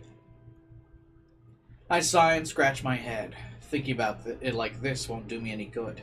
Maybe I should come back to it later. I reach for my laptop sitting on the couch next to me. Maybe I'll take just one more look for new requests. You never know. I log into the admin panel of Corpse Girl's website and check. 1. Today, 3:31 p.m. Victim's phone. Bah. Downloading image. Wait, 3:31? This was submitted just a few minutes ago. What are the chances I would check the request so soon after receiving one? My heart begins to race as the attached photo downloads. I'm excited about the prospect of working on a new request for the rest of the evening. Who will be the poor sucker to succumb to Corpse Girl's whims? Will another beautiful corpse be left in my wake?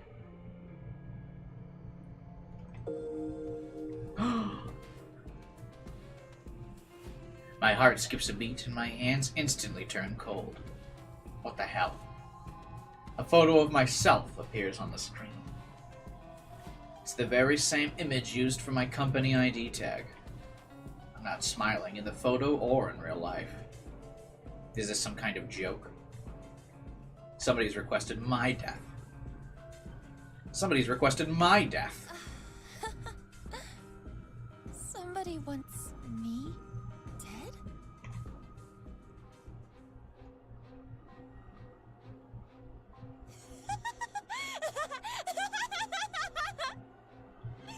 I can't believe it! It finally happened! I know exactly who requested my death! Tomoe! That stupid, vapid bitch! I love Erica. Tomoe, the one person who hates me more than I hate myself.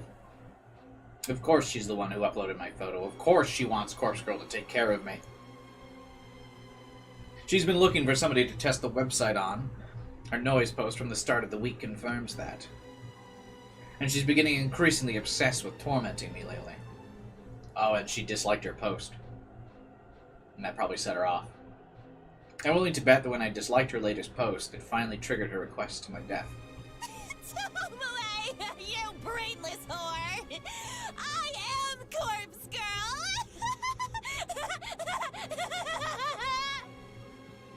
In a fit of manic laughter, I set to work dismembering my photo. I'm going to make my corpse look so realistic she'll think she really succeeded in getting me killed.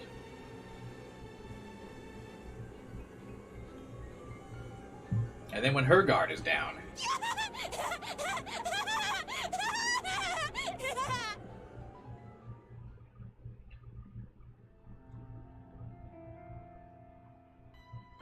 So she's going to kill herself then? No sign of Sato yet? I wonder if she got held up. It's not exactly professional to be late on your first day of work. I grind my teeth and hope that Shinya can't sense my anxiety. She'll be here. I don't believe the bitter words that tumble out of my mouth. I send another message to Aoi's seemingly abandoned phone, not really expecting a reply. Actually, she's not the only one absent. Tomoe isn't here either. He doesn't need to tell me that. I've been watching her desk like a hawk ever since I came in this morning. There's a small surprise waiting for her in top of her desk drawer, courtesy of yours truly. I've been eagerly anticipating her arrival for an hour now. We had a late night last night, so I wonder if she woke up on time.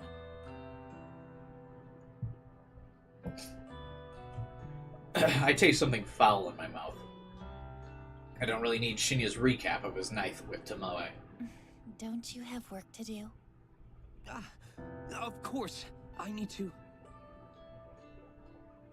His vocalized thoughts trail off as he wanders away. I return my focus to the keyboard in front of me, as I type letters scrawl across my screen seemingly slower than usual. No Aoi, no Tomoe. The static drone of the office environment is just as loud as ever. But without those two here, something's off. Aoi shouldn't be missing her first day of work. And say what you want about Tomoe at the very least, she's punctual. For her to be this late's unusual. Kurosawa, a word, if you please. Oh, hello, Mommy. A soft but sharp voice snaps me out of my thoughts. I look up to find a middle-aged woman standing over me, one hand beckoning in an intimidating fashion. Kotomi Ida, an executive who oversees a lot of the juniors on this floor. I deal with her a few times a week. She's serious and critical, but I've seen a warmer side of her when she chats with colleagues of her own level. Miss Ida, did you need something? Please, come with me. I reluctantly rise from my chair and follow her through the office. She leads me to one of the glass-screened cubicles that line one wall of the office, special spaces reserved for meetings and temporary workstations. Take a seat. I follow her instructions, sitting down on one of the bright, colorful plastic chairs that fit the small enclosure. A new employee was supposed to start work today. Sato, an acquaintance of yours, if I'm not mistaken. That's right. I've been trying to get in contact with her. I see. You understand that it doesn't reflect well on Sato's character if she can't arrive on time for her first day of work, correct? Yes, I understand. Believe me, it is very out of the ordinary for her to do something like this. I'm sure. Fujikawa recommended Sato for the job based on your personal request. This person, I feel like, is very, like, rookie to the voice acting thing, so it might just be one role. You need to be aware that since Fujikawa holds rank over you, he is the one who will be reprimanded for hiring an unsuitable employee. Now, I wouldn't go so far as to say that he will be punished. Rather, his recommendations will be denied for the foreseeable future. Or just actually interview the people that he recommends. Don't just immediately hire them. That's kind of weird. And any attempt he makes to climb the ladder, so to speak, will be vehemently refused by the other executives. That's also kind of like way overreacting. Isn't that a bit extreme? All of that because of one temp employee that didn't show up for work? Yeah, what? That's the way these things go. I've seen it dozens of times. I have literally never seen that happen. What? The reason I'm telling you this is because you should feel some sort of responsibility to apologize to Fujikawa. I had no idea. Honestly, Enough. This isn't an open discussion. Apologize to Fujikawa, and see if he will find it in his heart to forgive you. Why are you even telling? Why would you care if he apologizes or not if you're gonna fuck this guy's career over because of one mistake anyway? And please advise him to seek employment elsewhere. I don't foresee his career with us flourishing anytime soon. That's such a wild overreaction. What? I've definitely had people that like work for me recommend somebody. I interview them, and then I'm just like, yeah, hey, sorry, I don't think they'd be a fit. And like, I don't fuck the person over after that. That's like so weird. Just because they recommended, like, of course someone's gonna recommend their friend for the job. If it doesn't work out, you just go, okay. What? That's all. She abruptly exits the cubicle and leaves me alone, sitting in a stupid-looking green plastic chair. I take some time to compose my thoughts before walking out. I don't know what to say to Shinya. I don't even know if I should say anything. Surely Kotomi is being a bit extreme and effectively halting Shinya's career. This is all because I recommended Aoi for the job. I feel like an idiot, but how was I to know Aoi would prove unreliable? It's far too extreme. Kotomi's out of line. Something else is at play here, I feel it. Maybe Kotomi wants Shinya gone for her own reasons. But I can't imagine why. He's a junior employee, not exactly the type to step on anyone's toes and make enemies. I return to my desk in a bit of a huff and slump in my swivel chair. My eyes fall to the empty can of coffee next to my computer screen, and I begin to wish I'd purchased more than one. Glancing over the top of my screen, I can see that Tomoe still hasn't arrived. Maybe I'll have to wait until tomorrow for her to find the gift I left. I'm sure she'll love it.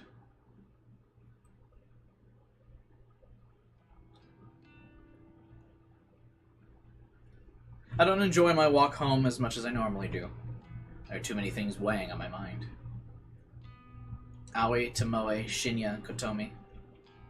Why is it that I'm increasingly finding myself drawn into office drama? I don't want to deal with any of it. I just want to pursue my own goals. Working at the office is a means to an end. A way to keep a roof over my head and have the money to achieve Corpse Girl's ambitions. If I could quit, I would, but I can't, not yet. I wonder if I could monetize Corpse Girl services. Users could pay a fee to request a death, or I could even just accept donations. But I get the sinking feeling asking for money will reduce the amount of requests I get. The number of requests coming in is already depressingly low. If I reduce it any further, I'd be in trouble. As I draw closer to my apartment, my phone cries out. I bring it to my ear. Aoi? Noriko. What's the deal? I've been trying to get in touch with you all day. I'm sorry. I'm so sorry. I couldn't bring myself to come into the office. Yeah, well, I gathered that. Tell me why. You know, just the stuff I normally have to deal with. For real? What are we talking about here? Stalkers? Or your own battles? I left the apartment twice. I really did. But I had to go back inside each time because it didn't feel right. I had to check a few things and then check again, and in the end, I gave up and laid in bed. I must have fallen asleep. What is she checking? Because when I looked at the time, it was already late.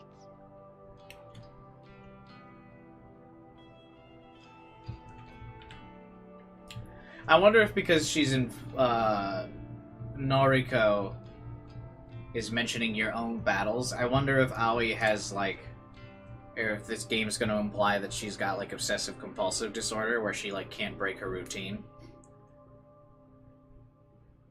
And she's just like checking stuff in her apartment and like can't switch jobs because that's like her routine. Is that it?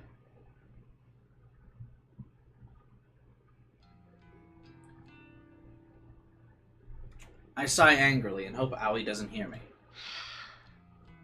Alright. It sounds like you had a rough day. I'm sorry, but the situation isn't great. I'm just going to be honest with you, okay? I don't think they'll be happy with you if you come in tomorrow.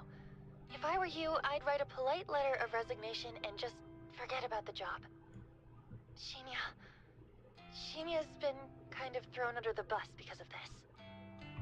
Shinya? Why? I'm not too sure myself.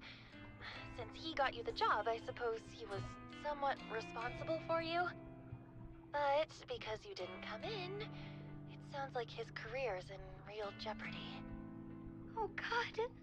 Oh no! Take a breath. You didn't know something like this would happen. I didn't either. I think this one exec has it out for him or something because it's too much of an overreaction. I can't believe it. I never wanted to cost him his job. I know. You didn't mean for this to happen. Look, I'll try and smooth things out a little. I'll talk to Shinya tomorrow. You need to look after yourself right now, okay? Promise me you'll just take it easy tonight and relax. Okay. Forget this ever happened. Noriko will look after everything. Thank you, Noriko. Okay. Get some rest. Talk to you soon, Aoi. Bye-bye. I end the call with a heavy heart. I don't actually have any idea what to do. When it comes to Aoi, I always feel obligated to just tell her anything that will help her feel better. If I could actually follow through with my words and genuinely make things better for her, then, well, maybe we'd have a bit of a different relationship than we do now. But I probably missed my opportunity for that a long time ago.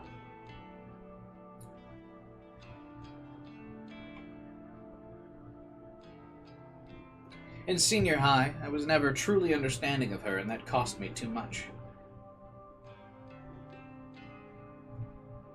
course, I've seen what she goes through. I'd like to think I understand her a lot more now. Definitely being none too subtle about the implications of romance between these two, I think. My feelings for her are true and not muddled in sympathy or pity. This was a different life, and I hadn't made those stupid mistakes. I'd be happy to be with her.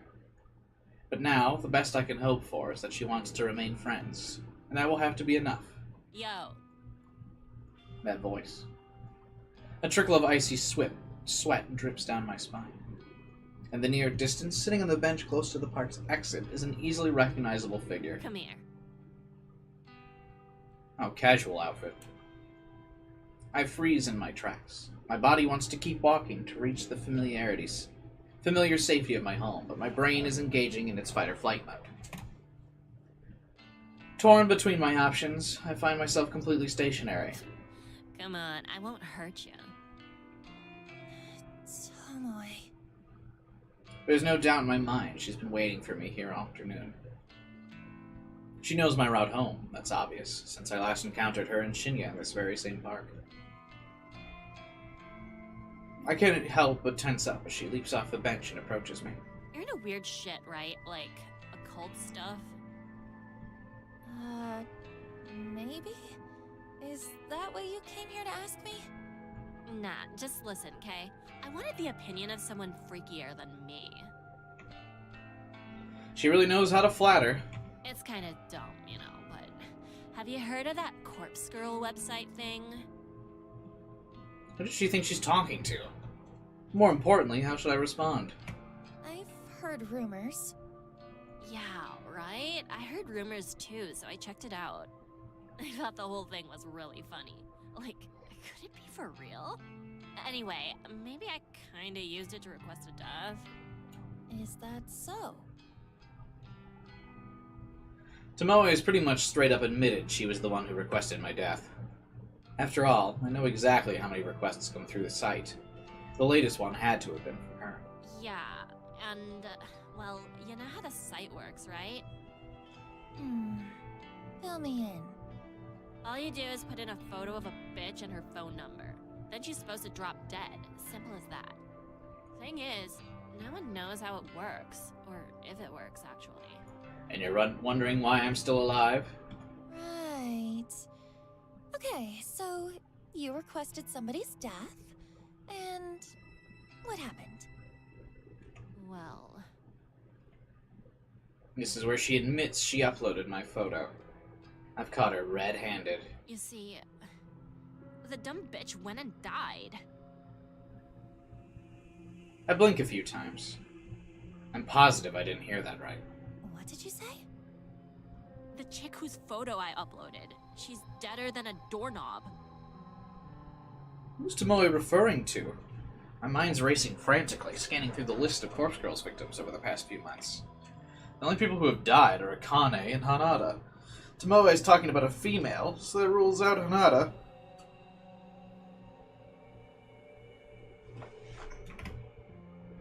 Then there's Ruri. But she died a long time ago. Last year, in fact. Surely Tomoe wasn't the one who requested her death. It was way too long ago for her to be bringing it up now. It leads me to believe the only person Tomoe could be talking about is Akane. Or somebody else died. Somebody I never found out about? That's impossible. I've been so thorough in searching for the results of my work. The only victim Tomoe could be talking about is Akane. That still can't be right. Tomoe requested my death. Somebody, Tomoe, uploaded my photo to Corpse Girl's website just recently. I took a deep breath, swallow hard, and open my mouth. Tomoe, what you're saying is really serious. Are you sure this person died? Yep, no doubt. And that's what I wanted to talk to you about. If you're good with this occult junk, how do you think she died from a website? Do you reckon my request really killed her? Cause I don't really want this shit on my conscience, you know? I don't know what to say. Come on. I was only really joking around with a website. Didn't think for a second that it could really work. This isn't really the sprite of someone who's like, I was just joking around. It was just a prank, bro. I didn't mean to murder you. But now, this bitch is cold in the ground, and I can't sleep at night. Keeping Shinya close is the only thing making me calm lately. Tomoe seems to be showing a little remorse, which I didn't think she had in her. She thought the website was a joke, then fair enough. It's only natural she'd want to play around. Then again, I'm kind of offended she figured the whole thing was fake. Corpse girls work too damn hard to be considered a joke. But I want to get to the bottom of this. I need to find out whose death Tomoe requested. More importantly, the question of who requested my own death remains unanswered. Tomoe, what's the name of the person you requested to die? Her name? Oh, you might know her. It was that skank from our office, Akane Tsurumaki. Kane. Sure enough, she's well and truly dead. Tomoe isn't wrong in believing that the website killed Akane.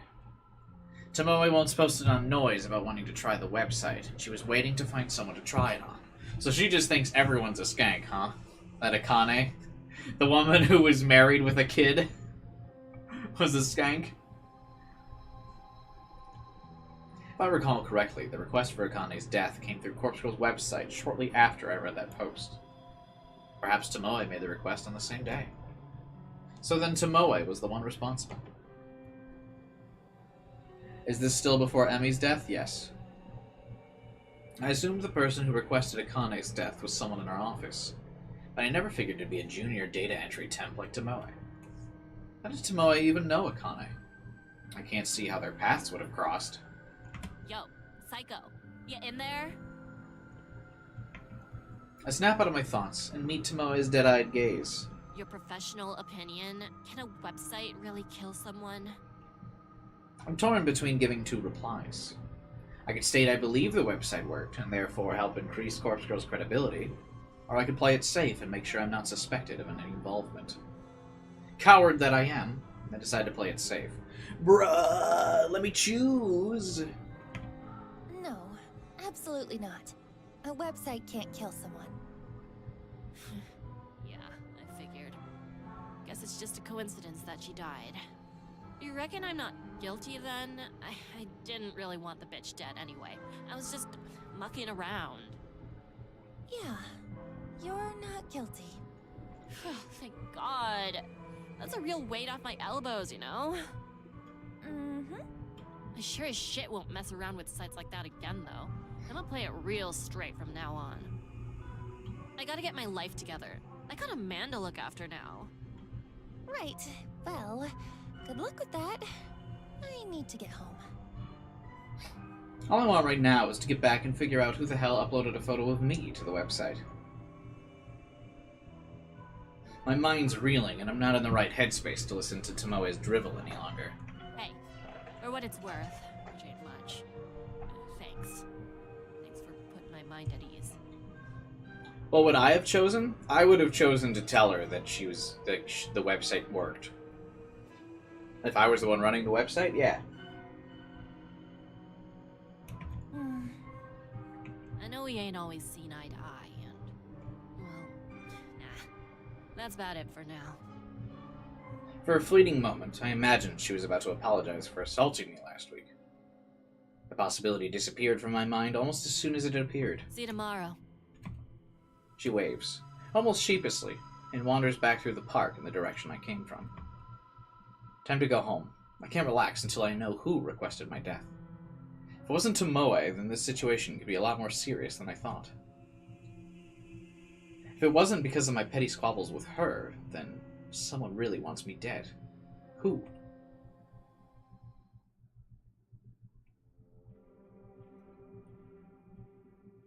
I can't sleep. It must be past 3. Countless hours have passed since I started trying to figure out who requested my death. I've run through every possible candidate and their potential reasons 1,000 times. I've replayed every encounter I've had with every person I've ever met, and I'm drawing a blank. I don't know who wants me dead. I'm not so vain to think that everyone likes me. I'm sure a hell of a lot of people don't like me much at all. But does anyone not like me enough to want me dead? To nominate me for Corpse Girl to claim as her prey? Who do you think requested her death? Probably Aoi, because this is her route. Or like it was the route where we chose to go after her and she got really mad at us. And Noriko mentioned making a lot of mistakes with Aoi before.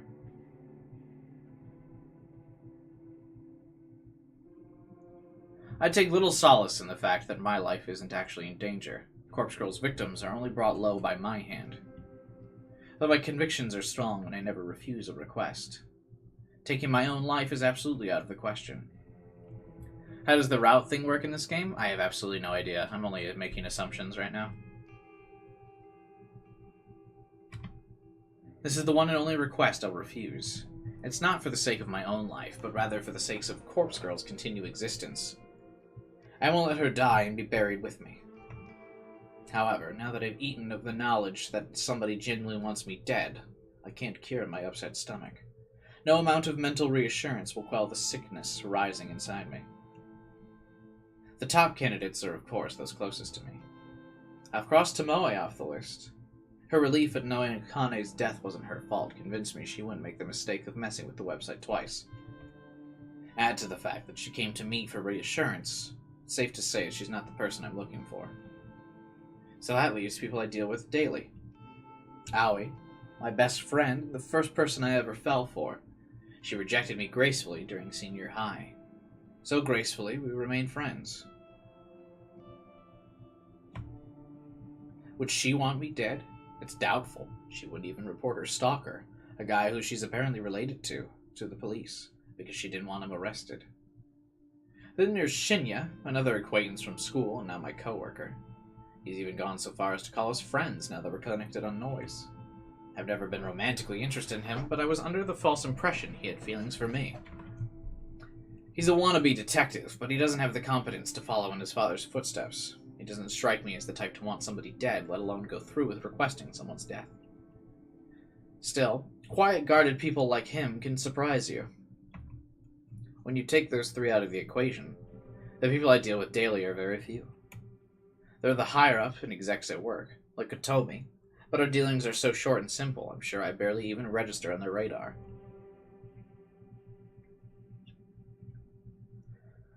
If I extend my list of candidates to include people that I don't deal with regularly, but who are technically still part of my life, then the list gets a little more interesting and harder to narrow down.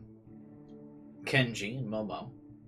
Ogawa, the father and daughter living in my apartment building. They're sweet, kind, and considerate. Couldn't imagine they'd want to kill me unless I'm really using too much of their internet bandwidth and they can't take it anymore. There's my elder sister, of course. Yuriko Kurosawa. We haven't talked in a year, at least.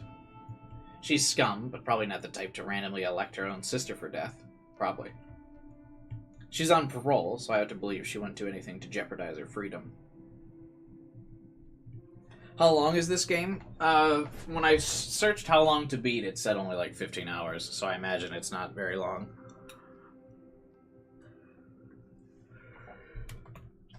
There's my mother. Asuna. She's simply not in a position to submit my details to the Corpse Girl website. My struggling brain can't think of anyone else in my life. I have a very small social circle, it's true. All the people that fill my Noise newsfeed have either already been named on this list, or they're from a small, long-ago part of my life they wouldn't even remember I exist. Then suddenly, without warning, a face pops into my mind with startling clarity.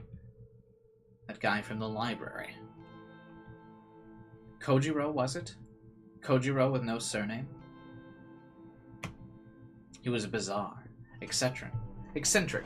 Didn't seem like the type of person that gets outside much. Kind of like me, I suppose. His eyes were so clear it was unnerving. They say the eyes are the window to the soul, but I couldn't see anything of substance through his lenses. Out of everyone I've mentally listed, he seems like the person most capable of taking someone's life. That's a biased opinion. Based on little to no knowledge of him, it's just the impression he gives. However, I have to ask myself, would he want me dead? Me, a person he met one time at the library? In addition, the photo of me that was uploaded to the website was from Tenmujin's corporate system. It's the very same picture that I wear on my ID tag. How would he have accessed it? If he was going to upload a photo of me, he would have found my Noise profile and used an image from one of my albums. There aren't too many photos of me on there, but there are enough to identify me. The guy is suspicious, but I don't think he's the one I'm looking for. yet I can't get his face out of my mind.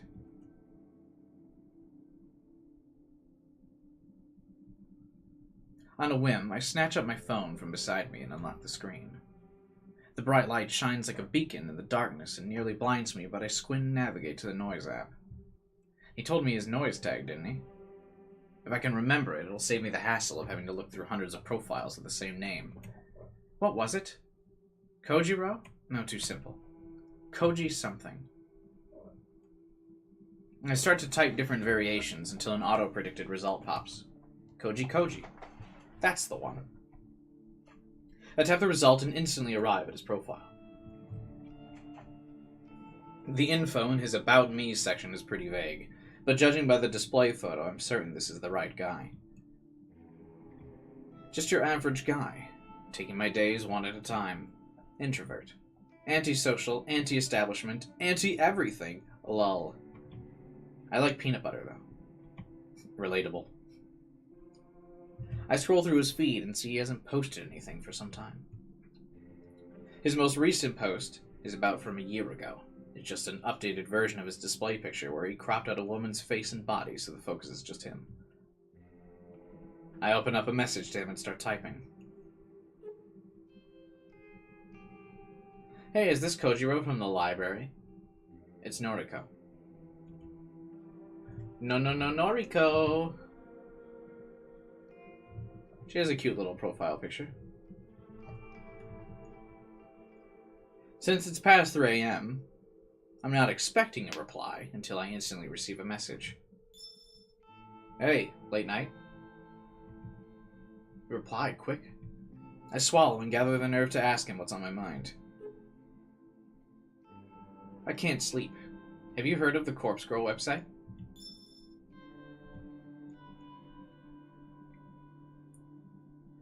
The screen states he's currently typing a message, but then the notification disappears, and no message comes through.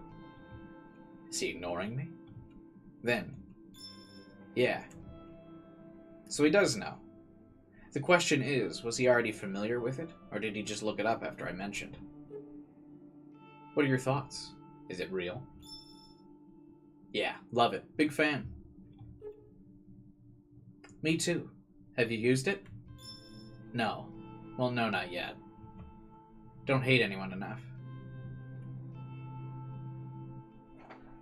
It's hard to get a sense of his emotions through his replies. I can't tell if he's being sincere or not.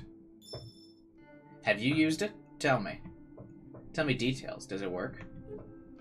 I haven't used it, but it's popular in my office. I don't know why I wrote that, or why I ended the message with a question mark. I shake my head and wait for a response. Let me know if you use it. Might be work for me. Might be work for me. What does that mean? Work? I store cadavers. Dispose of later. I don't understand. Hospital morgue. Storage and disposal. He works at a morgue? I noticed a strange smell on his clothes when we met, and now it makes sense. I gag a little and suppress the urge to vomit.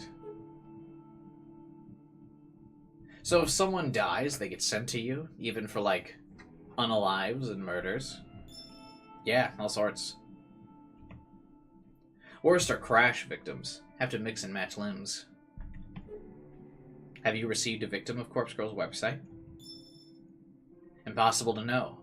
Maybe? Who can say? Have a name? Can he look up the bodies of, or the names of bodies he's received? Can you look up such a thing? Yeah, cadavers are ID'd mostly. Know a victim? Should I ask? Will doing so put me under suspicion of being associated with Corpse Girl? Hello?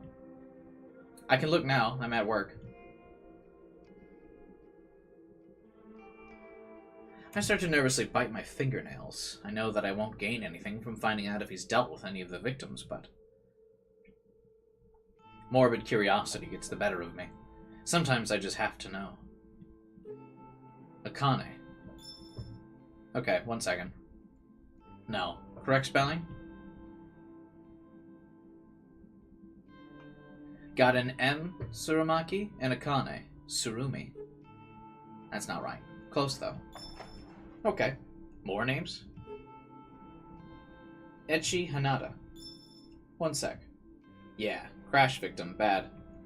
I remember him. He's still here, actually. I can't believe what I'm reading. He ended up at the morgue and he's still there? How long do you store bodies?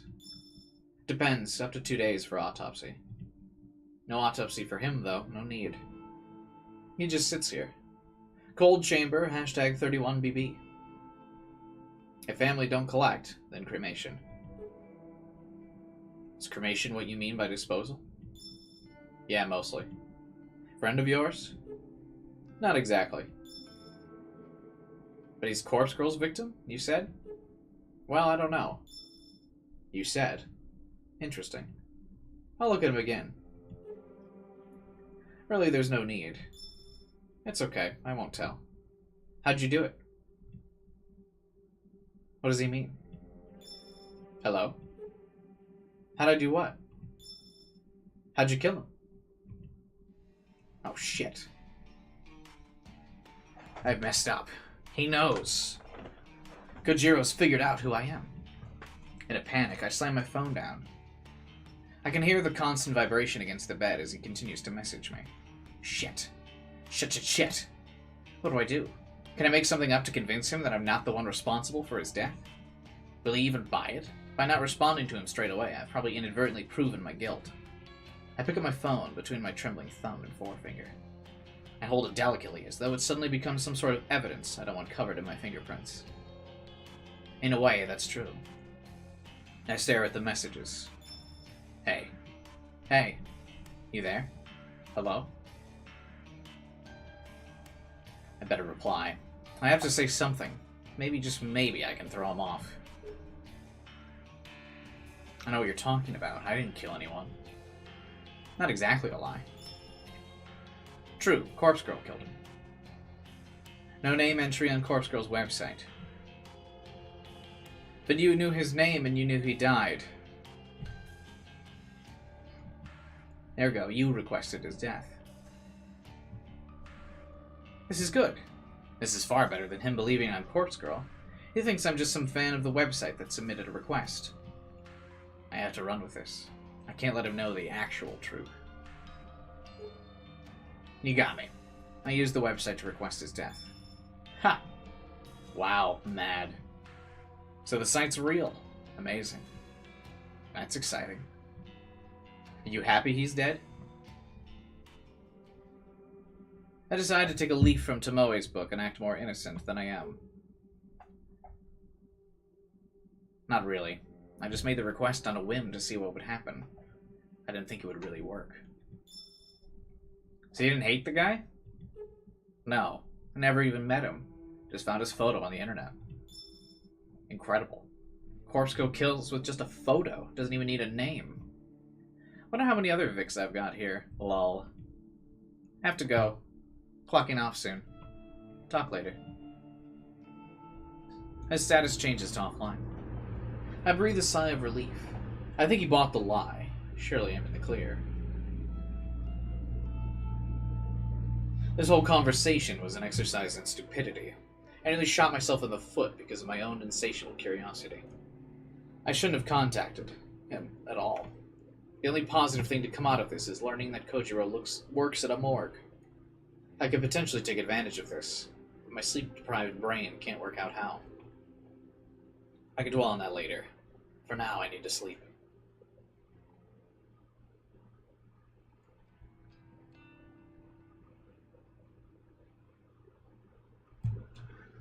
I'm trying to think of a good ending point. There's no really like a big reveal or anything. That's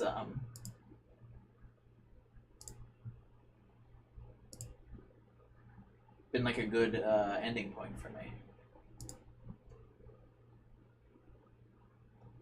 I kind of want to end soon, but I'm not sure where.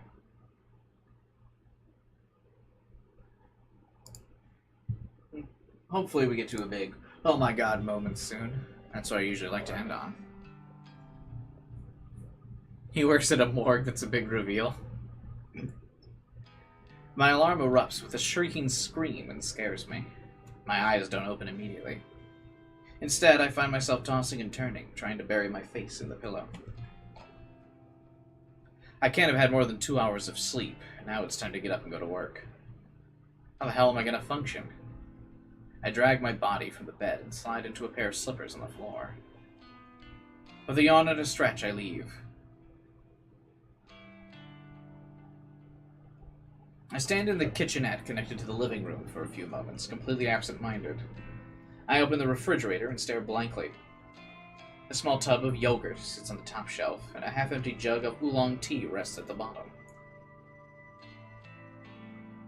I grab the yogurt and peel off the lid. Without even fetching a spoon, I simply pour a little into my mouth. I'm surprised she doesn't have any coffee, like, at her place. How do you wake up? I consume about half the tiny portion and wipe my mouth before throwing the leftovers in the trash. Wasteful.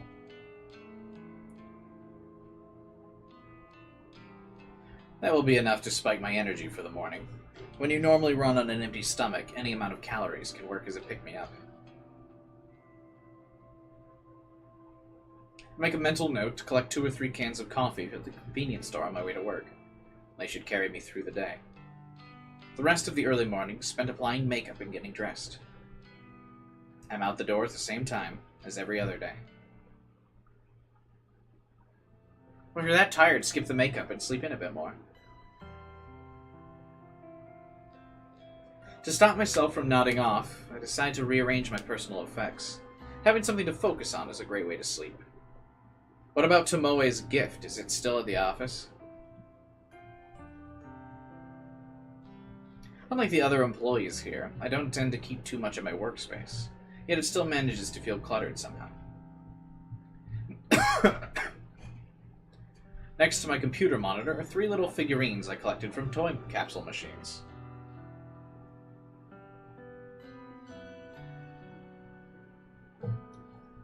They're a set of anthropomorphic coffee cans that were released as a promotional campaign for my favorite coffee.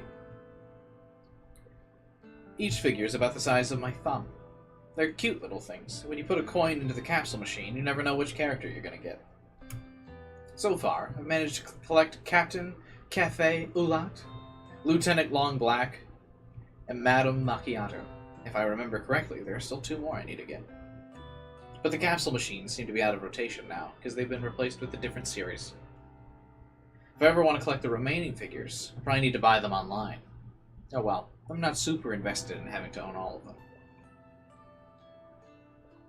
I give each figure a bit of a tiny dusting and set them back up next to my monitor, so they're all standing up straight and facing forward. Satisfied that they're tidy, I look to the small tray of drawers that sit on the other side. I mainly just store papers and office memos in them. I don't care. What are we doing here? I rummage through the drawers and discard a few old notices that aren't relevant. I file away a couple loose papers that have been fluttering around my desk. Then I straighten my keyboard. I dust my keyboard off. The desk looks much nicer. A clean workspace invites a clear state of mind. Or so my coworkers would have me believe. Maybe I'll buy into that a bit, now that I can see the effects myself. The corner of my eyes catch a glimpse of blonde hair, and I turn to watch Tomoe enter. She nods at Shinya as she walks by his desk, and continues nonchalantly towards her own workspace. Since her desk's in my line of sight, I have the perfect vantage point to watch her put her belongings down and take a seat. I felt a sudden stirring of excitement as she sits down. It's almost as if I'm anticipating something to happen. Was something supposed to happen? Have I forgotten something important?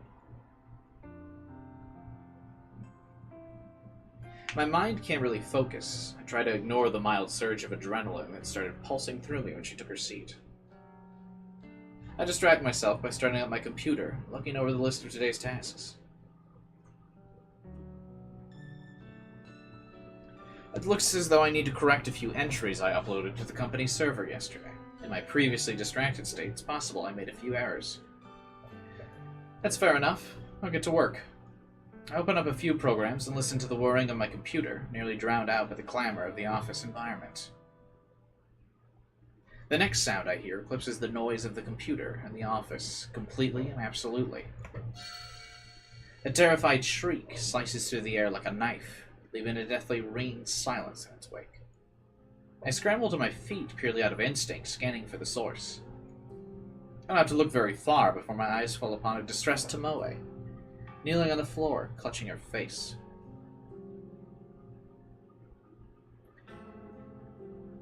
She is on the ground next to her desk, staring down unblinkingly, her fingers white from the strain of clawing at her own head. In the sudden chaos of people rushing to her side, I somehow manage to notice one of the drawers on her desk is open. An open drawer. As tired and exhausted as I am, the significance of the open drawer isn't lost on me. I immediately realized why my body subconsciously felt excited when Tomoe came into the office. I left something there. Yesterday's obsession with discovering the identity of one who requested my death caused me to forget my rebellious strike against Tomoe. I left it in her drawer yesterday thinking she was the one who submitted my photo. And she didn't come into work, and it slipped my mind.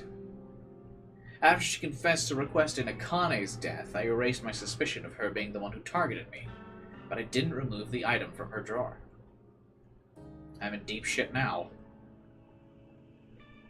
Before I can even lurch forward from behind my desk, Tomoe turns her head to face me.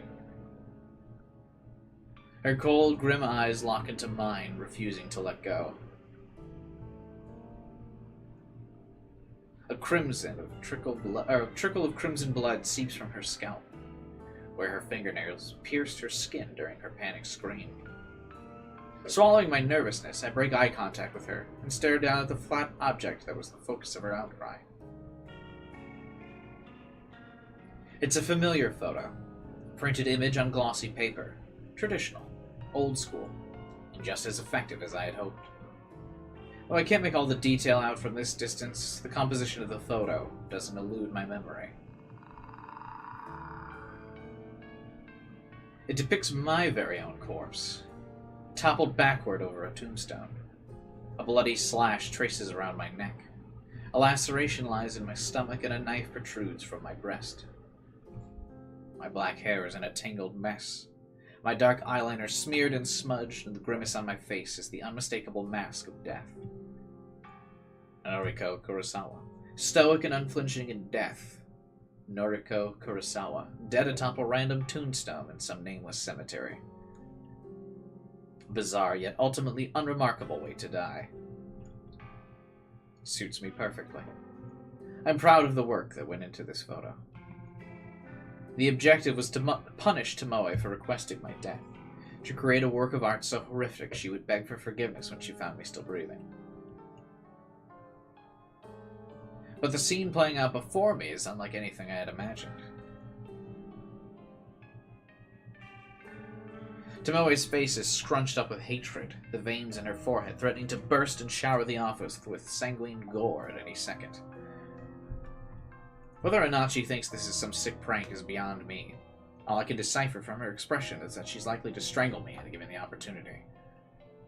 Perhaps I'm jumping ahead. Why do I automatically assume that she believes I'm guilty of putting the photo in her drawer? I mean, aren't I the victim? Perhaps she actually... Who the fuck is responsible for this? She howls like a wounded animal, a battered and beaten pup backed into a corner. I'm betting in this route, Tomoko actually... Not Tomoko. Wrong character, wrong game. Noriko ends up dead, and the power of the Crimson Girl... Or the Crimson Girl. I'm getting tired. The Corpse Girl is actually just some mysterious force connected to the cursed website. Not her. Clutching the photo, now torn from her bloodied fingernails, she stands and plants her feet firmly on the floor. Steadfast, stern, resolute. A bulwark of immovable fury. All eyes upon her, the bleached blonde gal girl with an antagonizing attitude is the center of attention. This photo is disgusting! Absolutely sick! Who made it? From the confused and puzzled faces of the 20 or so employees huddled around, it's obvious that no one knows what she's talking about. The photo is small, and with her clutching it tightly and waving it around frantically, it's impossible for anyone to make out the detail. I'm bold enough to assume no one else has managed to properly glimpse it. Maybe I can prevent our coworkers from getting a closer look if I act fast. I dart out from behind my desk and approach. Let me see. Tomoe aggressively thrusts the photo toward me. I take a cursory look at it and gasp loudly to add credibility to my acting. Adopting a fake countenance of shock, I grab Tomoe by the shoulder and pull her close. I bow my head against hers, so we stand intimately in the middle of the crowd, forehead to forehead, our eyes fixated on one another. I hope my beating heart isn't loud enough for her to notice as we stand against each other. I whisper softly, my pulse quickening as I try to make my words sound urgent and confident rather than broken and anxious. Come with me. I need to talk to you.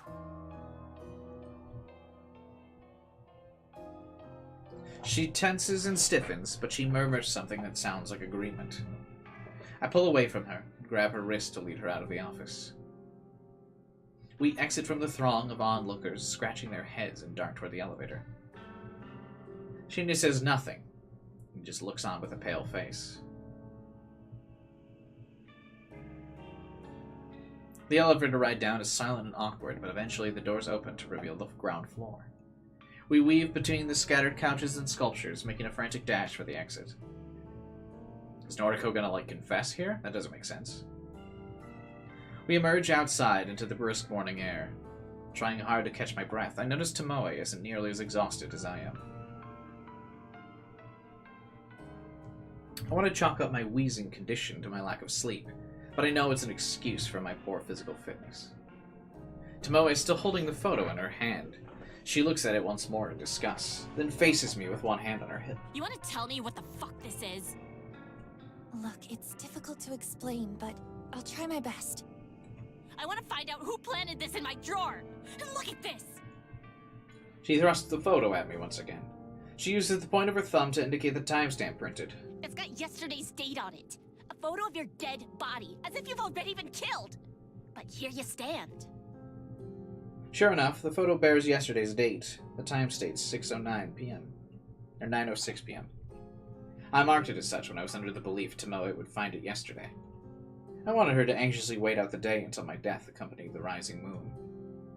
Since that didn't go down the way I planned, the confusion on her face now is self-explanatory. I just can't believe that corpse girl wants you dead. What? Huh? This is just like what happened to Akane Tsurumaki when I requested her death. The police found a photo of her own dead body on her phone when they investigated how she died. What? Is this public knowledge? How did I not know this? And now you've got a similar photo. Does that mean Corpse Girl is trying to kill ya? But it doesn't make sense. It's already past the time it says here. And why was the photo in my desk drawer? What do I gotta do with it? I'm guessing that Shinya told her, because his dad's the detective on the case. I'm still reeling from the info about Akane. The police discovered the corpse photo on her phone. Of course they did. Of course they would investigate her death. It's foolish of me to assume the photo wouldn't come to light. Tomoe grits her teeth and tenderly touches a finger to the bloody cut on her scalp, the place her fingernails slashed in anguish. She lets out the fingertip in revulsion and sighs. Look, maybe it's my fault that Akane Tsurumaki ended up down the well. Maybe it's not. Why do they need to say the full name every time? The least I can do is make sure that the fucking corpse girl doesn't come to get you as well. You ain't my friend or nothing, but sluts gotta stick it out together, right? I don't want another cold bitch on my conscience. I feel like these are the most touching words Tomoe can string together. I'm somewhat flattered she wants to protect me. Tomoe, you don't have to do anything. Yeah, I kinda do, you know? You comforted me a little when I came to you about the dead skank. Made me feel like I wasn't totally to blame, yeah? You might not be as much of a psycho as I thought. Might be a heart beating behind that flat chest. Okay. Thanks. Unexpectedly, the brash and brazen girl beams at me brightly. I'm putting you under 24-hour surveillance. Corpse Girl's gonna have to crack my skull open before she goes sticking her fingers into yours. Tomoe, really, that's not necessary. I can't figure out a way to convey I'm not actually in any danger. Well, any immediate danger, at any rate. It's true that there's someone out there who wants me dead badly enough to have requested it. But as far as the threat of Corpse Girl coming to get me goes, I'm safe. I resign myself to simply staring blankly at Tomoe, the girl I hold so much disdain for. I know I should choose my next words carefully. Tomoe is prone to violent outbursts, even at the best of times. I don't need you to protect me, fuck off. Thanks, but I'll be fine. I'd feel better with you looking after me.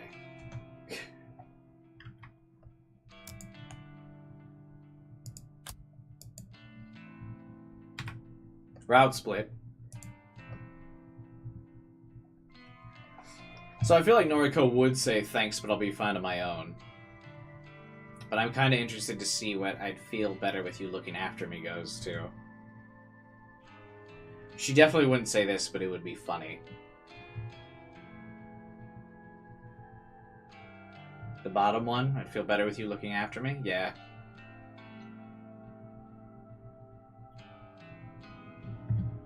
Who knows, we might get a love scene with that one.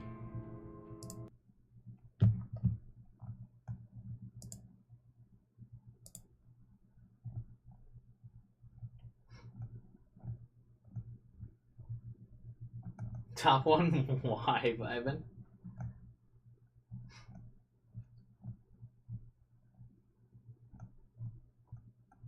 Seems like it would be so out of place.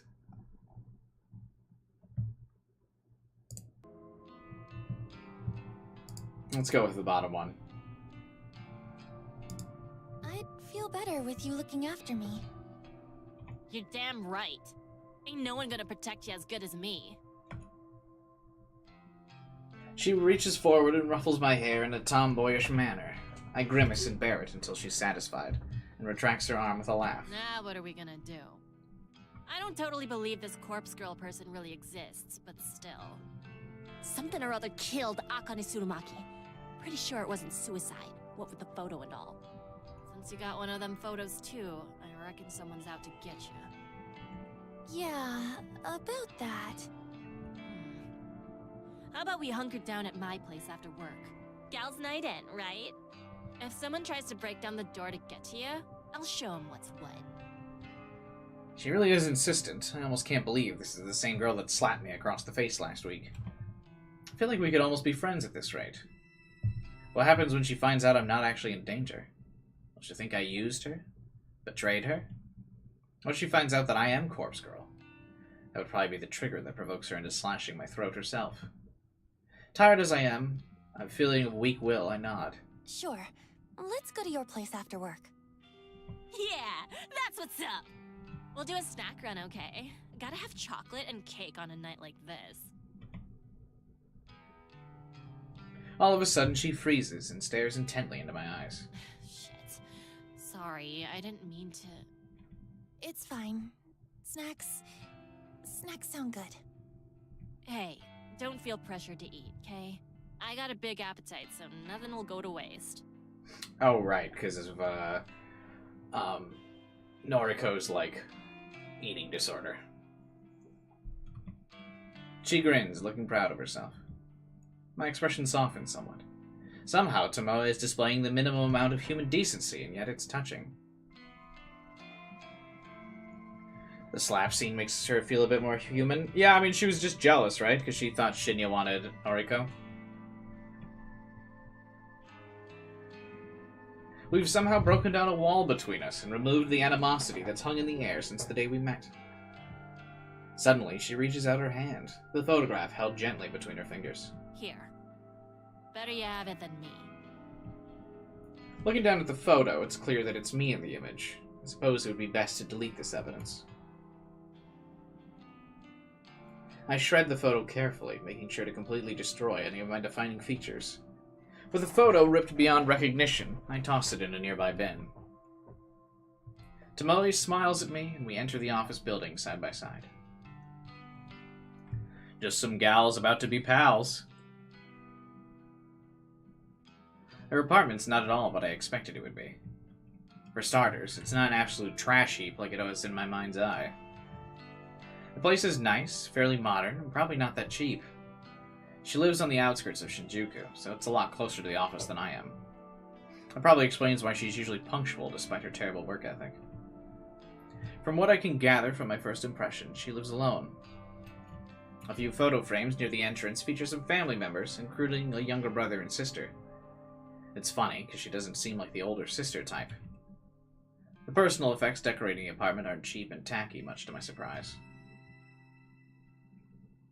What do you think of Tomoe? I mean, I think she's alright so far. She's kind of bombastic, and her personality drastically changes all the time, but still fun.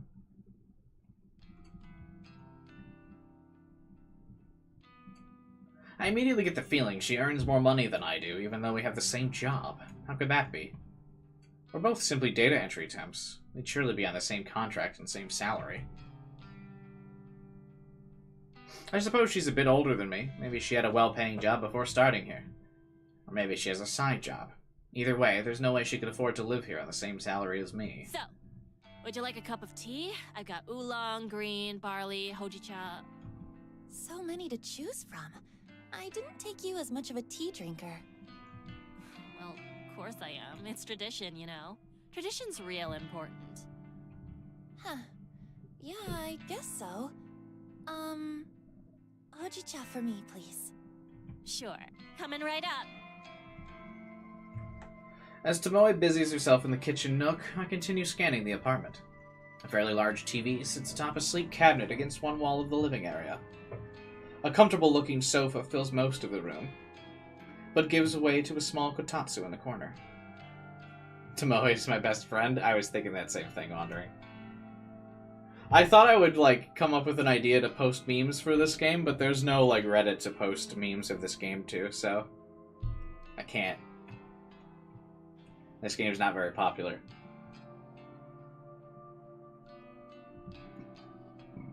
During winter, a kotatsu is a very valuable piece of furniture. It's a small, low table with a blanket to cover your legs. Underneath is a tiny space heater designed to warm up the enclosed area. I like your kotatsu. I can't even fit one in my apartment. Oh, yeah. They're great, right? Dad actually made that one for me. Your dad made it? I look closely at it. I don't know much about woodwork, but the whole thing looks very solid and well made. Even the blanket spread underneath the table's surface is pleasing to look at. It's probably not cold enough to flick the heater on, but feel free to sit down there if you like. No, that's okay. I'm warm enough. A memory of my childhood flickers at the edges of my mind like a moth dancing around a flame. Sitting in a kotatsu as a child, with a warm cup of cocoa and my big sister reading a book aloud to me. I shake my head. That was too long ago to even attempt to remember clearly. And the past never really mattered much to me anyway.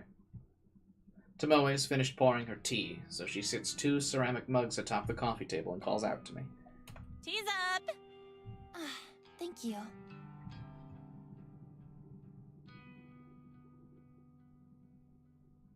So, we gotta protect you from Corpse Girl, right? Just gals being pals here. I nod. Hey, wait a minute. If you got one of them photos, that means someone requested your death, right? This whole time, I've been thinking it's Corpse Girl that wants you dead. But that ain't right. It means that someone else just asked Corpse Girl to put you in the ground. Yeah, that's what I figure. She's not wrong. Well, Corpse Girl isn't actually after me. It's true that there's somebody who requested my death. Huh. So who do you think it is? Who wants you dead? Well, honestly, at first I thought it was you. Yeah, I mean, last week I might have been tempted to chuck your photo on the website, but nah. This is very interesting. They're the light flickers between them depending on who's talking. You work right near me in the office. If you ended up dead, someone would trace it back to me, you know? I dobbed in Akane Tsurumaki because she worked way upstairs. And we never talked, save one time when I found out she's a total skank. Oh? So you did speak to her once? What was she like? Fucking slut, that one. We met in the lobby. I was on one of them couches doing my makeup because I was in early one morning. She walks past me, gives me one of them looks all those snooty rich people give you. You know the type, like, I'm better than you and I know it. But you know what she said to me? What did she say? She says this. Honey, please wait for your clients outside the building. Huh? What did she mean? Ugh, don't you get it? She was implying that I'm a hooker or something. Just by looking at me, she decided I didn't belong in the office building.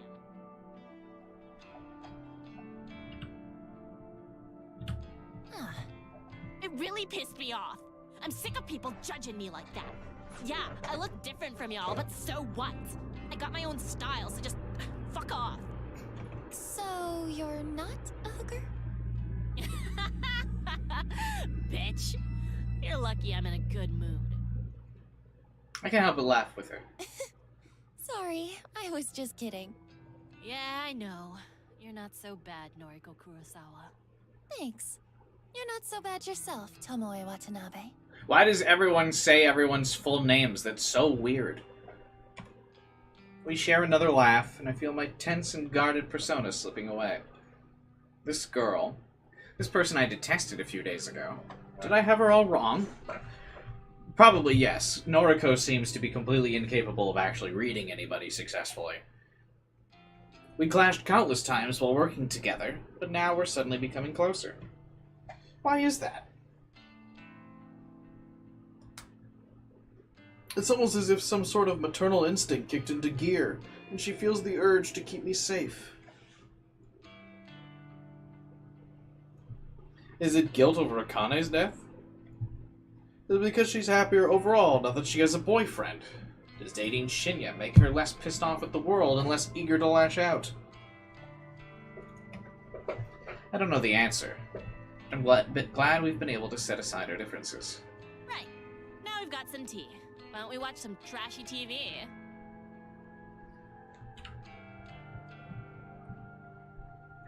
I'm betting it's actually... I'm now starting to believe that it was Shinya, excuse me, that requested Noriko's death.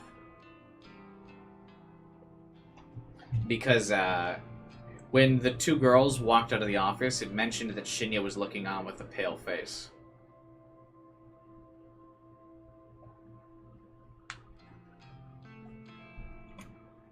Not exactly my preferred way to spend an evening, but Tomoe has welcomed me into her home, and we've all but buried the hatchet. It's only fair I extend a hand of friendship as well. Okay. Trashy TV sounds great. Let's do it. Yeah. Tomoe cheers and picks up the television remote with a quick flick of her wrist.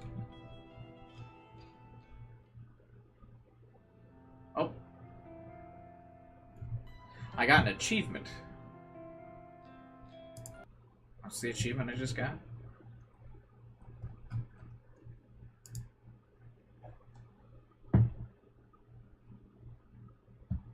Forged a bond with Tomoe.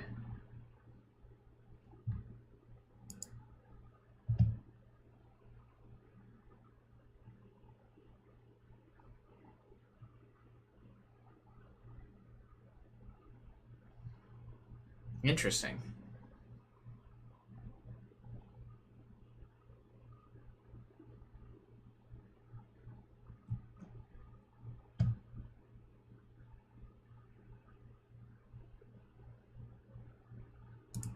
Okay. Another dull morning in the office. The chatter of people talking on the phone, the humming of the air conditioner, the tapping of fingers against keyboards. If I didn't have music to drown out the white noise, I'd probably go mad from being exposed to it every day.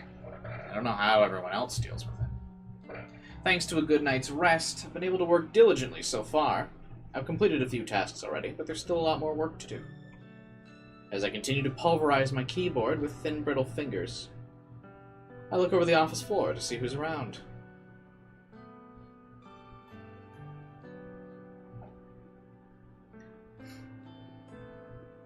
Shinya sits at his desk, his expression scrunched up in concentration, and he absent-mindedly scratches his face with the blunt end of a pen. Turning my head, I observe the back of Tomoe's head, as she works attentively at her computer. She hasn't said anything to me since we arrived at the office this morning. Because I now know she's not the one who requested my death, I feel more at ease.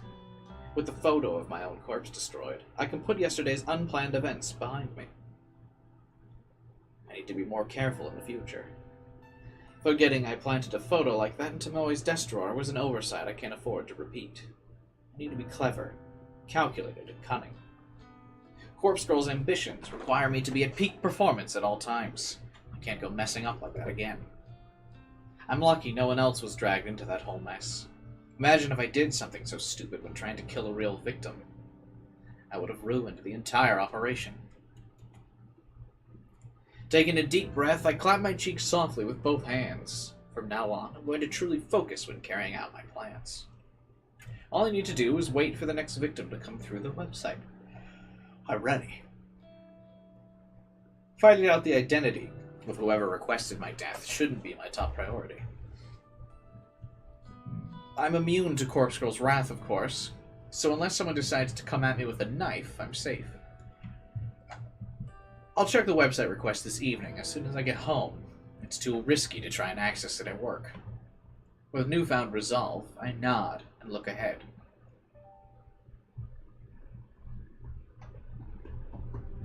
I think this game might be way longer than I think, because I've really done nothing but read, and we still haven't even completed Act 1, and the achievements imply that there are 3 acts.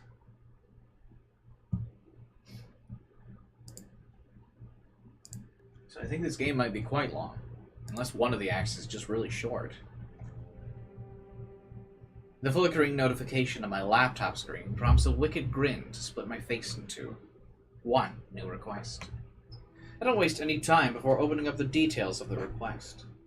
My heart begins to pound and I feel the welcome rush of adrenaline through my body.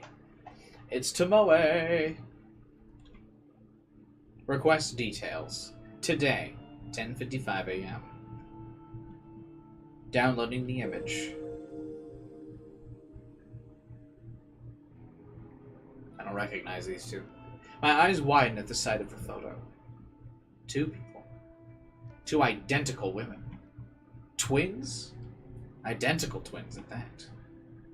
The woman on the left is circled in red, but she is obviously the requested victim, but without knowing them personally, it's impossible to distinguish between the two. They both have the same stunning features, luscious hair, and contagious smiles. This is truly an interesting request. I immediately jump to the conclusion that one twin wants the other dead. That's not the only possibility, but I'd like to think it's the case. Makes it exciting. This type of request only serves to reinforce my resolve. I can't wait to start gouging out the victim's eyes. She'll leave behind a truly beautiful corpse. As I wait for the DD to load up, my phone tingles beside me. It's a noise message from none other than Kojiro. You there? About last time. Hi. That guy, Hadada, gone today. Where'd he go? Cremated. Family didn't collect him. Limited space, you know how it is. I don't quite know why he decided to tell me this. I suppose he still thinks I requested his death, so... I see. More names? What? Want me to look up more names of Corpse Girl's victims? Sorry, I don't have any more names for you. Shame. Tell me if you request more. Oh, and do you know her identity? Who, Corpse Girl? Yeah. No, sorry I don't. Okay. Is it you? Are we back to this again? No, it's not me. I'm not as clever as all that. Okay. How does she kill? Not sure. Okay. What do you know, lol? All I know is that the victim receives a photo of their corpse before they die. Everyone knows that. My dog knows that. It's her calling card. You had a request fulfilled. Tell me more. I don't know what else to tell you. Lame. Okay. By the way, I saw the photo. What photo? The photo on his phone.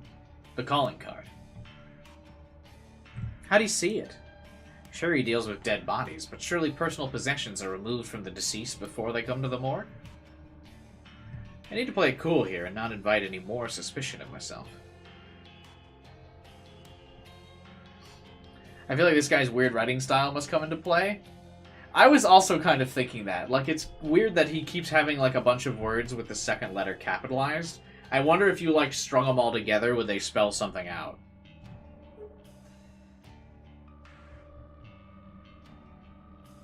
Are you talking about the photo that Corpse Girl supposedly sends to her victims? Yes. Funny thing, it was definitely the guy, but photo didn't match the cause of death. The photo didn't match cause of death. I remember crafting his photo. Of course, it wasn't all that long ago. I used a base image of a corpse with dismembered legs hanging over a power line. It was a memorable image, after all. It made a fearsome sight. But it's not something that can be easily replicated by unalive, or by murder, for that matter. So I never really expected him to wind up looking like the photo. From what I read in the obituary, he died in a traffic accident. He must have been driving, or he was a pedestrian. Either way, it was likely a collision with a vehicle. I just realized I haven't really been putting on many voices in this game, like I did with the Sonic game. I actually really tried hard at the putting on voices for Sonic. The Sonic murder mystery, but I haven't really tried much for this game. I don't know why. Maybe because I knew this one wouldn't be as popular as the Sonic murder mystery one.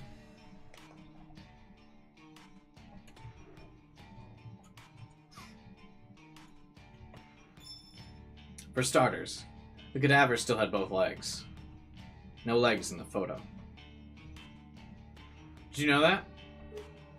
I didn't know. I haven't seen the photo you're talking about. You haven't? Interesting. So Corpse Girl doesn't share it with the requester. Hang on.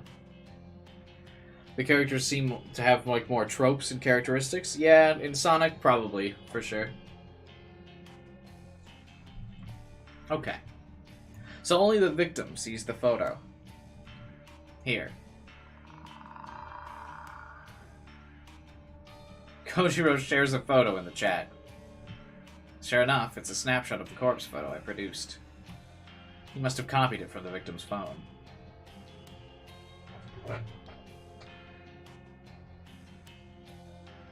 Yikes. The photo from Corpse Girl. Compared to this. Another photo is shared. This one I haven't seen. It's his true corpse, sprawled forward in the driver's seat of a wrecked car. Seeing a genuine corpse photo doesn't come as much of a surprise. After all, I've spent countless hours trawling through the DD. I've seen more than my fair share of destroyed lives. There's not too much blood in this photo.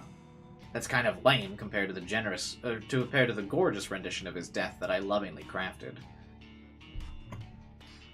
It's still not entirely evident what led to his car collision. This very well could have been a genuine accident. For my own ego, I have to at least pretend Corpse Girl had a hand in it. Thoughts? The real death doesn't match Corpse Girl's photo at all. Why do you think that is?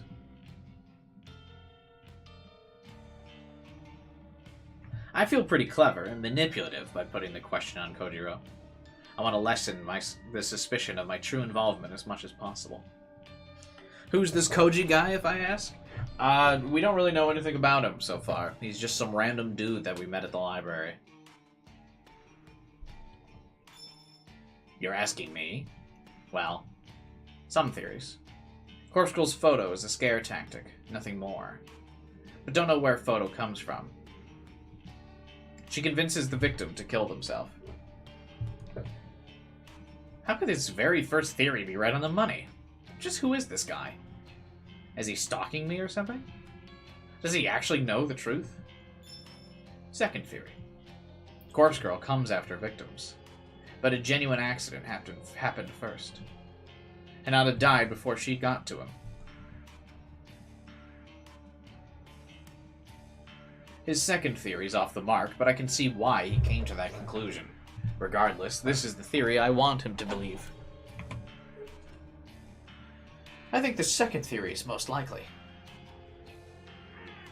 Sorry, I needed to stretch for a second there.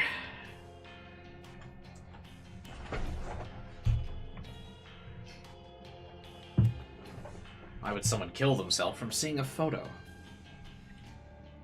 Doubting my own methods like this leaves a sour taste in my mouth.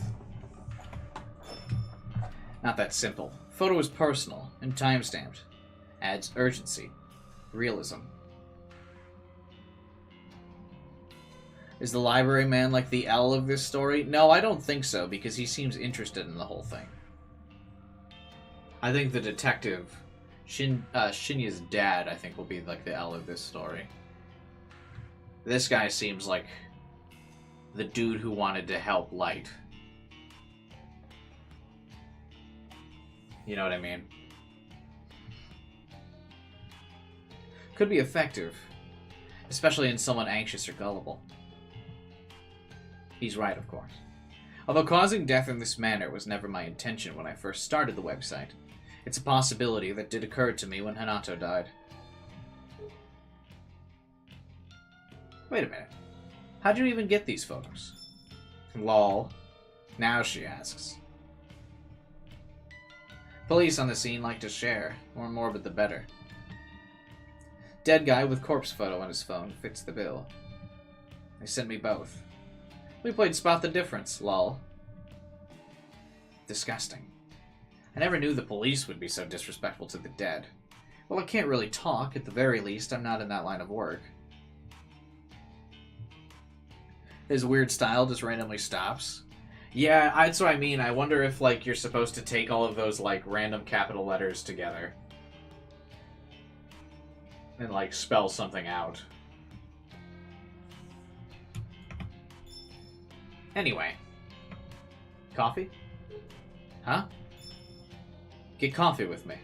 That's bold. Instead of asking her out for coffee, he just says, get coffee with me. YN. Unbelievable. This guy wants to meet up and grab coffee? Has this conversation really given him the feeling that I'm interested in him? Does he think we've bonded over a discussion of dead bodies? I'm about to tell him no, but some part of me hesitates and halts. He has connections. The morgue, the police. It's not inconceivable that he might be a useful tool. At this stage, I'm about 80% sure he doesn't know my true identity. It might be safe to meet up with him.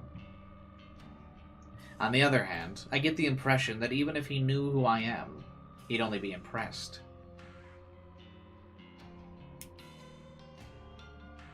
Next time he talks like that, write it on a note. I've already missed so many. I don't know if that would work. But maybe it's a code.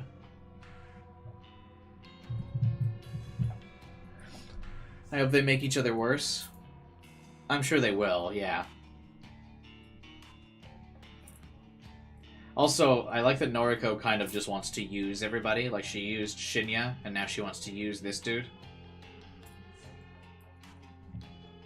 It's a gamble. It could be beneficial, or it could lead to me being caught out. I might even get myself arrested for my involvement in 3 deaths. Was what I'm doing really illegal? I'm not so sure. But I don't think a jury would take my side. That's why I have to err on the side of caution. Okay, let's meet. I type the words and hit send before I have any more second thoughts. It might be a fatal mistake, but if I'm clever enough, I can wrap him around my finger and utilize his connections. Cool. Message you tomorrow.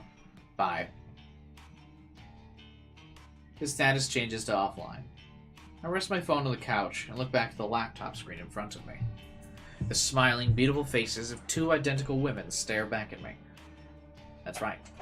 I was about to start working on this most interesting request.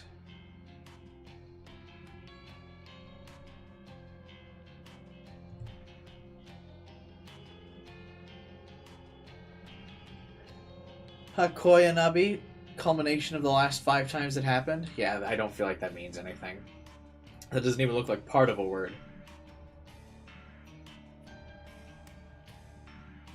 I think it's just supposed to be like him making typos, because he's a weird dude or something.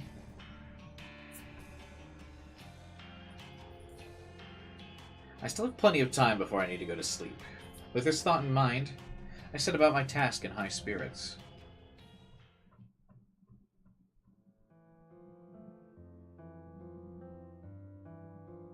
Huh? The tiny balcony jutting out from the side of my apartment is nothing like it was advertised in the real estate listing. When I first saw the misleading photos, I thought it would be spacious and bright, an open-air hideaway that I could use to get some fresh air and improve my health. I wanted to set up a tiny garden and grow some plants. Nothing that would require a lot of work, but something that I could occupy my spare time. In reality, the balcony is a depressing amalgamation of steel and concrete that saps away any desire to stand upon it. It rests in the eternal shadow of the surrounding buildings and manages to catch the sun rays for about 4 minutes every day. It's an understatement to say I was disappointed when I ventured out upon it for the first time. I suppose, if nothing else, it's a good vantage point for looking out over the city, but that's the only positive thing I have to say. As I stand here with my back against the railing, calmly sipping a lukewarm mug of green tea, I breathe a sigh. I should be at the office. I should be tapping away at my keyboard, getting through the backlog of work that's accumulated this week. Instead, I'm here at home, tired and strained and wearing thin at the seams. I called in sick this morning. I don't know if my supervisor bought that, but he did tell me to stay home and feel better, so that's what I've been trying to do. It's my own fault I feel this way. My own fault I stayed up until 4. I know that a lack of sleep exacerbates my condition. I know that skipping meals and refusing to take medication makes me feel this way.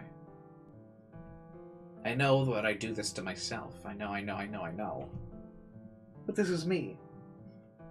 This is what I do to myself as I try to take on each day.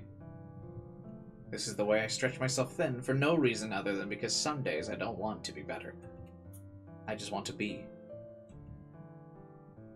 I want to stay up late and work on corpse girl requests. My body's need for sleep doesn't come before my ambitions. I want to eat only when necessary because I'm slim, I look beautiful, and I want to be beautiful like her. I want to skip my medication because taking the same pills every day is a hassle and expensive, and I question whether I really need them. If I just stay at home like this, I don't need medication. I even came out to the balcony, and that counts as being outside. So why do I need to take the pills? It's true, when I skip a few days, I end up like this. I try to convince myself that I'm fine, that I'm fixed, like I was some broken thing that's been magically repaired. But I end up staying inside all day with the curtains shut and my eyes locked on a screen. I know that when I stay on top of my meds, I can go to work in the park and the library without a second thought. I can get on the train and not worry about strangers breathing on me or touching me. I can go to the convenience store and leisurely look around. I assume her medication must be like an antidepressant or an anti-anxiety then. I even went to that restaurant last week and read a book while eating dinner. And no one even tried to cut me or abduct me. And no one tried to strangle themselves in front of me in Eureka. Can I really only go out and do those normal things because of some tiny pills the doctor said I need? Or can I do those things because I'm actually better? Maybe I was never unwell in the first place. Not irrational, just cautious, careful, and concerned. I realize my mug is empty when I bring it to my lips and taste nothing but the slightly waxy, unpleasant sensation of smudged lipstick. Well, I've been outside for long enough.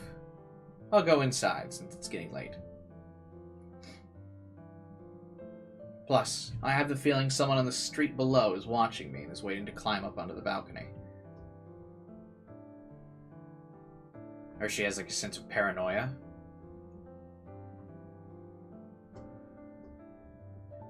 I guess you would take an antidepressant if you were like overly paranoid or something. What would that be a symptom be? Medicine for paranoia. An antipsychotic?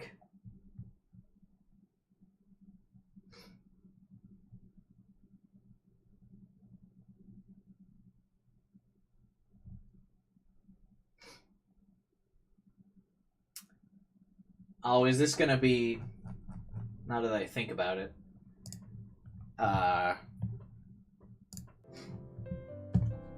I think I just figured out the plot. She's gonna have paranoid schizophrenia, and that she's viewing herself and Corpse Girl as two different personalities, and that's why she's thinking, or she keeps referring to Corpse Girl in the third person. And why she's excessively tired is because she goes out and kills her victims. And like that's her other split personality.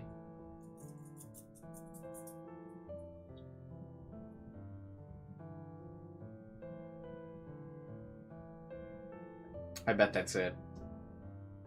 I bet she is going out and killing those people now. And it's going to describe her symptoms of having paranoid schizophrenia.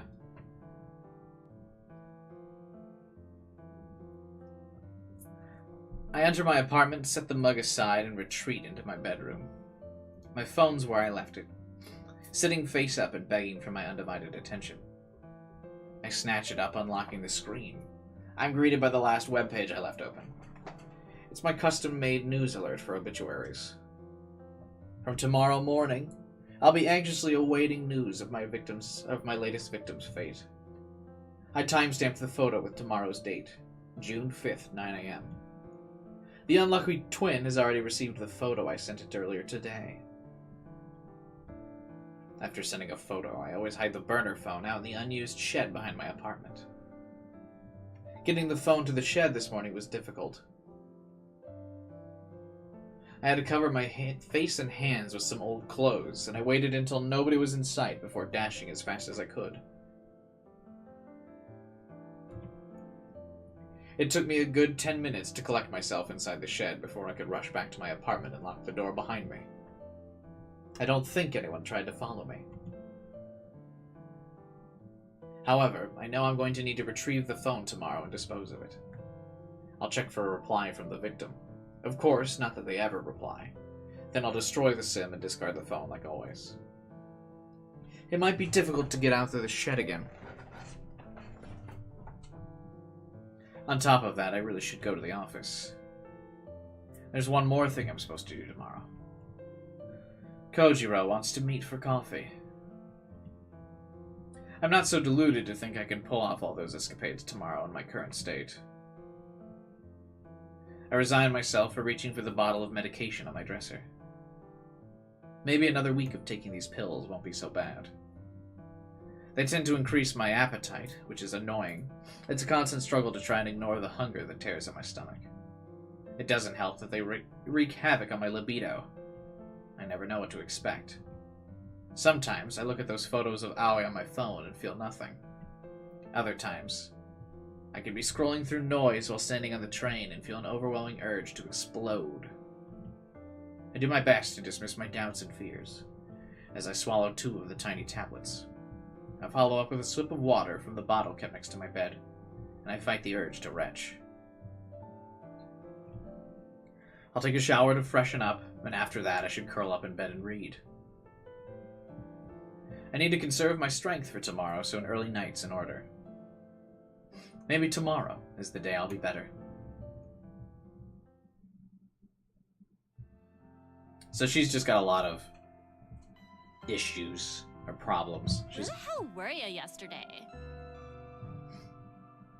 The eating disorder and then, I guess, paranoid schizophrenia.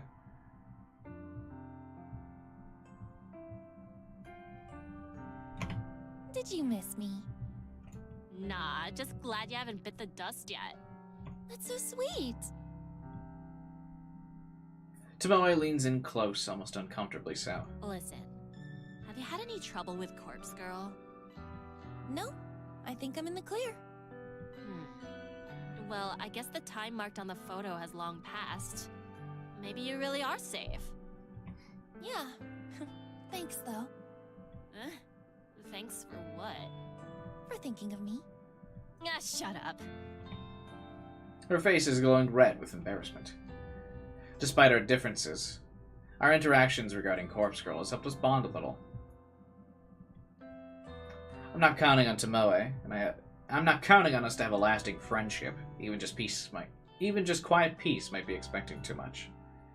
I think it's in her nature to want to pick fights with people regardless of whether she's close to them or not. I wouldn't be surprised if we end up quarreling again, no matter how much we learn to respect each other. I'm at my desk if you need me, but don't bother me, you know? She waves and leaves that cryptic statement in the air behind her. I return my attention to my computer and mark a few tasks on my list as completed. The next person to waddle up to my desk and interfere with my work is Shinya. You weren't in yesterday? Nope. Are you well? Yep. Okay. I've been meaning to speak to you about Sato. Ollie? Yes, the thing is, I'm kind of in deep water because of her not showing up to work. And then resigning immediately. Shit. I was supposed to talk to you about that, actually. It kind of slipped my mind. Oh, right. Because you don't care about me, you bitch, is what Shinya's about to say. I'm sorry, Shinya. It's my fault, really. I hassled you to get Ollie a job. No. I didn't exercise due diligence. I really should have made her come in for an interview. Or I should have spoken to her myself to see if her heart was really in it. When you put it that way... I guess it really is your fault, you fucking simp. Jesus, Noriko. I mean, I guess she's a murderer, so I shouldn't sympathize with her, but still.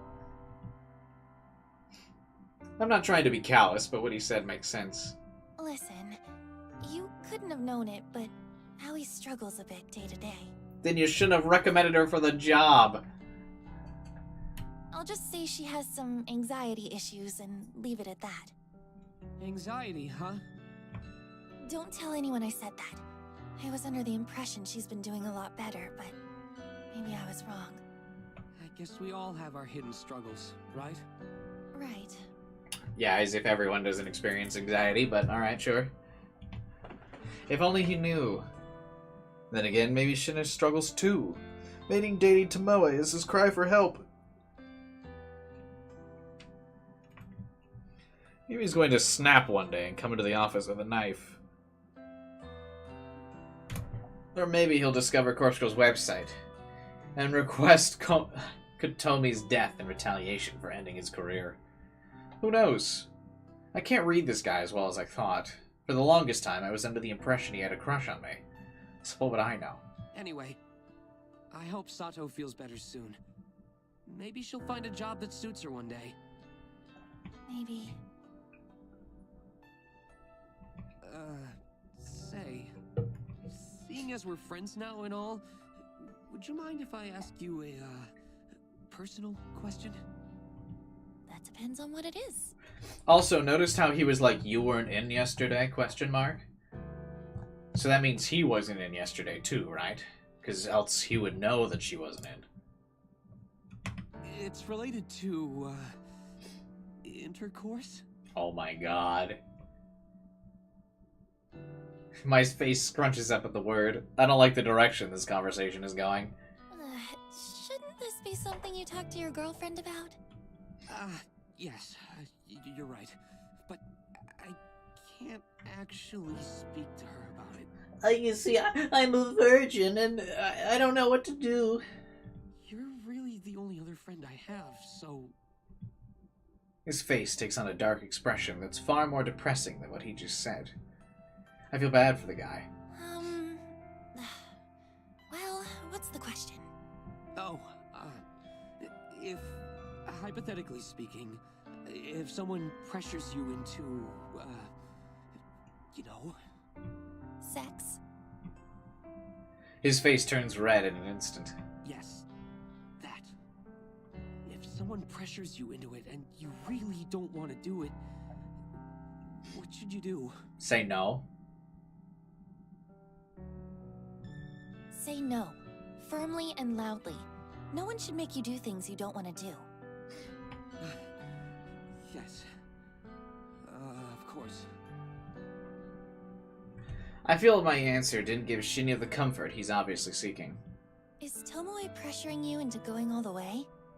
No, of course not. She would never... Never mind. It was foolish of me to bring up this topic. I'm really sorry, Noriko. Please, forgive my lack of professionalism. He bows to me, his face parallel to the floor. He quickly turns and scuttles away before I get the chance to say anything else. What was that about? Could she be pressuring him? I wouldn't put it past her, but something doesn't feel right. She seems really smitten with him. Would she really push him like that? Maybe it's guilt from not being able to prevent his career going down the toilet, but I feel like I should try and do something to help. I watch him get on the elevator, and once the double doors close, I get up from my desk and scoot over to Tomoe's workstation. Hey, can I have a minute? This is weird. Normally I come to bother you. Yeah, sorry. Have you and Shinya ever gone all the way? It's so funny that they're talking like this, considering they're like adults, right? At least they're in their 20s. Have you gone all the way yet? That's shit I would say when I was like an early teenager. Huh? We've only been together for, what, a week? You think I'm some sort of slut? Hey, don't answer that! Look, not that it's your business, but... No, we haven't. Shinya's sweet. He's old-fashioned, you know. He wants to really get to know me before we go down that road. And I'm happy to wait. The last few guys I dated only ever wanted one thing from me. And that gets old real fast, you know? Okay, I believe you. Why are you asking me anyway? Did Shinya say something to you? No, I was curious, that's all. I thought they were only 1 year out of high school. I mean, still, that's like, I feel like you're old enough to not refer to it as, have you gone all the way yet? You think we're real friendly now, don't ya? Well, I don't mind some girl talk. Come talk to me anytime. Thank you, I'll do that. She waggles her finger in a goodbye wave, and I return to my desk. If I take Tomoe at her word, which I find myself doing increasingly often, then she's not trying to get Shinya to do anything he's uncomfortable with. So that can only mean one thing. Someone else is pressuring Shinya. Oh my god, is that Katome girl trying to pressure him? But the guy admitted to me only today that his only friends are Tomoe and myself, so... Who was he talking to about when he brought the subject up? Katomi? You want to get promoted, you're gonna have to fuck me, little boy. Is what she's saying. That's why that would explain why she's nosediving his career. To blackmail him into having sex with her. I'm a little worried I haven't received a news alert for an obituary today. My latest victim, that twin woman, had her photo timestamp sent to her at 9:01 this morning. If my method worked like it has the last few times, then she should be well and truly dead by now. Slit her own throat, or someone mysterious should have come along and slit it for her. It's not like I've managed to identify how Corpse Girl's power works. I'm no closer to figuring out why her victims die. All I know is that they do die. Yet I can't find any matching obituaries for the day. I've tried searching manually, too. I can't always rely on my automatic filters to get it right. I've scoured every source I could find and come up with nothing. It's possible she hasn't killed herself yet.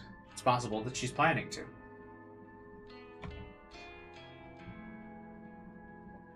Or maybe someone else is still plotting to kill her on Corpse Girl's behalf. It's even a bottle of water. It's also possible that this time my victim won't die. Depressingly, that puts me back at square one. My winning streak will be over before it really begins if the corpse photo has no effect. I make a mental note to discard the burner phone when I get home.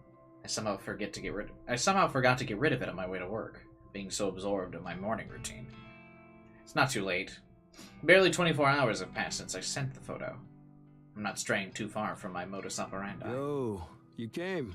Mad. Mad. That familiar, halting voice snaps me at my thoughts. He stands before me, wearing slightly cleaner clothes than the last time we met. It's very possible that he interpreted this meetup as a date and decided to wear his best outfit. The smell of the morgue is only faint upon him, thanks to the desperate cover-up scent of strong cologne. I mean, you'd have to, right? If you worked at a morgue, you would absolutely have to you would, like, only be able to recognize that person of, like, by their strong scent of cologne. Because it's either that or they smell like it's formaldehyde, right? It's either that or formaldehyde, so I would rather them just constantly smell of strong cologne. I mean, what else could you do? It's not like you can shower and clean that off if you're there every day. That stench would, like, fucking stick to you, man. Have you guys ever smelled formaldehyde? That shit's so strong. Getting rid of the smell. How could you even get rid of that?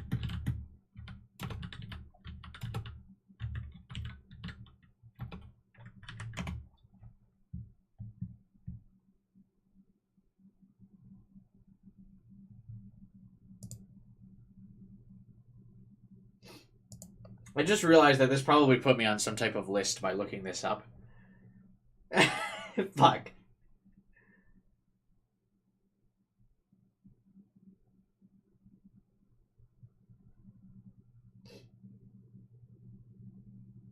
Yeah, pretty much all the guides that's the Google results to get rid of formaldehyde smell are all pretty much like you would need to extensively like clean it with like baking soda and thoroughly like wash it by hand. My cursory glances of a Google search that have probably put me on some fucking watch list. Hi. Can I sit? Please. He pulls up a chair and sits across from me. He's relaxed and awkward all at once. His tall, lanky form doesn't really seem to fit with the tiny, cozy cafe he's selected. Waiting long? No, not really. Great. Ordered yet? No. What do you recommend? House blend. Fantastic. They roast it here. Also, the chocolate gâteau is amazing. I'll order 2 slices. Thank you, but I'm not hungry. Coffee is fine. Roger that. The waitress eventually comes around, and Kojiro places our order in fluent French. I think the waitress is taken aback, as she bows politely and humbly asks him to repeat himself in Japanese. Once our order's settled, he leans forward and looks into my eyes. You wear glasses?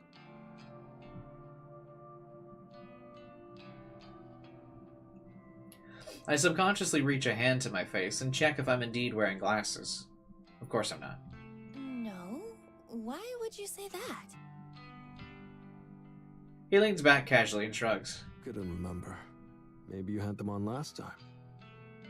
Would that be how her personality splits? I don't remember her character sprite wearing glasses in the library. What I was gonna say is, does Corpse Girl wear them? And Noriko does not? Is he referring to when we met at the library? I've never worn glasses. Sorry. Don't be sorry. Just making conversation. This place is great, right? It's true, the cafe possesses a quiet and comfortable atmosphere. I'd like to own a coffee shop, man. That would be so fun. Just make coffee and teas and stuff all day, or baked goods. I think that'll be like my retirement plan. Just buy a cafe. Small one like this. The smell of freshly roasted coffee lingers in the air, and the display of various cakes at the front counter doesn't make me ill. I can make out the faint sound of acoustic music in the background, with vocals in what I assume to be French. All in all, it's a nice place. He chose well. Oh, is this place expensive? I just don't have much money, that's all. I mean, he works in a morgue. Dude probably has a decent amount of money. Don't worry, it's on me. How's work? The bank, right? I cocked my head to the side. Did I ever tell him what I do? I don't recall saying anything on the subject. I work at the head office for Temujin, not in an actual bank. That's so.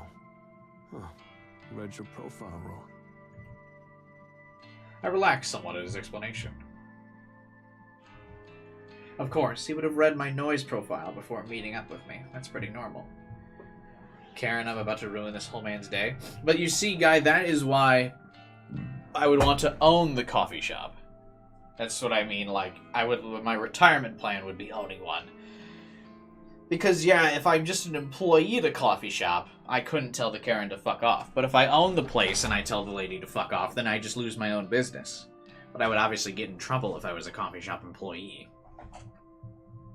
But if I owned it and I was like, bitch, get the fuck out of my store. And that's it. It's my place. And my loss of business.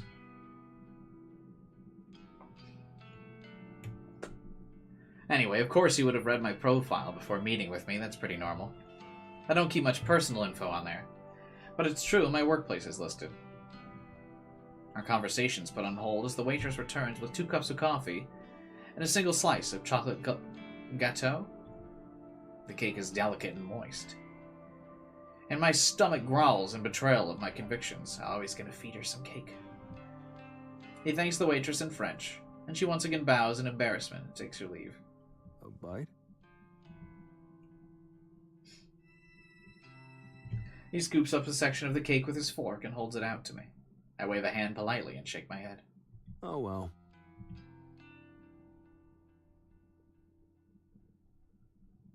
He takes a bite and looks immensely satisfied with his choice of dessert. Could eat if you wanted.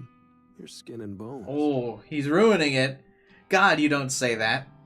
That's like the equivalent of telling a girl, hey, why don't you eat a cheeseburger? God, you're so skinny. Oh, what an awful move. He was doing fine. Being all smooth, recommending her good books and stuff, taking her out to a cafe, buying her coffee. These are all good moves. And now he's like, oh, you should eat a cheeseburger, bitch. Excuse me? Just saying, could stand to gain some weight. Oh, cringe. Oh, it's cringe. The nerve. Who would say that to a young woman? I'll have you know that I eat perfectly well. Think... Whoa. Sorry. Wasn't trying to be mean. You're gorgeous. Just saying, some cake wouldn't hurt. Oh, cringe. Oh, God. I'm gorgeous. I feel a little flushed, and I look down at my phone to avoid his warm gaze. Try the coffee, please. I reach for the cup in front of me. More due to the pleasant aroma than his suggestion, I take a sip. It's been served at the perfect drinking temperature, and it's absolutely delightful, rich and delicate. I could drink this all day. I've probably been wasting my time drinking canned coffee. This is the real deal. Thoughts? For the first time since he's arrived, I smile. It's wonderful. Right? I like your smile.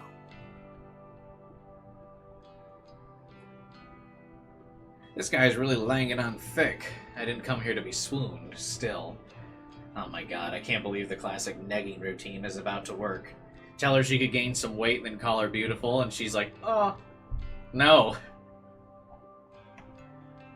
The praise is kind of nice, even if he is just trying to play me with the oldest lines in the book. I figure I should switch the subject to encourage him to stop flirting. So, how long have you worked in the morgue?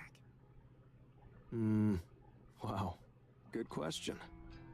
Okay, let's see. 34 now. Started there at 22.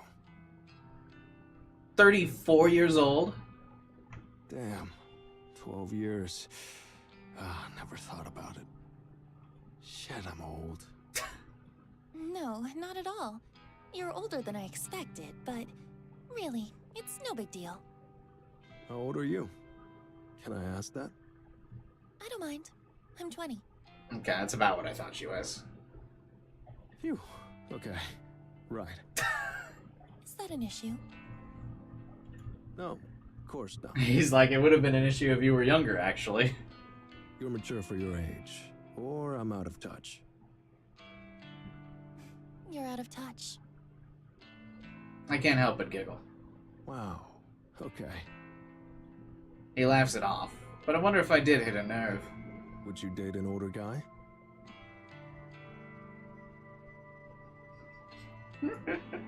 This gives like major like 20 questions vibes, where someone's like, "What's your favorite color?" Triangle. Anyway, would you have?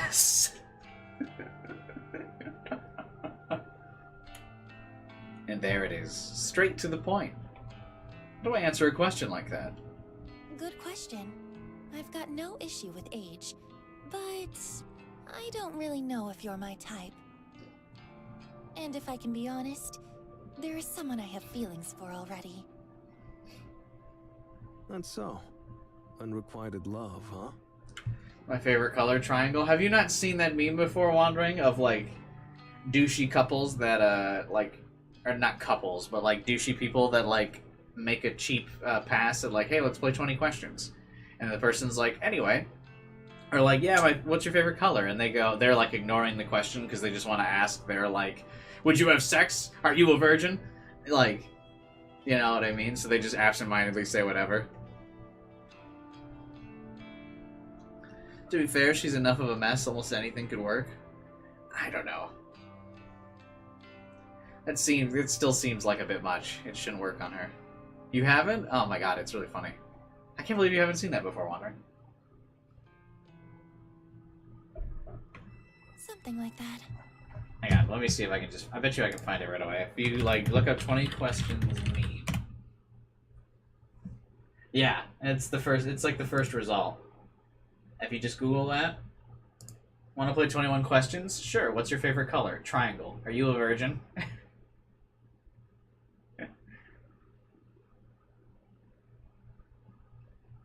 And there's just a bunch of objects of this. Want to play 20 questions? Sure. You first? What's your favorite color? Green. What's your bra size?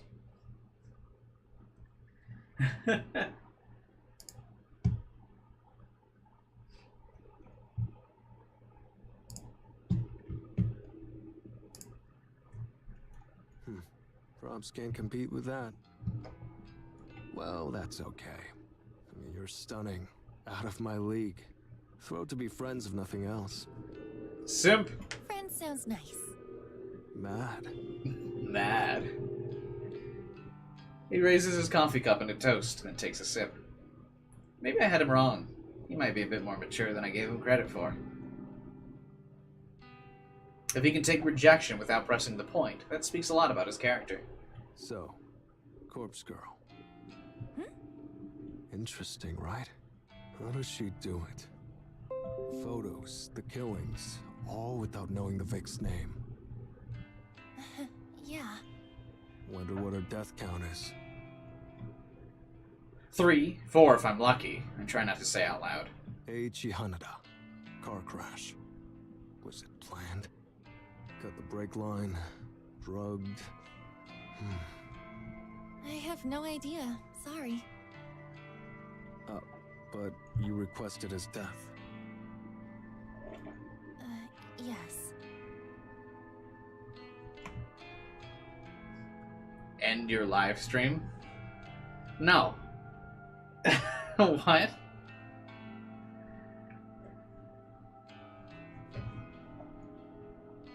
I did lead him to believe that I requested his death. I'll have to continue to go along with it. And for no personal reason? That's right. Brutal. Don't request my death, okay? We'll see.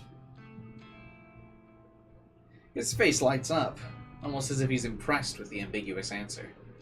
Excited, even. Maybe I should try the site. Request a death. anyone who deserves it? Sorry, not off the top of my head. Neither. Maybe you should request me. I'm dying to know how it goes down. You know, maybe you shouldn't mess with this stuff. What if you really ended up dead? Yeah, whatever. I can protect myself. I mainly want a corpse photo. How does she do it? Oh, by the way, you read that book I gave you?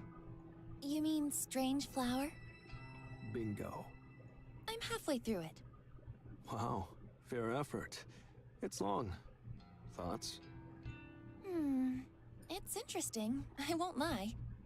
No, Belle Sinclair is a sicko, right? Right. He's not all there. Halfway through, huh? So? Has he dined with the dead? Yeah. Who was it? His school teacher, I think. He dug up her body 2 days after she died, and then dressed her in his mother's Sunday best. Yeah. Oof, no members in chat to actually use emojis. Brutal.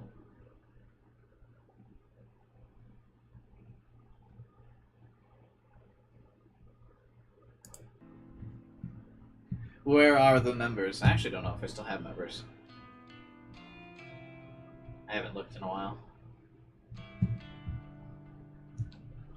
Took the corpse out for Italian? I can imagine the waiter's reaction. Ah, classic. He seems to really enjoy reminiscing about the book. The story is definitely interesting, but the way he's laughing at it makes me a little worried. Then again, the guy works in a morgue, so maybe the whole scenario is just comical to him. I prefer to say Cubai emoji. That's not true. You use the emoji in the Discord server all the time.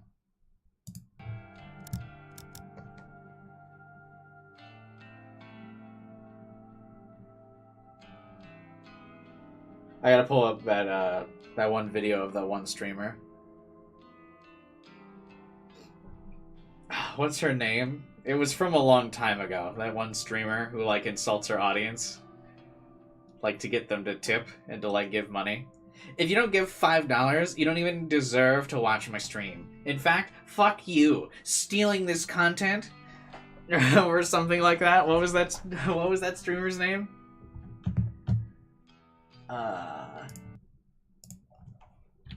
Streamer.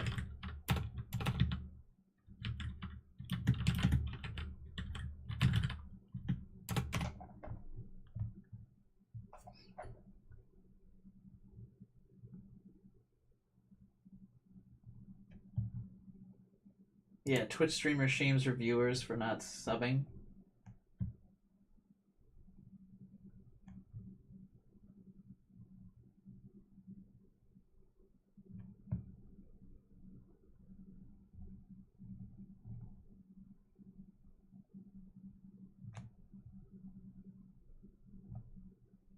Yeah, that's it.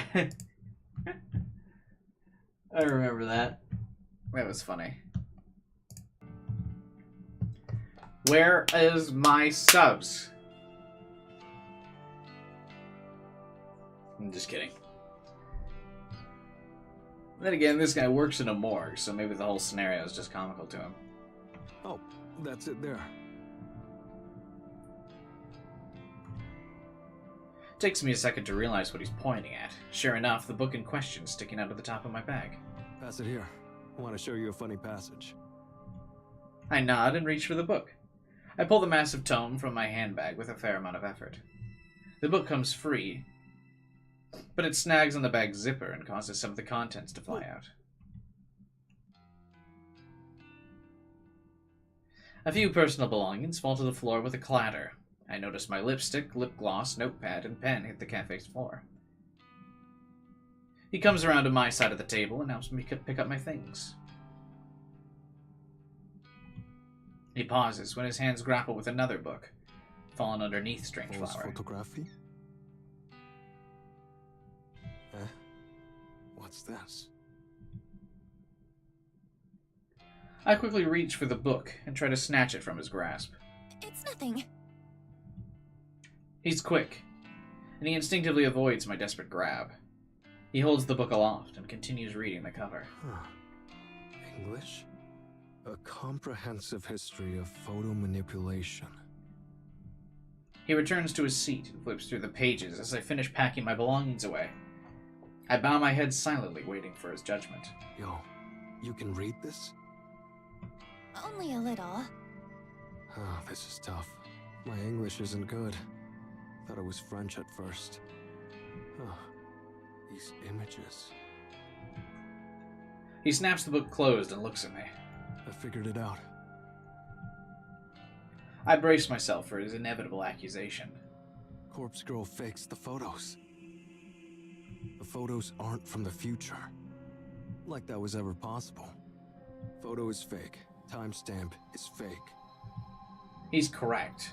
But will he go back to assuming that I'm Corpse Girl? Hey, why do you have this book? Are you editing photos? I mean, I have an interest in it, but that's all.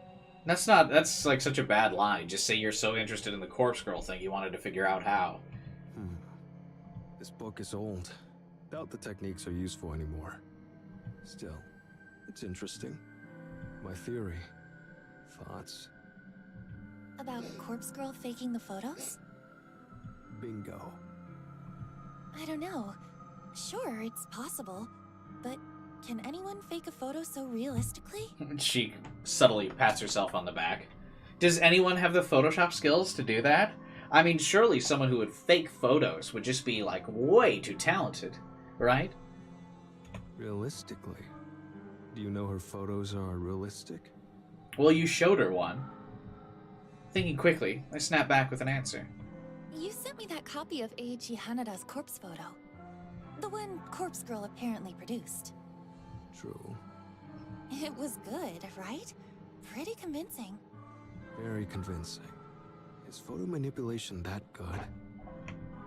I suppose if someone skilled enough was doing it. If it's not photo manipulation, then one more theory.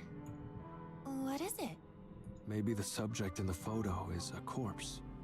I'm confused. Of course it's a corpse. What's your point? Sorry, hear me out. Like the person puts a corpse there. It's a photo of a real corpse. Just not the victim's corpse. Corpse Girl acquires a real corpse, dresses it up, just like in Strange Flower. She makes it look like the Vic. It's convincing because it's real. No photo manipulation. Huh, I see. Immediately, my mind starts to kick into high gear. Kojiro has unknowingly presented me with an unprecedented idea. What if Corpse Girl does get real corpses? What if she dresses them, wounds them, makes them look like a carbon copy of the victim? Then she holds a photography session to capture the magic. The realism will be amazing. It'll be way more convincing than manipulating a photo, even though I've become pretty good at that. It'll be the next step up in realism. It's sure to convince victims to kill themselves. Oh, she's gonna get corpses from this dude, right? That makes sense. If Corpse Girl's victims can be relied upon to kill themselves, then I don't have to continually question the cause of death. I wouldn't need to worry about whether some mysterious third party's wandering around slaying people on Corpse Girl's behalf. So this worry is because of her paranoia, right? All of the deaths would be caused by unalive. It would be predictable. Conquering victims would simply be a matter of forging a convincing enough corpse replica. But the legwork involved in acquiring corpses would be. That's it. The answer sitting right in front of me with a smudge of chocolate cake on his chin and an empty coffee resting in his hands. Say, hypothetically, would it be easy for Corpse Girl to even have access to dead bodies? Legal ramifications aside, could she possibly have a source of cadavers to desecrate at will? Yeah, it's not impossible. Take someone like me. I have the morgue. I'm there alone, mostly. Someone like Corpse Girl makes me an offer, I'd give away spare corpses, no problem. I like that he's just already insinuating, like, yeah, I'd fucking do it. Of course, I could get busted. It's not about losing my job. I'm not going to prison. The price would have to be right. But that's just me. Employees in other morgues, well, can't speak for them. Interesting. But if a really cute girl would say, date me in exchange for corpses, I could be convinced. I think that would be the right price. So you would willingly work with Corpse Girl if the price was right? Yeah, I've said it before. Big fan. I support her work. It's fascinating. If she really is using cadavers to make photos, then, well, I'm offended she didn't come to me for help. This is amazing. I never imagined this meeting could be so lucrative. If I want to get my hands on all the corpses I'll ever need, I can just ask him here and now. I find myself breathing heavily. I notice my cheeks are warm and my head feels slightly airy. It all comes down to whether or not I really want to step up my game. The way things are, well, the twin woman, my latest victim, doesn't seem to have given up the ghost. Maybe I'm being impatient, or maybe my work just isn't as convincing and powerful as I want it to be. Then there are cases of previous victims. Akane killed herself, there's no doubt. But Hanada? It's highly possible his car wreck truly was accidental. I may not have had a hand in that. Hatano, my first ever conquest, the cause of her death still eludes me.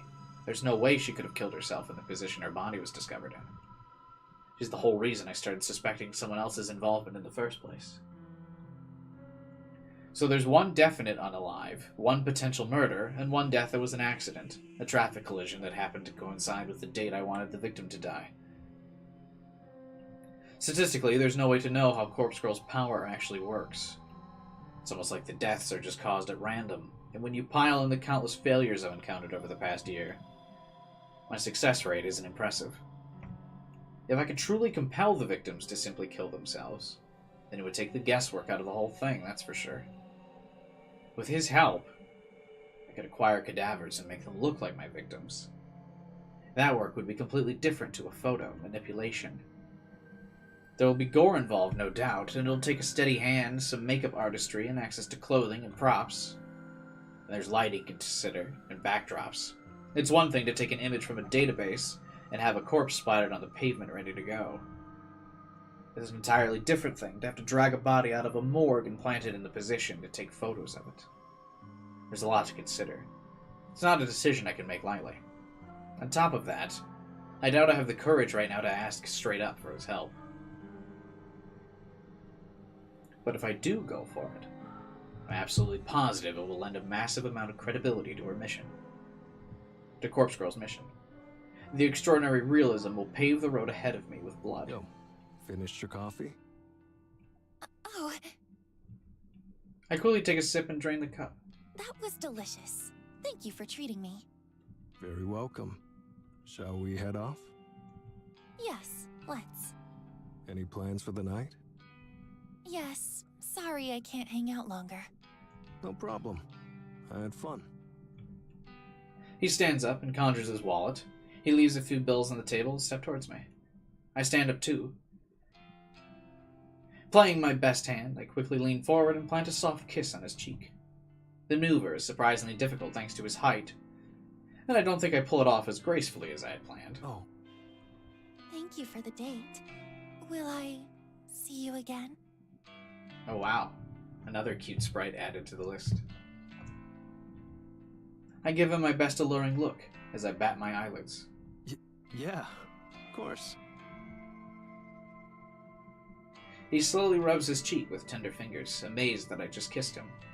Bye-bye now. I spin and make a beeline for the exit. I hope my trembling legs don't betray me as I step onto the pavement outside. It's not my nature to try and seduce somebody for my benefit, so much so that my attempt at it has left me feeling rather queasy. I don't know if I pulled it off, but now that I've left, I can't look back to see what effect I had on him, if any. I cross the road and a shiver runs down my spine. I hope I'm prepared for what I'm getting myself into.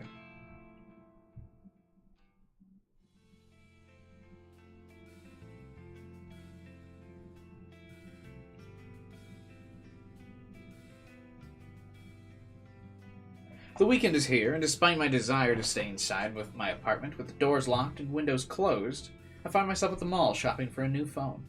Charger. My current charger gave up on me at midnight, and now my phone is running dangerously low on life power. I tried plugging into different outlets. I tried plugging into my laptop, but nothing I did gave my device even the slightest amount of charge. Have we hit Act 2 yet? No, I don't think so. No. I feel like it should be soon. I'll probably wrap up soon regardless. In like another half hour or so. I'm getting rather tired.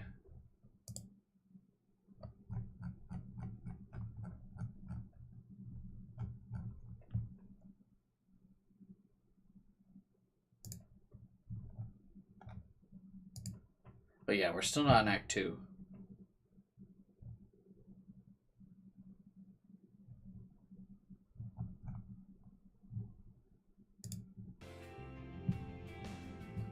I thought for sure I had a spare charger lying around, but I turned to my apartment now. Are inside out trying to find it. Couldn't even find the right type in my drawer of burner phones. So either the charger has died, which is the best case scenario, or my phone's become faulty. I hope the latter is not the case, because I really can't afford to purchase a new one. Getting repair's out of the question. I refuse to hand it over to somebody for a day or two and go without it. So I'm hedging my bests on the issue being with the charger. If I can buy a new one, all my problems will be solved. That's what I tell myself as I scurry through the mall, dodging left and right to avoid careless people trying to bump into me. I know there's an electronics store around here somewhere. Even a discount store will probably have a budget charger that will still fit. I just want to find what I'm looking for and get out. As I finally navigate the area, I think back to last night when I first noticed my phone was no longer charging. I've been browsing through the obituary newsfeed, searching desperately for any sign of my latest victim. No clues came up. There were countless new obituaries, of course. This is a big country and people die every day. But very few matched the description of my victim. The obituaries that did match had photos included, but none of them looked remotely like the twins. It was a dead end after dead end. I might just have to accept the fact that this latest request will go unfulfilled. But accepting it makes me angry. Very angry. I find myself stomping through the mall more often than walking. A few people glance at me, but I don't pay heed. I wanted that woman to die. I wanted her twin sister to rejoice or despair at the fate that befell her own flesh and blood. I wanted her to feel the fear of seeing her own corpse in a photo. I wanted her to feel the cold and clammy hands of death tugging at her skirt, whispering to her, inviting her to spiral down and down and down and down and down. To spiral down and just die. To give up.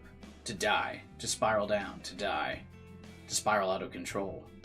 I wanted her to die. I wanted her to die. I wanted her to die. Spiral down, down, down. Why didn't you die? Why didn't you die? My head's foggy. My senses blurred, my face hot, my hands cold. I repeat the mantra through gritted teeth. Why didn't you die? Why didn't you die? Why didn't you die? I fall to my knees and scream at the top of my lungs. Oh?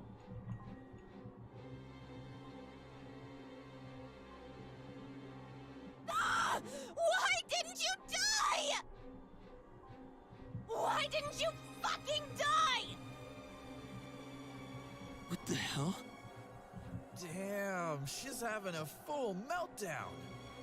Can we get a security guard down here, please? Die! Well.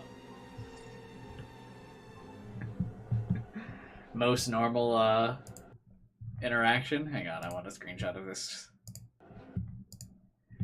If I do another stream of this game, I feel like this is definitely the thumbnail.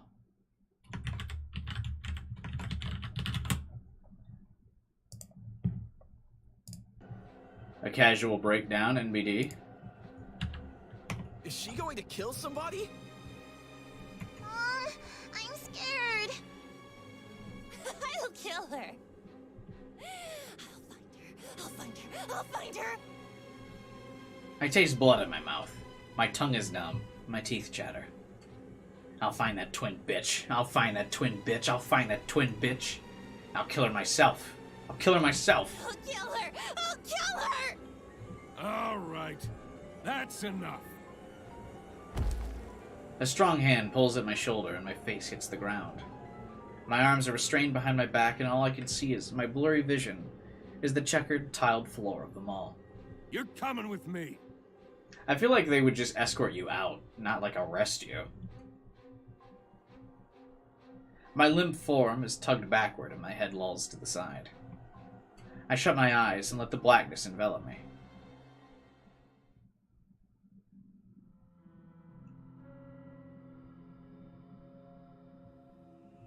Oh my god, there's fucking mall security is like the gamer headquarters. What the fuck? A stinging cold ice pack bites against my cheek and rudely awakens me from my stupor. I don't know where I am. I don't remember why I'm here. But the sudden chill spreading across my face is nice. Almost soothing. I realize that somebody, a tall man, is holding the ice pack to my cheek, and he motions for me to take hold of it myself. I reach a sluggish hand to grab the ice pack and continue to press it against my skin. The man walks around to the chair I'm seated in and stands behind a simple wooden desk to face me. You can imagine my surprise when I recognized you. This guy also has a clip-on tie. I think they just draw the ties poorly. This didn't sound like the security guard that grabbed us. Huh? Opening my mouth in an attempt to talk causes a dull ache in my jaw. I apologize for treating you so roughly. Oh, but maybe because she was having a meltdown. He sounded different. The only reason I haven't called for the police is because I want to give you the opportunity to calm down and explain yourself. This guy. I know him, but from where? Oh, of course. It took me some time because I'm not used to seeing the uniform. This is Kenji, the same guy who lives in my apartment building. The nice guy who greets me in the stairwell. The father of sweet little Momo. Mr. Ogawa? Ah, so you odd completely out of it. What's that accent? So you are completely out of it. Where am I? This is the mall security office. You caused quite a scene, Nariko. It was a heated gamer moment. A scene? You don't remember. Well, give it some time.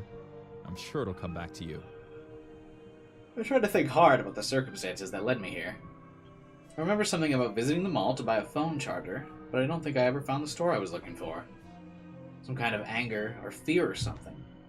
Some familiar primal emotion got the better of me. Listen, Nariko. I've always thought you were a sweet girl. And Momo looks up to you, you know. Please, tell me that you're just not feeling well. Please tell me the things you were screaming aren't true. The things I was screaming? An image of a smiling woman flashes in my mind, a twin woman with beautiful features and lovely hair. The victim, the one who didn't die. That's right. I remember. I lost my cool. I became so overwhelmed with frustration that she didn't die.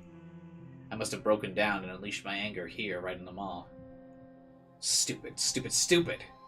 It's all because I went outside. I went somewhere I don't normally go. I'm usually fine about going to the office. It's familiar. The convenience store is fine too, in fact. My whole meticulously planned morning routine rarely bothers me. But the shopping mall, what was I thinking? I haven't been keeping up with my medication. Even if I was on top of it, going somewhere out of my comfort zone is always a risk. I need to start regulating my intake, taking a pill or two every other day when I feel like it isn't going to help.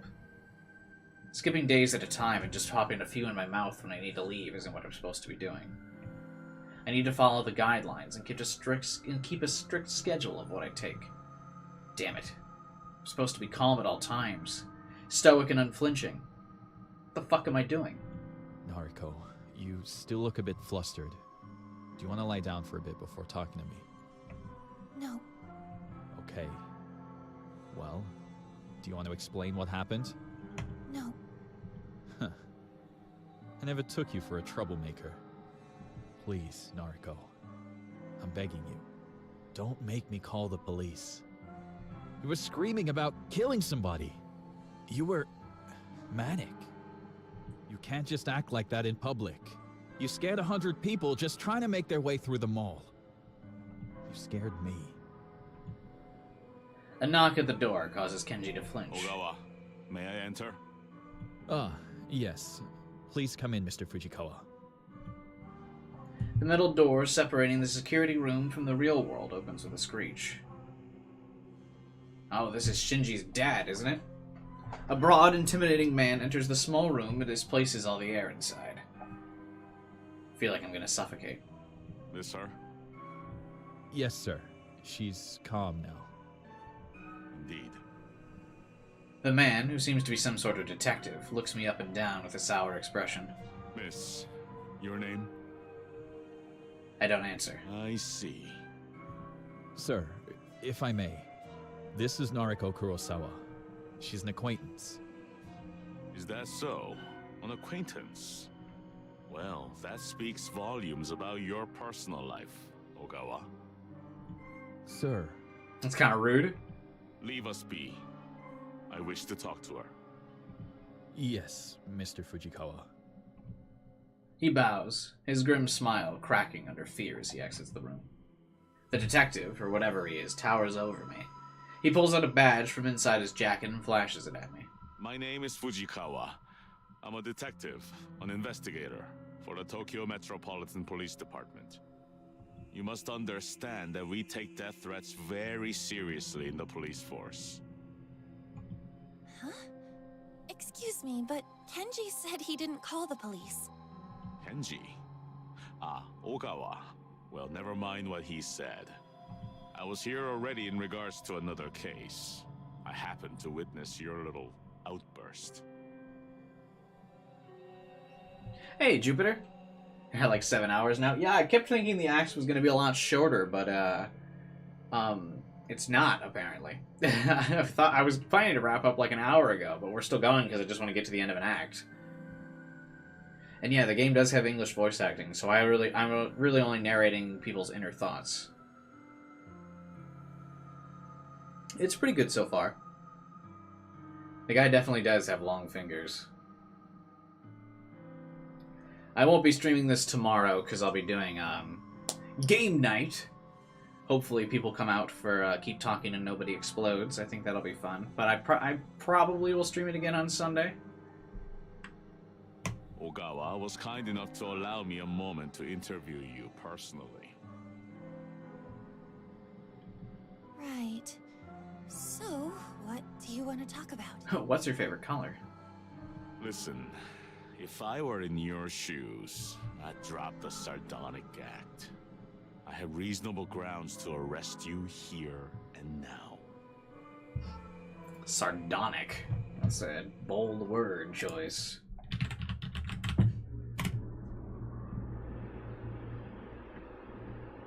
Disdainfully humorous. Interesting.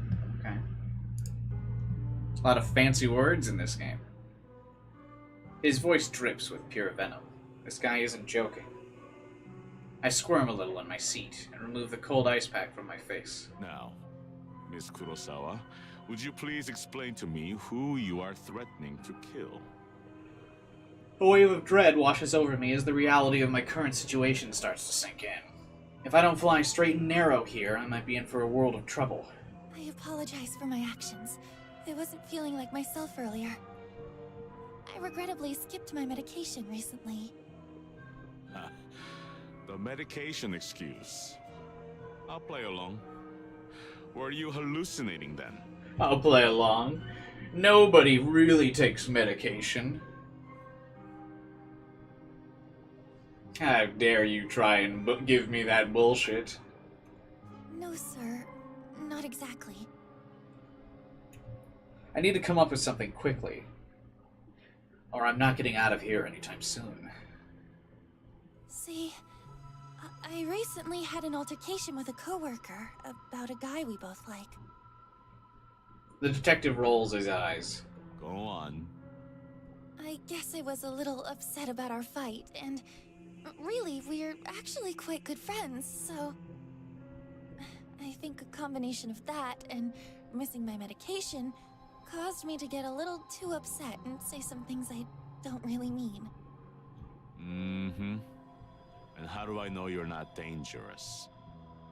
Assuming she's 18, she's 20. Don't worry, there's already another older character that made that same evaluation for us.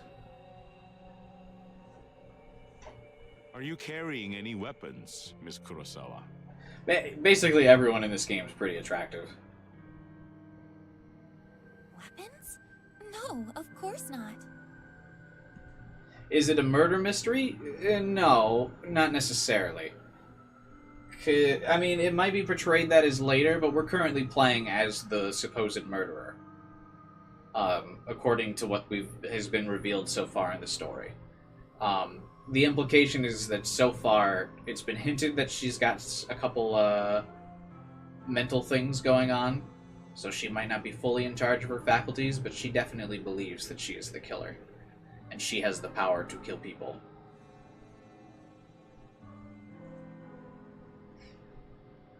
I see. Well, you're going to have to permit me to search your belongings. You understand that I can't allow you to leave until I have established that you're not a threat, right? The detective lurches forward and roughly grabs my handbag. To be honest, I can't really see this being a thing that happens. I don't feel like people... I feel like people would just think she was crazy for her outburst and then kind of move on. I don't know if anyone would really... I think they would just escort her out of the mall. Even, I mean, maybe the detective gets involved, but I feel like mall security would just be like, get the fuck out of here. I mean, I guess she knows the security officer, so maybe. It just seems unlikely that anyone would really care just because some girl had a meltdown. Hey! He tears it open and rummages around inside. I'm somewhat relieved I'm traveling lightly today. I even left the 2 books I'm reading at home. He finds nothing of interest in the bag, save for one thing, my phone. He taps the screen, toggles the power button, and smacks the phone against his palm. Is this broken? I realize the last drop of battery power must have finally drained. I'm probably lucky for that. If he found certain things on my phone, I might be in trouble. It's not like I keep corpse photos on there. That's what my collection of burner phones is for. Does this dude have a warrant? It's Japan. I'm not sure he needs a warrant. There are certain things that would be incriminating if they fell into his hands. My noise chat log with Kojiro, for starters. Then there are those images of Aoi and Tomoe, that famous singer, and that famous singer that had her phone hacked and her private photos uploaded to the net.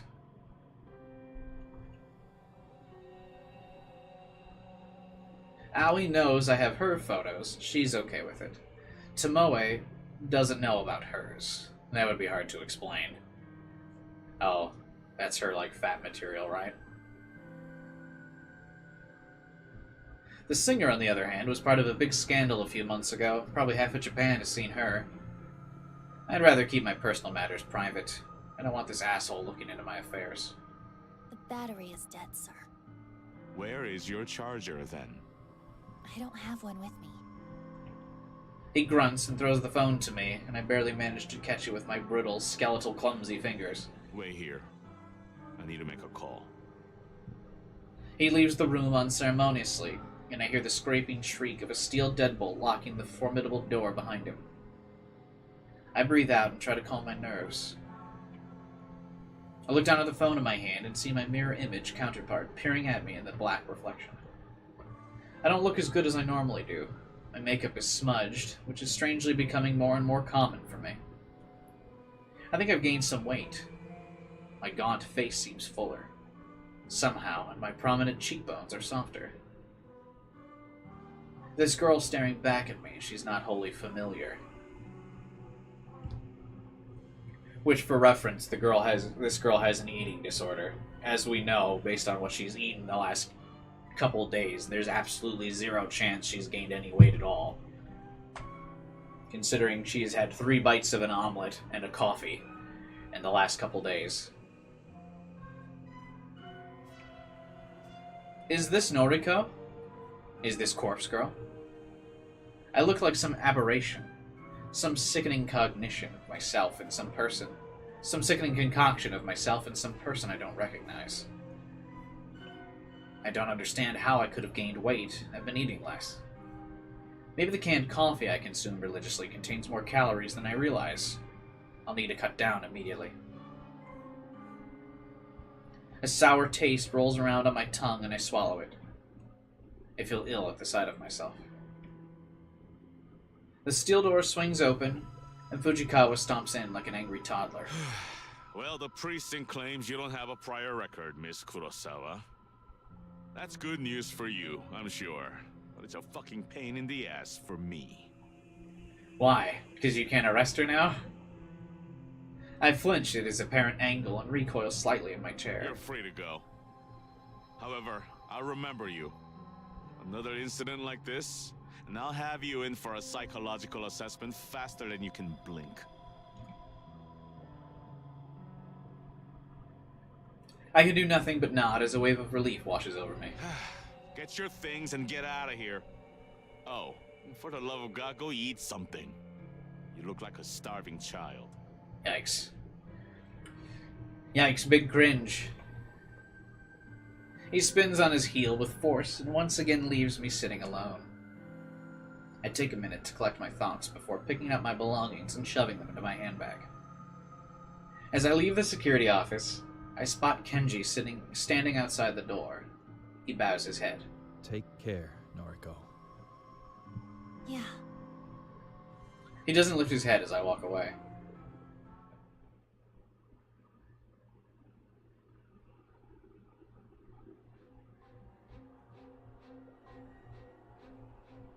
So much for stoic, unflinching Noriko. Remember stoic, unflinching Noriko? This seems to be like the quote of the game. This dialogue shows up in like almost every scene. Or not almost every scene, but like this has been like one of the most common repeating dialogue lines. This is her. Weak of flesh and weak of will. Weak, weak, weak. Noriko can't control her emotions. Noriko can't face the world outside without the help of her peppy pink pills. Noriko, Noriko, Noriko.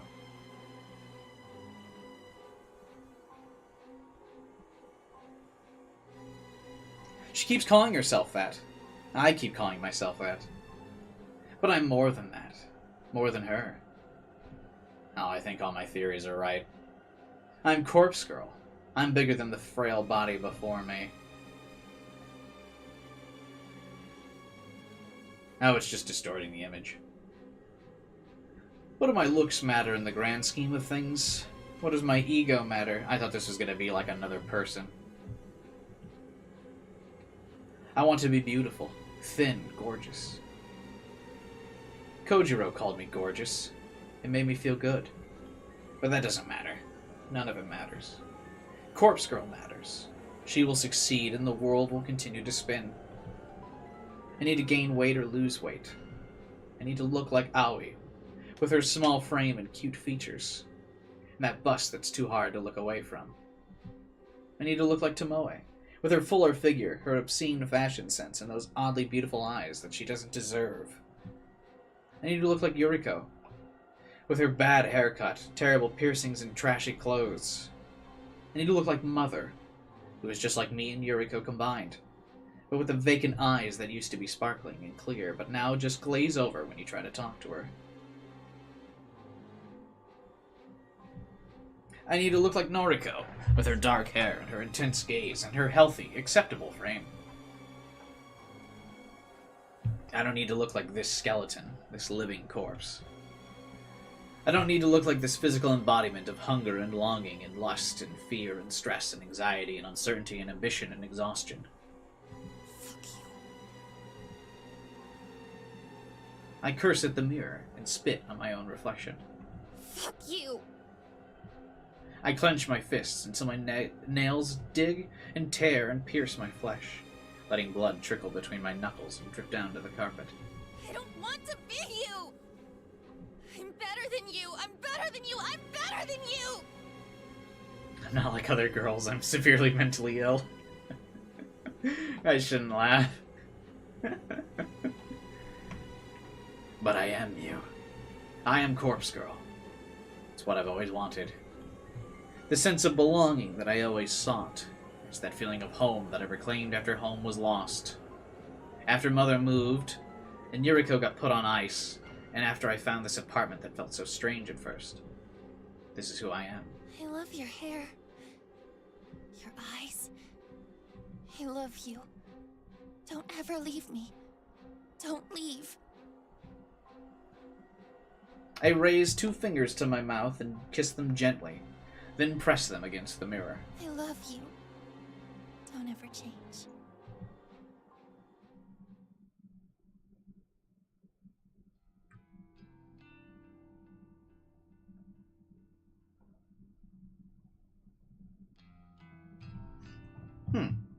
I really thought that was going to be the end of the first act.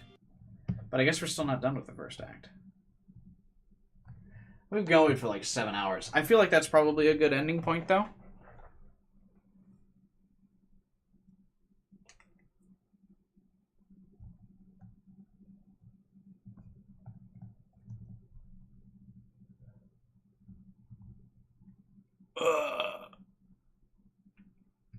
Hang on.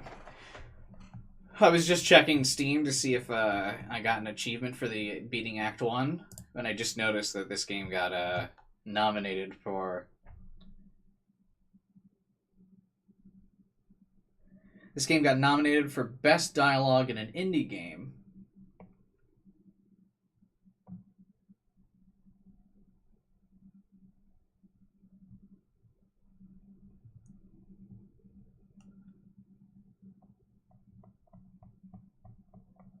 The Game Audio Network Guild 2023. Interesting. I feel like we're so close, though. I want to keep going for like maybe 5 more minutes. I feel like we've got to be at the end of the act.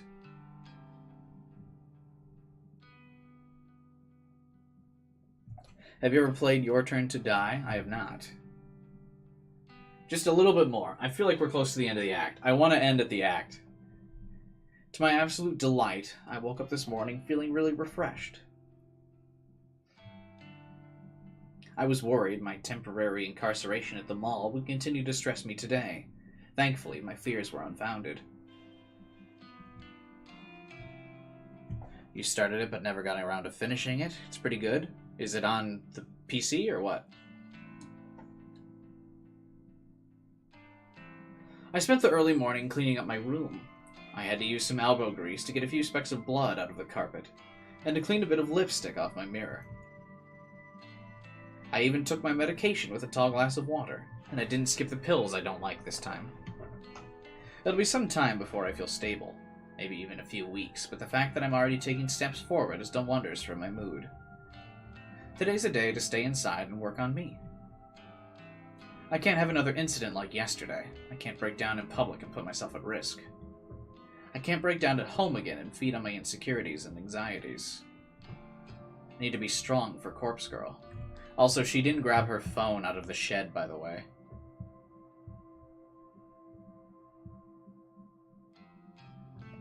It's free if you want to check it out. Oh, I like free. Drop a link in the Discord, I'll check it out. For me. With my room now clean, I decide to spend a little time tidying the rest of my apartment. As I work, I make myself a new mental checklist of commitments. Noriko's promise list, if you will. Commitment number 1. I'm not going to lose my shit if a victim doesn't meet their demise. Just because that twin woman didn't kill herself doesn't mean I'm a failure. I had 3 successes before her, and I'll have more successes again. I just need to try harder, work harder, refine my methods, and keep moving forward. I'm not at a dead end yet. I have a trick up my sleeve, after all. Kojiro's connection to the morgue may very well be an ace I need to win. Commitment number 2. I'm going to improve myself. I won't say I'll fix myself. I'm not broken, not yet. I'm going to improve. I'll keep up my medication. I'll keep up my social life. That means keeping in touch with the few friends I have. Aoi, Shinya, and even Tomoe. I'm going to eat more. Not much more, because I want to stay slim, but enough to give me more energy, more motivation. I don't want to be weak. Commitment number 3, the last one. I'm going to get over Aoi. I love her. I loved her since high school. In those days, she always stood by me. My insecurities and anxieties never pushed her away. She knew what I was going through and what I still go through, and she could relate. She has her own compulsions and anxiety to deal with, so I can't lean on her like I used to. Instead, it's my turn to help her. But I will move on from obsessing over her. She isn't ready for a relationship, and she explained all the reasons why when she rejected me. Clinging to the hope that one day we'll be together isn't good for my current state. I need to be moving on, moving forward. I need to let go. She is and always will be my dearest friend. I'll always love her, but I'll let her remain as simply my friend, and I'll find someone else to call a lover.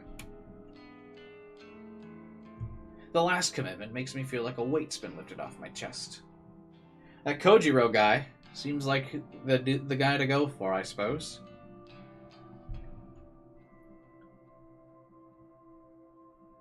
Instead of obsessing over Aoi, spending countless nights lying in bed looking at her photos, and thinking about her at odd hours of the day, instead of all that, I'll be able to move on. Even if it takes some time, I'll find someone who wants to be with me. There are plenty of fish in the sea, as they say. I can't say there's anyone in particular I have my eye on just yet. My social circle's pretty limited. Shinya's a guy I'm simply not interested in. There's no spark there and never will be. Tomoe, as irritating as I find her, is oddly alluring. I don't like her clothes or makeup or the whole aesthetic she's built. But some part of me would kill to spend a passionate night with her. And there's Kojiro. That weird, awkward, strange alien creature I can't wrap my head around. He said I'm gorgeous. He really said that. I really feel so bad for this girl that just being called gorgeous one time is like enough for her to like keep thinking about it. Man. Absolutely starved for affection. I do genuinely feel bad for her for that.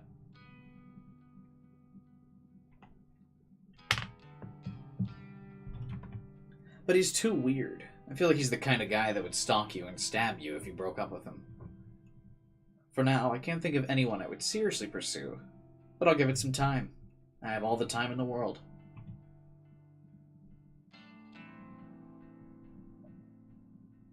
I find myself smiling as I finish tidying up the apartment. Having a nice, clean place to live really does lift the spirits. Unfortunately, I still haven't managed to get rid of that lingering scent of mold that always wafts around. That's gonna be... We're gonna find out that that's a victim of some kind. That scent of mold.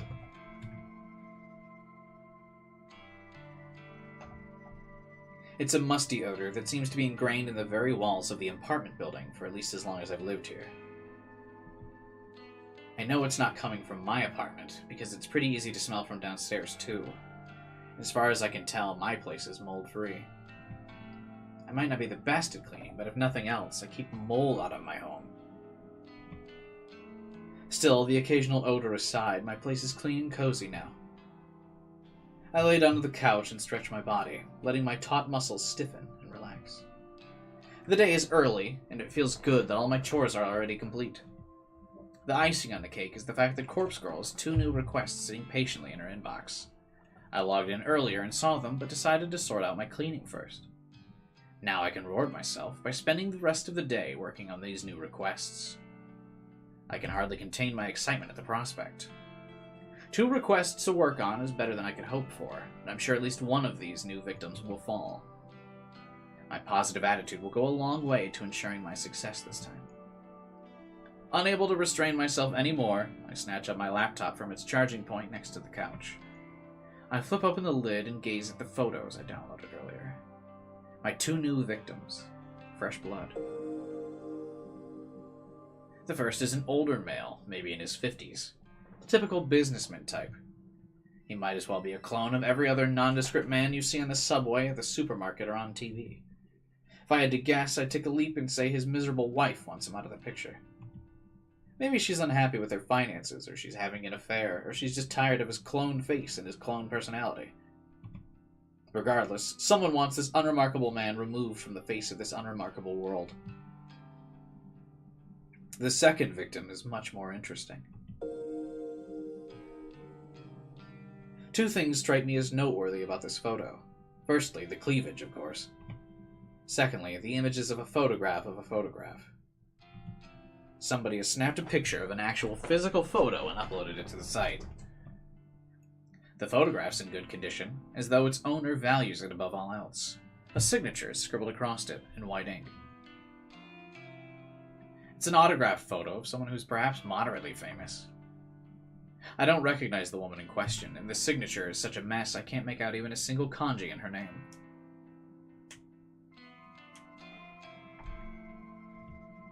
Regardless, I'd be willing to bet that a disgruntled fan is requesting her death. As she's an idol, a singer or actor, it wouldn't be unheard of for something like this to happen. A fanboy gets to meet her a few times, they shake hands at events, whatever, he asks her out, and she politely declines. And then the obsession begins. If the fanboy can't have her, no one can. Kill her. Well, that's the theory I slowly pieced together as I examined some of the finer details of the photo. The reasons behind the requests don't matter. They never matter. I'll kill them all the same. I'm going to work on the woman's photo first. I'll timestamp her photo with tomorrow's date and send it to her this afternoon. That should give her about 24 hours to give up on light and light herself on fire. Maybe I'll do the same with the businessman. I'll give him a timestamp set 24 hours from when I send the photo. It'll be kind of fun to schedule 2 deaths to occur around the same time. It'll make tomorrow a very exciting day. With my goals set, I load up the DD and get to work.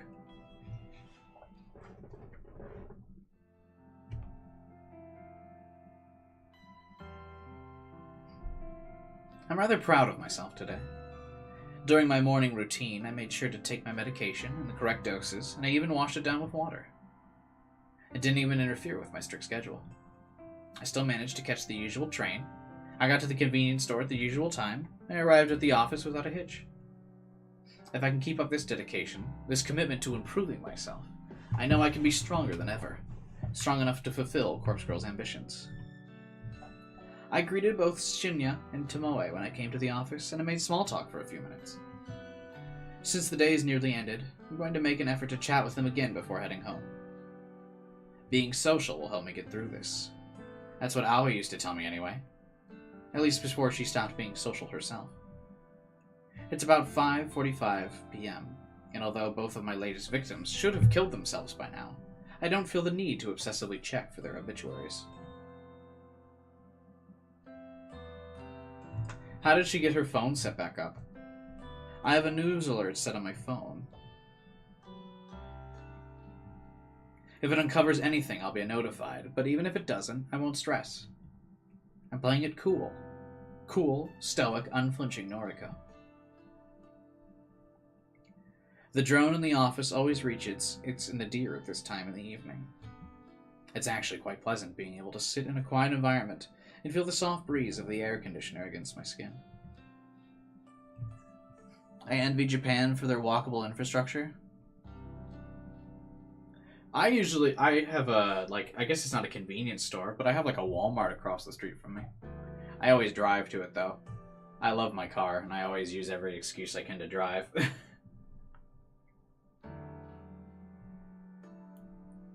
I like to take this time to slowly pack away my things and get ready for the journey home. As I take off my headphones and stretch my arms, Tomoe approaches me with a spring in her step. Is Kubai's split theory right or not, or do we still not know? We technically still don't know, but I think we've gotten a lot of evidence for it to be right.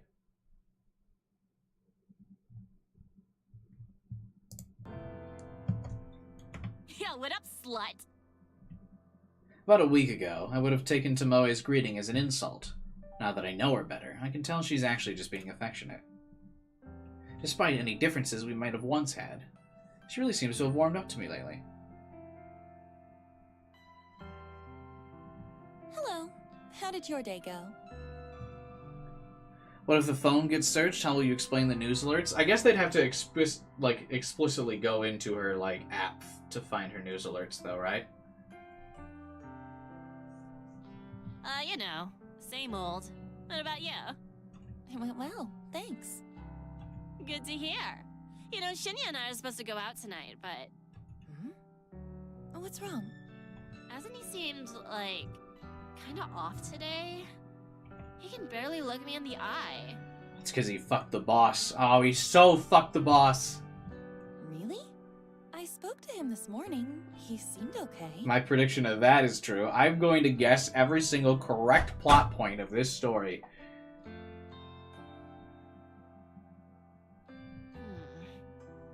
Wouldn't it be in her notifications? I mean, yeah, but she can, clear her notifications after she gets the alert, right?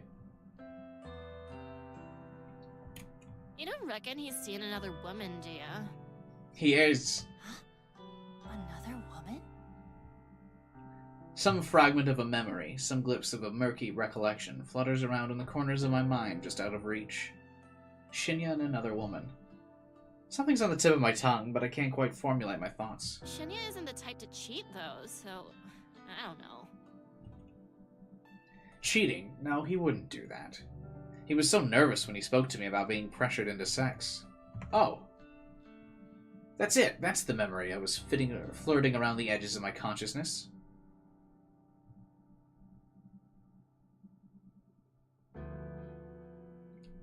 It seems a little obvious when we found out Tomoe wouldn't do that. Yeah, but I guessed that before. I guessed that before we found out Tomoe wouldn't do that. Are you enjoying the story so far? I am, yes. It's not as good as AI Nirvana Initiative. But that was a flawless masterpiece story, so... I'm not sure if we'll experience a story that'll live up to that for a while. But yeah, it's pretty good so far.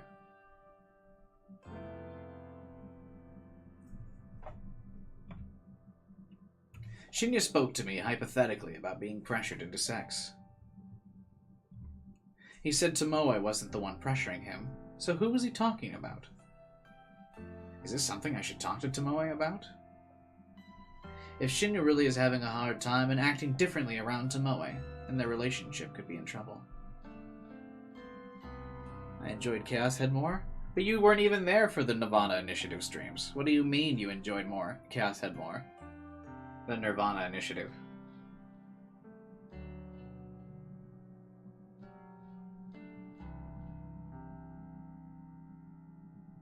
If Shinya really is having a hard time and acting differently around Tomoe, then their relationship could be in trouble.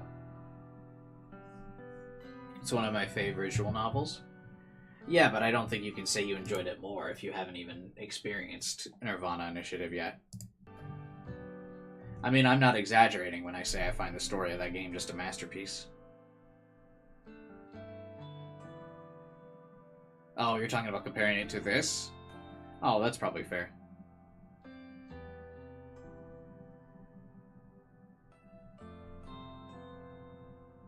But,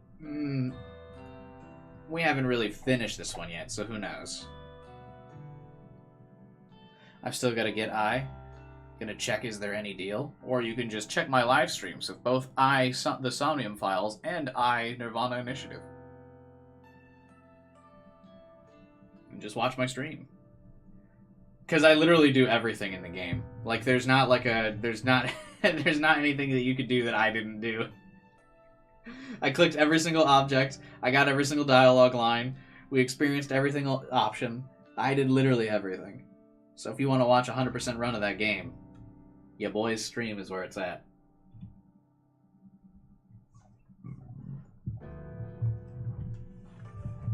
Is it even my place to say anything?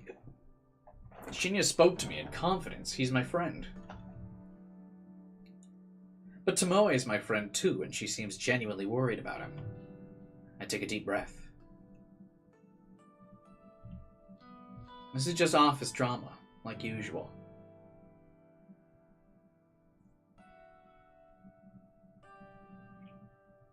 Chaos Child is a visual novel I feel will take something really special to beat. I will need your guys' help plugging that stream, though, if I start streaming that next week.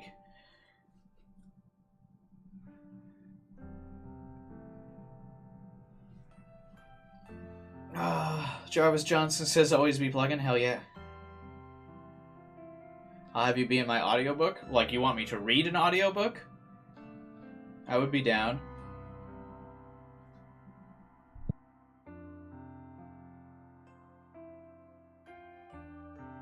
Down.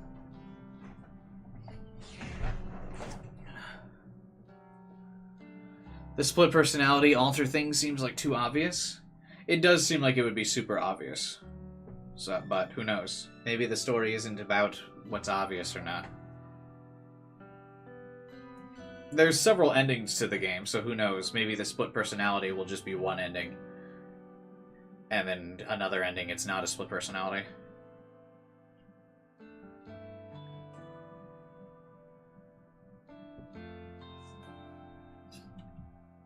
Noriko would normally just reject it all and ignore these people. She wouldn't give it a second thought. Glass onion type thing? Yeah. I mean, I'll have on your vid as I play. Oh, yeah, that's fair.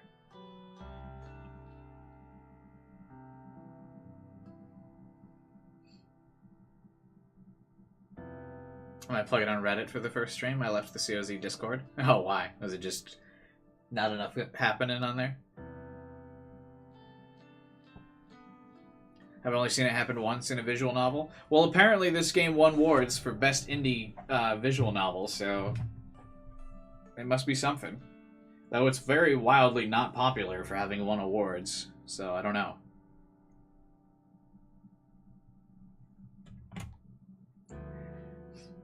But that's the unhealthy, anxious, scared, weak Noriko. I don't want to be that girl anymore.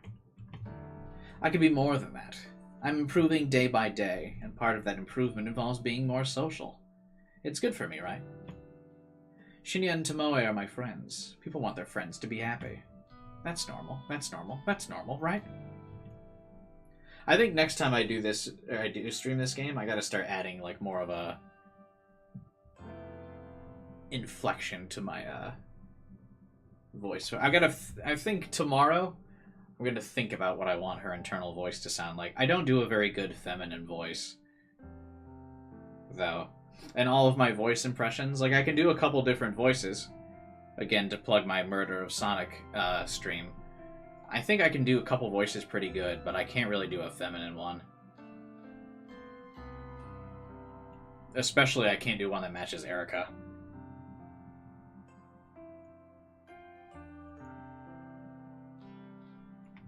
I think so. Therefore, I want my friends to be happy together.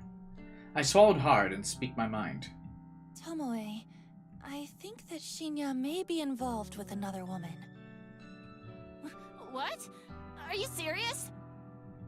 Listen though, it's not exactly how it sounds. He came to me a little while ago and asked what to do if someone pressured him into sex. I know that you're not the one he was referring to, so I think he may be in trouble. I think someone else might be forcing him to do something he doesn't want to do. Oh, this bitch is gonna submit another fucking death flag. Maybe you could look at some voice training stuff? Maybe, but I think I gotta get down how to do, like, actual other masculine voices first before I try to branch out that far.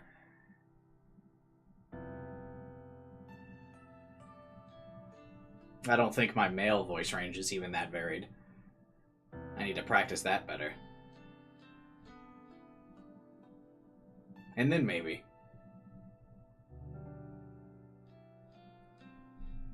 I still haven't done my... One of the things I told myself I'd do before I streamed Chaos Child is actually do the voice acting class that I bought and signed up for, or that I paid to take, and I still haven't taken it.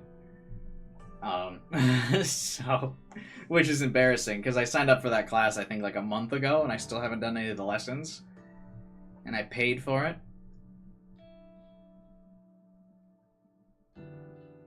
But I really gotta do it. I keep procrastinating it. I've been having a real problem, I'd say, for the last 2 months with procrastination. I've been really bad about it. So I gotta find some time to actually get into and actually do the class. Because I bought it and had paid for it, and then I just didn't do it. Luckily, I mean, I've been doing a lot of visual novels lately, so I guess I've been practicing myself, but not like no actual person with knowledge teaching me how to do things.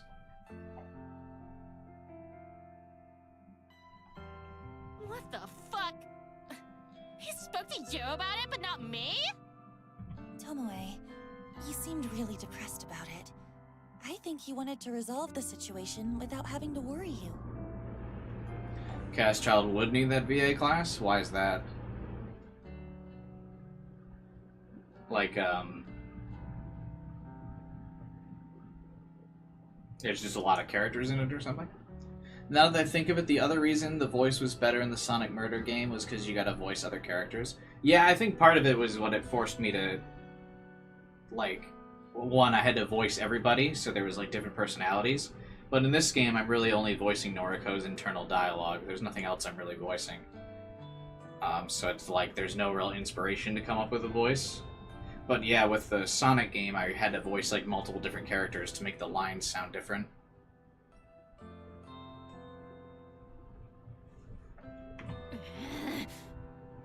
Yeah, I get what you mean, but who the hell is trying to seduce him? I'm afraid I have no clue about that. Sorry. Okay, that's fine. Thanks for telling me this anyway. Now at least I know something's up with him. I'm gonna speak to him. I'll make him cough up what's what. Are you sure that's the best thing to do? Yeah, because I'll let him know that I'll take care of everything. If some bitch is putting the moves on my Shinya, I'll smack him into the ground. I gotta remember to play that Sonic game, or you can just watch my stream. Ho-ho. Of course. I don't know why I ever doubted you. Tomoe grins despite her obvious frustration and gives me a thumbs up. Thanks, Skank. I'll keep you updated. Okay. Good luck. She spins on her heel and leaves me behind. I've never understood the people that, like, insult their friends.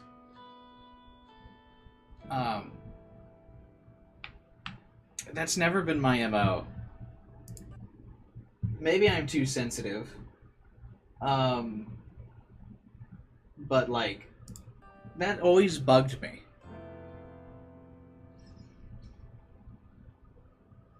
Like, whenever someone, like, thought they were joking and would come up to me and be like, "Hey, what's up, dickhead?" I would be like, "What the fuck are you doing?" Have you had friends like that? Yeah. Like, I've just never liked people that, like... I also don't like people that, like, make fun of you as friends. They're like, "Oh yeah, I talk shit and make fun of my friends all the time." Fuck off. We're not friends then. I always disassociated from people that did that kind of shit. That always bugged me. Even if I, like, wasn't offended, I'd be like, "What are you trying to do? Like, what do you think this is?" I don't like that. Like, you know? Because I never, like, I've always been fairly confident in myself, and I've never been, like, self-conscious when people do that. But, I don't know, it's just always bugged me. I've never liked people like that. Was the Sonic game a visual novel? Kind of, yeah. There was a visual novel, and then there was, like, a Sonic mini-game between each chapter of the visual novel. So you'd have to do, like, a Sonic level, where you'd have to, like, collect the rings and dodge traps and stuff.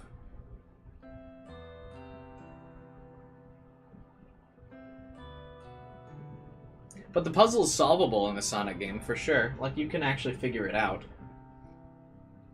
Also, Jupiter, I just saw your message in the Discord about what time game night is. It'll probably be the same, the regular time my stream is normally. 6 p.m. Central. So 7.5 hours ago from this time right now.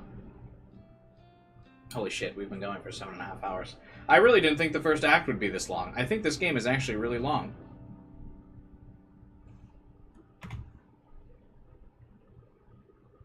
I think I did the right thing. Surely Tomoe will get to the bottom of the situation. I watch as she wanders over to Shinya's desk. They exchange a few words I can't hear from my position. Tomoe leaves, and Shinya sluggishly lowers his head to rest against his desk. Now that Tomoe is left, only a handful of stragglers remain, myself and Shinya included. I find myself watching Shinya for more than a few minutes.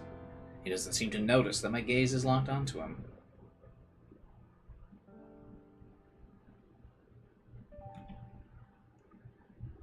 A few more of my coworkers take their leave, and an eerie quiet descends over the empty floor.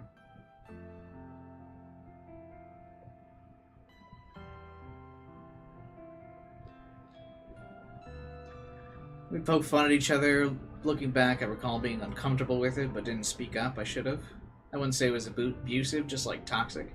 Yeah, right? Like, it's not like I couldn't even tell you an example right now of, like, something somebody used to, like, make fun of me for in, like, a friendly way.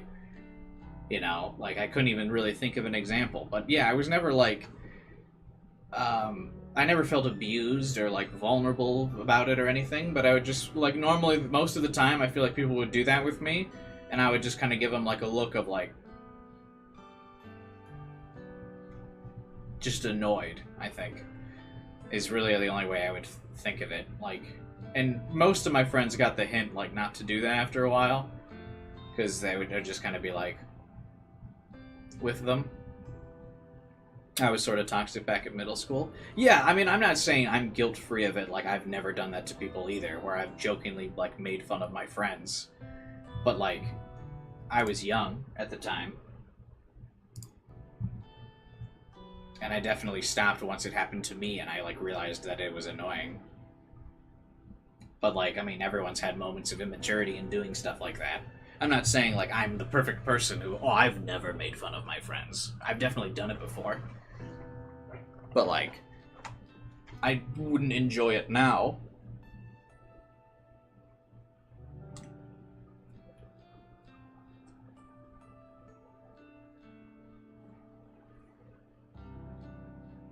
The game might just be like a half an hour long endings and a ton of skipping. No, there's like several acts though.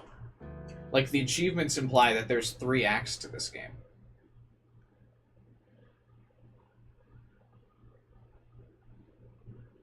And I still haven't even unlocked the first one, so I feel like this game is actually really long.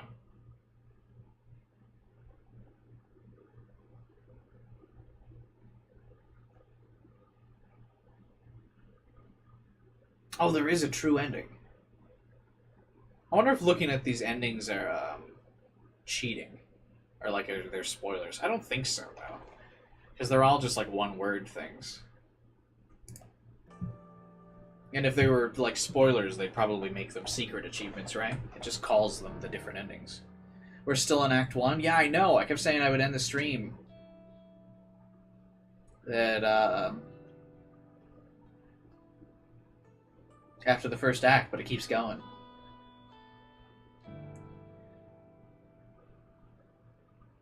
The 3 acts are super long, but the endings only appear in the 3rd act. The endings might only appear in the 3rd act, but I definitely believe that there's got to be a couple of these decisions in the 1st act that matter towards the ending you get. Or else why would we do them?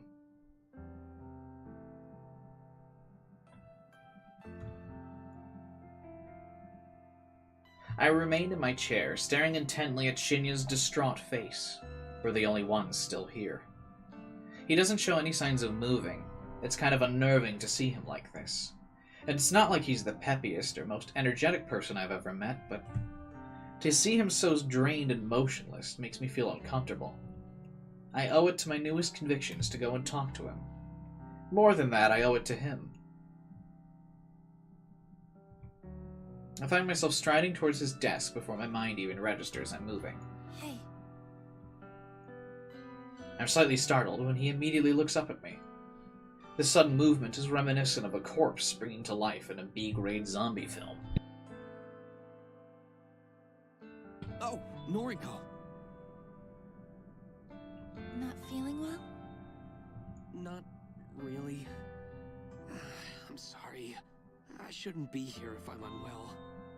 I didn't mean to worry you. Imagine not going into work because you don't feel well. Wild. Don't sweat it. I'll, take my leave then. If he leaves now, I won't feel like I've done anything to help him. As awkward as it feels to try and pry into his personal affairs, I need to dig deeper if I'm going to try and help him feel better. But what should I say?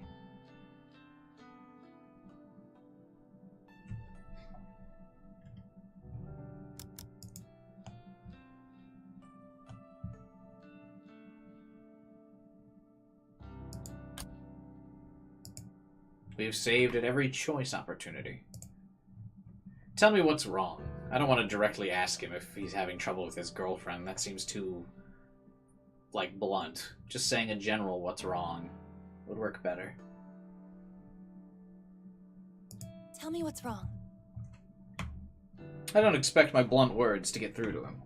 I don't expect anything, really. I'm not used to confronting people about the shit they're facing in their personal lives. I'm usually content to simply sit on the sidelines and watch. No need to worry. I'll be okay. He tries to smile, but his composure cracks under the weight of his blatant lie. I quickly try to piece together what I know about his current situation. Based on the slivers of info I've been drip-fed, I'm certain someone's been sexually assaulting him. At the very least, someone's been trying to force him into doing something he doesn't want to do. I don't know who that person could be. It could be someone from the office. It could be someone from his private life. I'm confident it's not Tomoe. Shinya isn't the kind of person to ever stand up for himself, and he's probably not the type of person to speak up when he's down. But his recent composure reveals volumes about how he's truly feeling.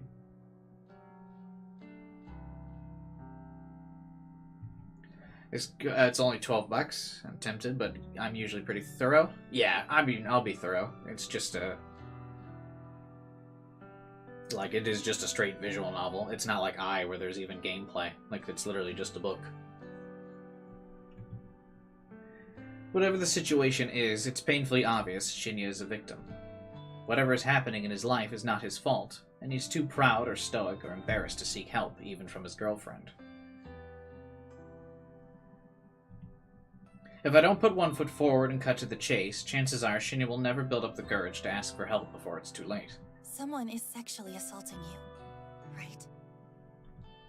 He doesn't say anything. He doesn't even flinch, which I have to give him credit for. This is a guy that couldn't keep from blushing the last time the word sex was mentioned around him. Yes. His calm response and even calmer demeanor divulges his inner turmoil. I see. I don't know what to say next. I see probably wasn't the best starting point, but I'm truly at a loss for words. He confessed so readily, I expected more resistance. Can you tell me who it is?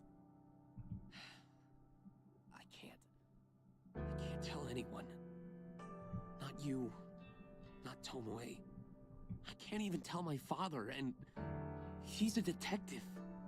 A powerful authority figure. There's nothing I can do. I'm trapped. Trapped. It's a feeling I'm all too familiar with. It's a feeling shared by countless victims. Not that Shinya and I have ever gone through the same trauma. A part of me can't help but wonder if that feeling of helplessness is what flashes through the minds of my own victims. Actually, I don't wonder. I know it to be true. The realization makes me feel simultaneously queasy and satisfied. What will happen if you tell someone? I don't know. If the truth comes out, I could lose my job. I could lose Tomoe. His job. Then it's somebody we work with. Somebody in this very office has been taking advantage of Shinya. It's somebody here then. I speak my thoughts aloud, and he looks directly at me. How? You're worried you'll lose your job if you come forward. It's obvious. Sorry. I'm not trying to sound rude. If this person found out you came forward, you'd lose your job. Then it's someone in power. A manager. An exec. And that's why you can't tell me. That's right. It's Kotomi. I nod. I can see the predicament. So, you don't have to say another word to me. Huh? It wouldn't be your fault if I stumbled upon someone assaulting you. It wouldn't be your fault if I was around to witness it. So the boss or something? Yeah, it's gotta be that one blonde girl in the suit who's, like, purposely tanking his career. I'm assuming that she's tanking his career and blackmailing him into sex. Because he made a mistake at work. Because remember, it was a super over-exaggeration that he, was, like, being so severely punished for such a small mistake. She's probably blackmailing him. Noriko. A gleam of resolution sparkles from deep within Shinya's eyes. It's almost as if he's come up with a brilliant scheme. A scheme that I not so subtly planted within his mind. Shinya takes a deep breath before collecting his bag. I'm taking the elevator up to the executive offices. Please don't follow me. With that, he gently pushes past me and makes a beeline for the elevator. As the doors close behind him and the familiar thrum of the elevator pans out around me, I stand still and close my eyes. I count to 100 in my head, giving Shinya a generous head start. The sun dips behind the office towards the towers in the distance while my eyes are closed. When I've finished counting, I open my eyes to a dark and empty office. With a deep breath, I walk in the traces of Shinya's footsteps towards the elevator.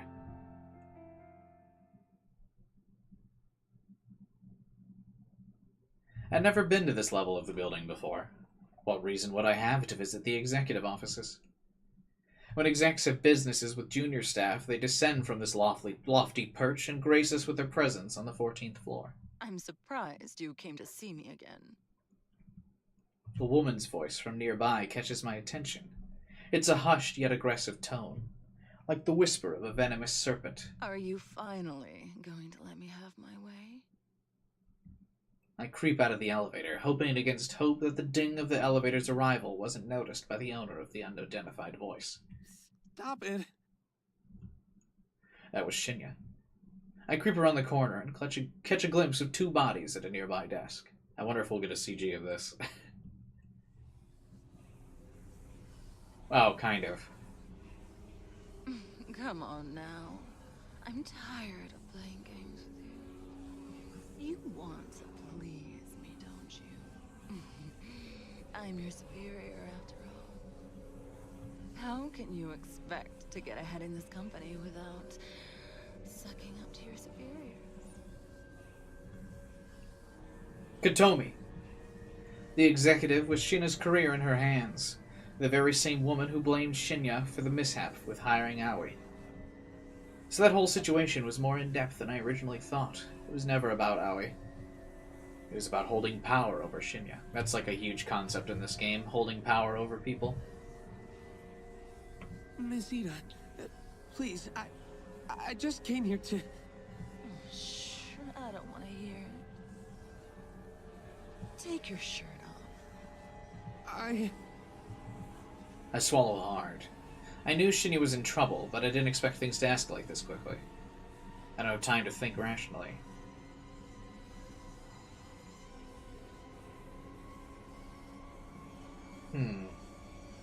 It feels like I mean, not to be an ass, but it feels like she should kind of let this progress to something where, like, there's no plausible deniability.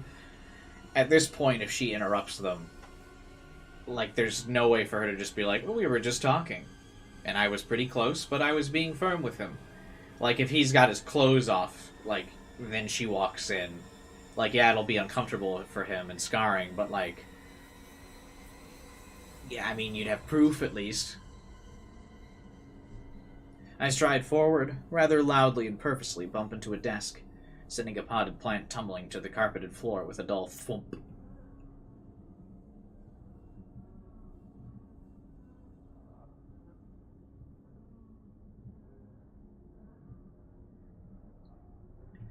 Katomi's neck pivots at full speed and she turns to face me. Her eyes narrow into hateful slits as she withdraws from Shinya.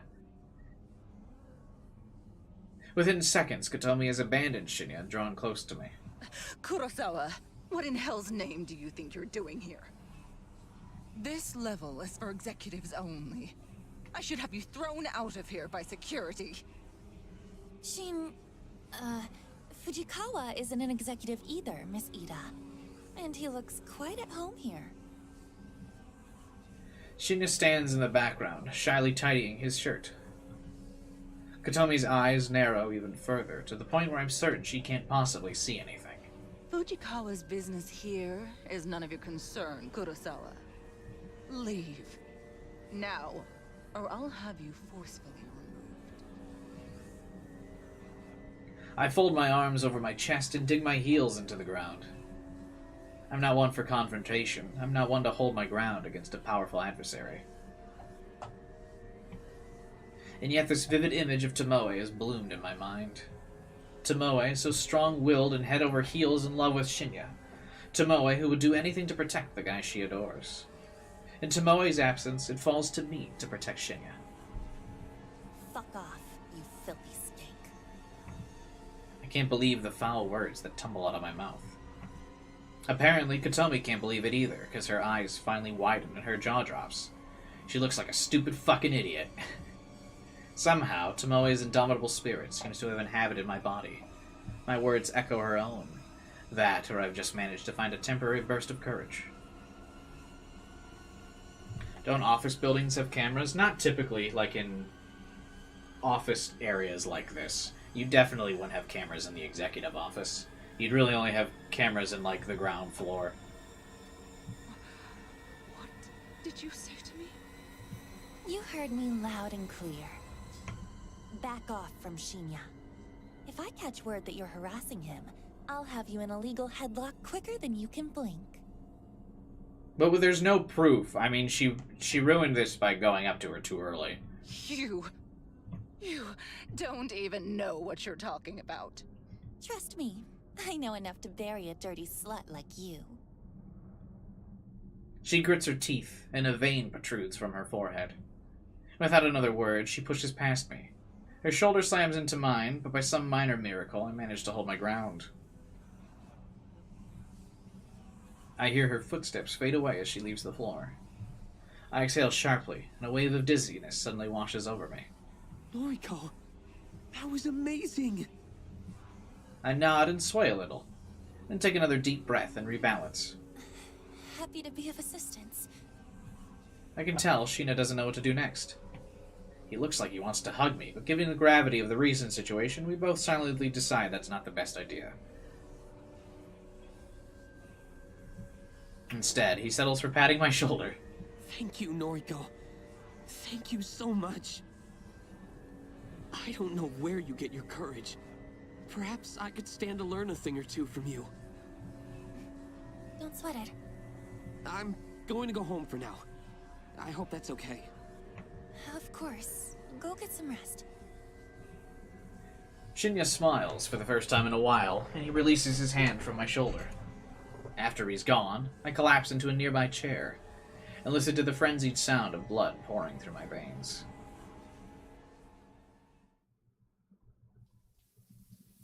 Here's the shower scene.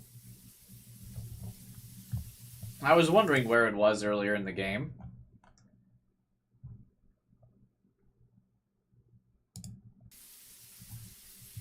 Steam and suds fill my vision as a pleasant torrent of hot water sprays across my body. We're getting all the visual novel tropes.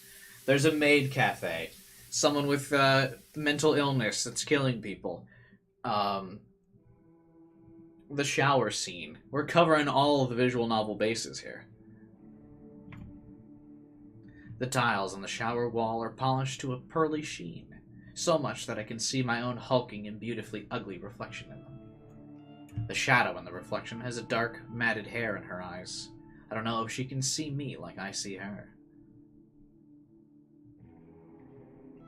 It's okay, she's an adult. Yeah, I was commenting earlier how it's nice to finally play a visual novel game where all the characters are out of high school. and like real people.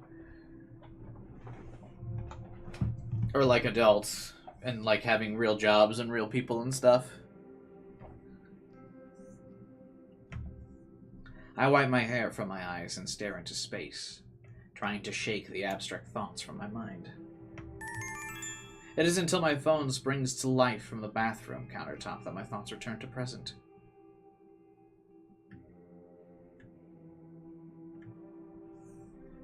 Illness that causes unalive. I remember seeing a manga with that plot.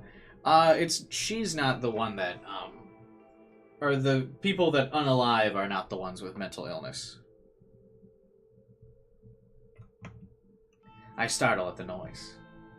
I peer through the shower's glass door, but it's impossible to make out the name flashing on the phone screen thanks to the steam that's fogged up the glass. Aoi is the only person who regularly calls me, so it could be her ringing. Or it could be a spam caller trying to sell me something I don't need. But I may just cave in and buy it anyway, because it's a nice feeling that someone thought to call me. I open the shower door and tiptoe out. My wet and dripping body causes pools of water to form on the bathroom floor. A deft hand snatches up my phone, and I clutch it to my chest as I retreat back into the shower. The water never stops running, and it greets me with a welcome warmth as I bask in it once more. My phone's a fairly new model, so it's conveniently waterproof. I take advantage of this feature on occasion. I don't have the balls to do this. I think my phone is supposedly waterproof as well.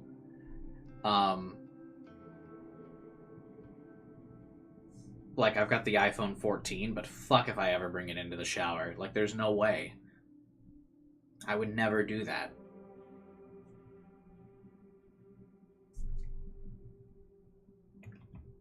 It's nice to be able to submerge myself in water and browse the web to escape my thoughts. Heavy droplets smack against the phone and dribble down, but my eyes ignore them as they scan the screen. Like, can you do this? I don't want to... I would never risk... Maybe it's just because I was, like... I lived in a time where electronic devices, were not waterproof, but, like... I would still just never do this. Supposedly you can, though. Like, how water... Like, let me see. How waterproof is the iPhone 14? Literally the first result. Holy shit. It was listening to me. Yeah, apparently you're able to submerge the phone into a depth of 6 meters of water for over a half hour.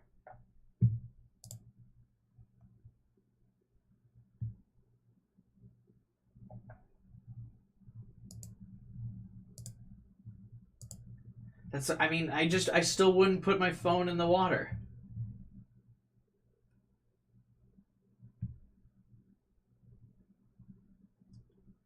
It's rated at an IP68, which means it's dust tight and water resistant for up to 30 minutes of total exposure. And so a shower wouldn't even count as total exposure.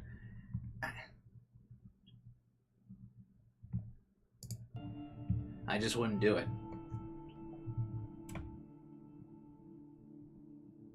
The incoming call is a voice chat request from noise user Koji. Kojiro's calling me? I answer. Noriko? Hey. Hi. Good time? Sure. Mad. Wanted to tell you something. I want to start saying mad now when things are cool. Fuck, bro. I really want to start saying that. Mad. Oh my god, this game's gonna start getting me to say mad.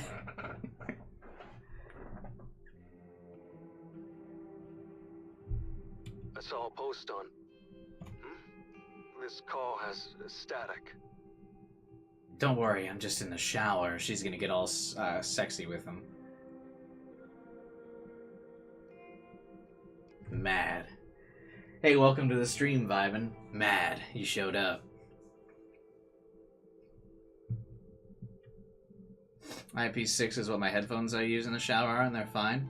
Yeah, like, I'm sure it's fine, but I think it's just because I grew up back when electronics were, like, not waterproof at all. that I just can't shake the, like, don't use it in waters, like, feeling.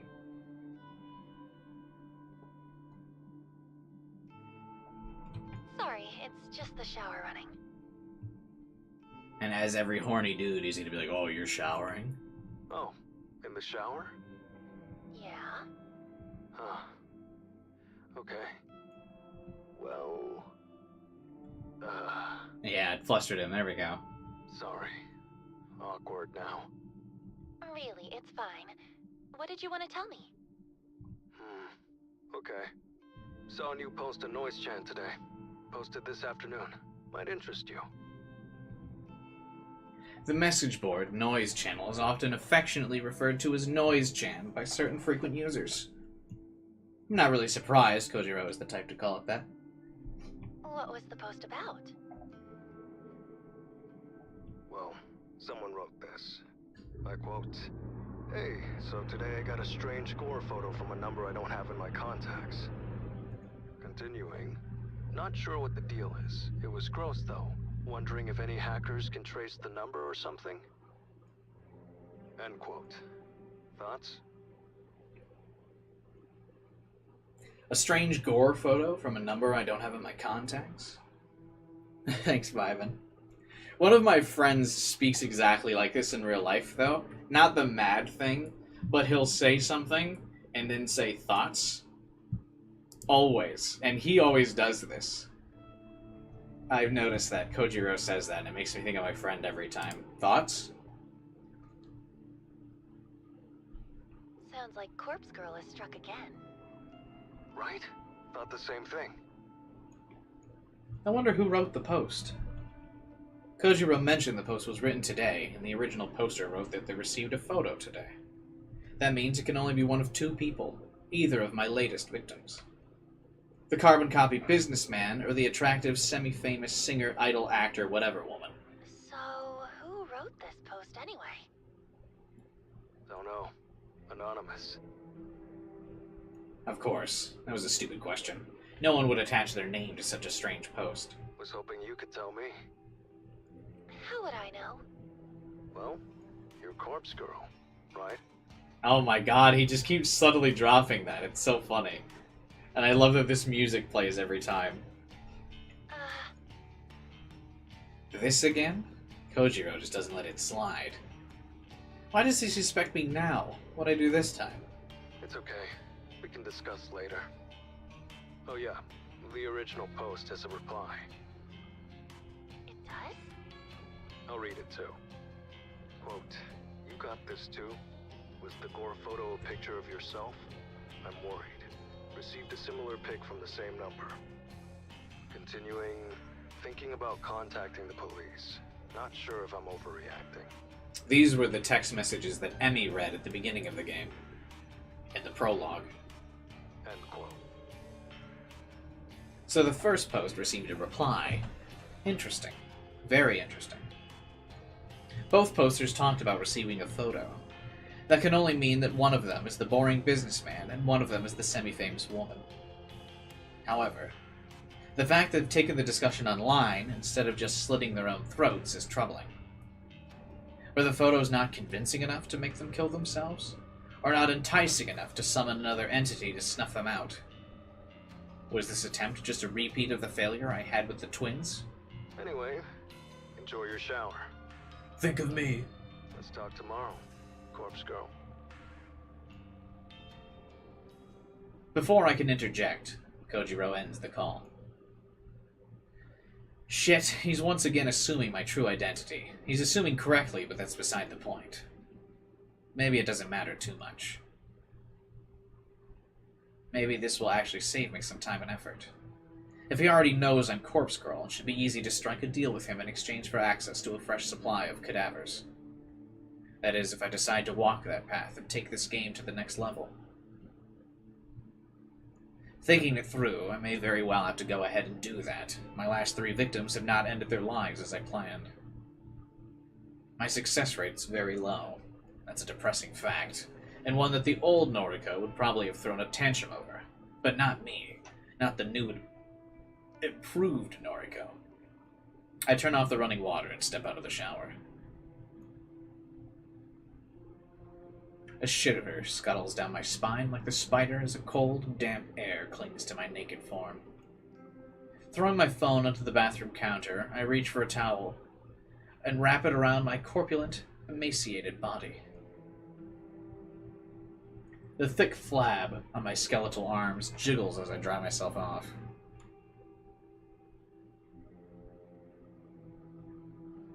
When I'm satisfied that my fleshy, cadaverous body is completely dry, I grab a second towel and wrap it around my hair. I think it's interesting that, or maybe it's like, I think it's actually well written that they describe like her arms, like she always describes her body as simultaneously like too skinny and also fat, because these are contradictory statements. She has thick flab on her skeletal arms. She has a fleshy, cadaverous body. I think that must be like a pretty fair representation of her eating disorder. It's fairly interesting. I mean, it's not the type of media that I usually go after, so it's not something I'm very used to, like, seeing a representation of.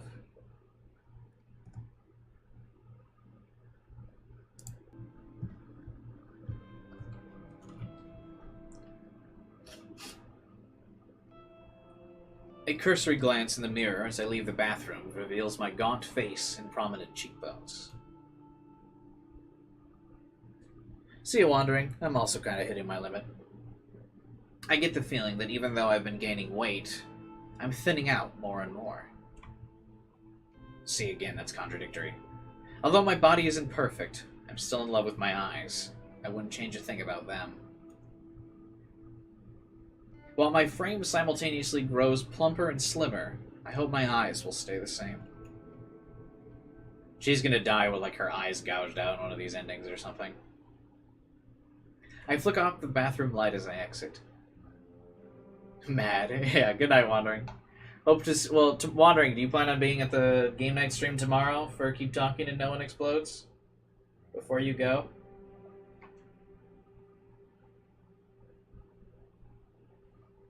I flick off the bathroom light as I exit. Entering my bedroom, I sit down on the bed with a towel around my body and another one around my hair. My laptop is lying open on the sheets, so I pull it toward me. A few clever keywords in a search engine quickly leads to the post on Noise channel that Kojiro just informed me about. Sure enough, he's telling the truth. The original poster submitted this today, and the follow-up reply was shortly after. I skim through the text to see if there's any clues about either poster's identity. Nothing really stands out. I'll retain my assumptions that my latest two victims created these posts. I spend a little time applying various moisturizing creams to my skin before getting dressed in my bedwear. I'm feeling pretty relaxed by the time I finish. Perhaps I'll spend the rest of the evening reading a book in bed. Or I could try and plan out my next move with Kojiro. Should I come forward, claim my identity, and request access to his morgue? It's a big step. This seems to be the time for me to make a bold move. I can't keep working on requests that are doomed to fail. I need to start succeeding.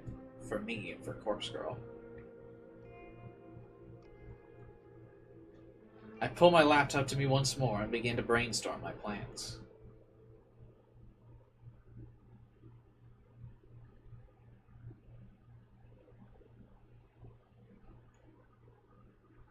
I could have sworn you said Noid channel.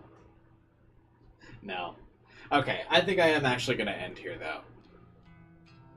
Although it seems like she's going to meet it with Kojiro and stuff, I think that's a time for another day, though. I think we'll save here. We've been going for 8 hours.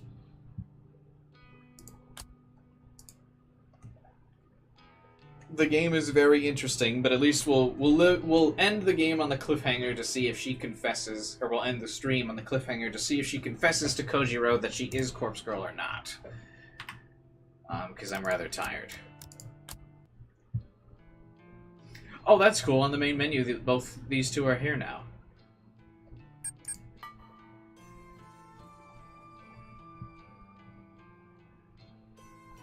Do we already have, like, half the CGs in the game?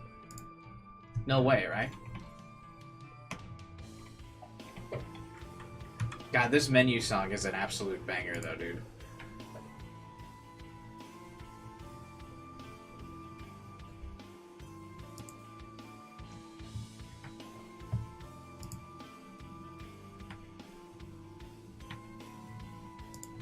I really like this song a lot. This is like a song I would listen to a lot. I really hope that they don't have a copyright on this song like when Mages does streams or in Mage games, so I don't get a copyright strike on this because I like this song a lot.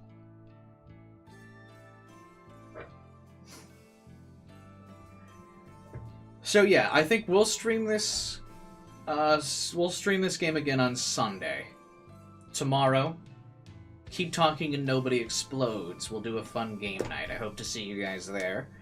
Probably do that for a couple hours. I'll double check though tonight if I'm pretty sure only the host needs to own the game, and you guys can just play without. If more than the host needs to own the game, I'll probably do Jackbox. But if just the host needs the copy of Keep Talking and No One Explodes, I'll do that tomorrow for game night. And we'll like try to disarm bombs together. I think it'll be fun. Based on our one Jackbox game night where Kyler vibing and someone else from chat. We're like all trying to disarm bombs in the Jackbox game. I think it could be really fun. But yeah. So Saturday, Keep Talking and Nobody Explodes, or something multiplayer for game night. And Sunday, we'll stream Corpse Factory again. Apparently it's much longer than I thought. Only the bomb diffuser needs the game? Oh, okay, cool. So yeah, that'll be tomorrow's stream. Corpse Factory on Sunday. No stream on Monday, Tuesday, as usual. My 2 days off from streaming. And depending on how far we get on Sunday, I don't know how long this game is. Maybe on Wednesday I'll stream Corpse Factory again. I really hope we can generate some more interest for this game, though. The streams were pretty quiet. Don't get me wrong, I appreciate you guys chatting with me. But the Chaos Head streams had a lot more people chatting, so I don't know. But hopefully we can generate some more interest. But I'm not sure.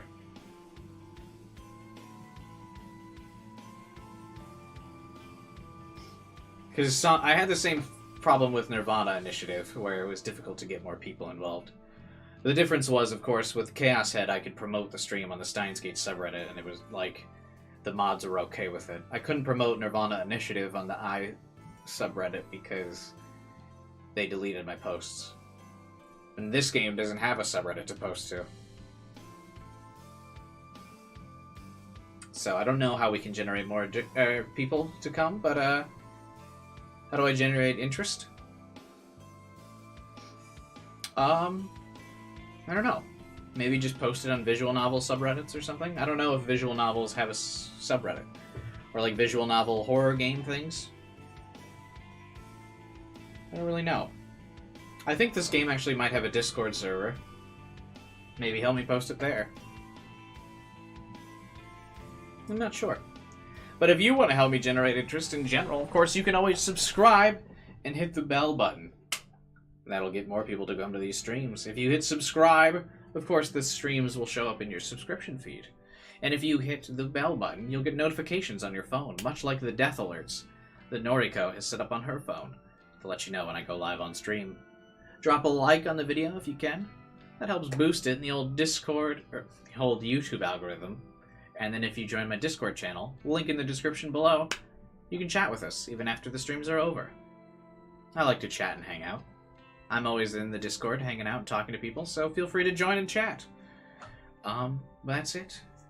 I'll see you guys tomorrow for Keep Talking and No One Explodes, and I will see you guys Sunday for continuing Corpse Factory.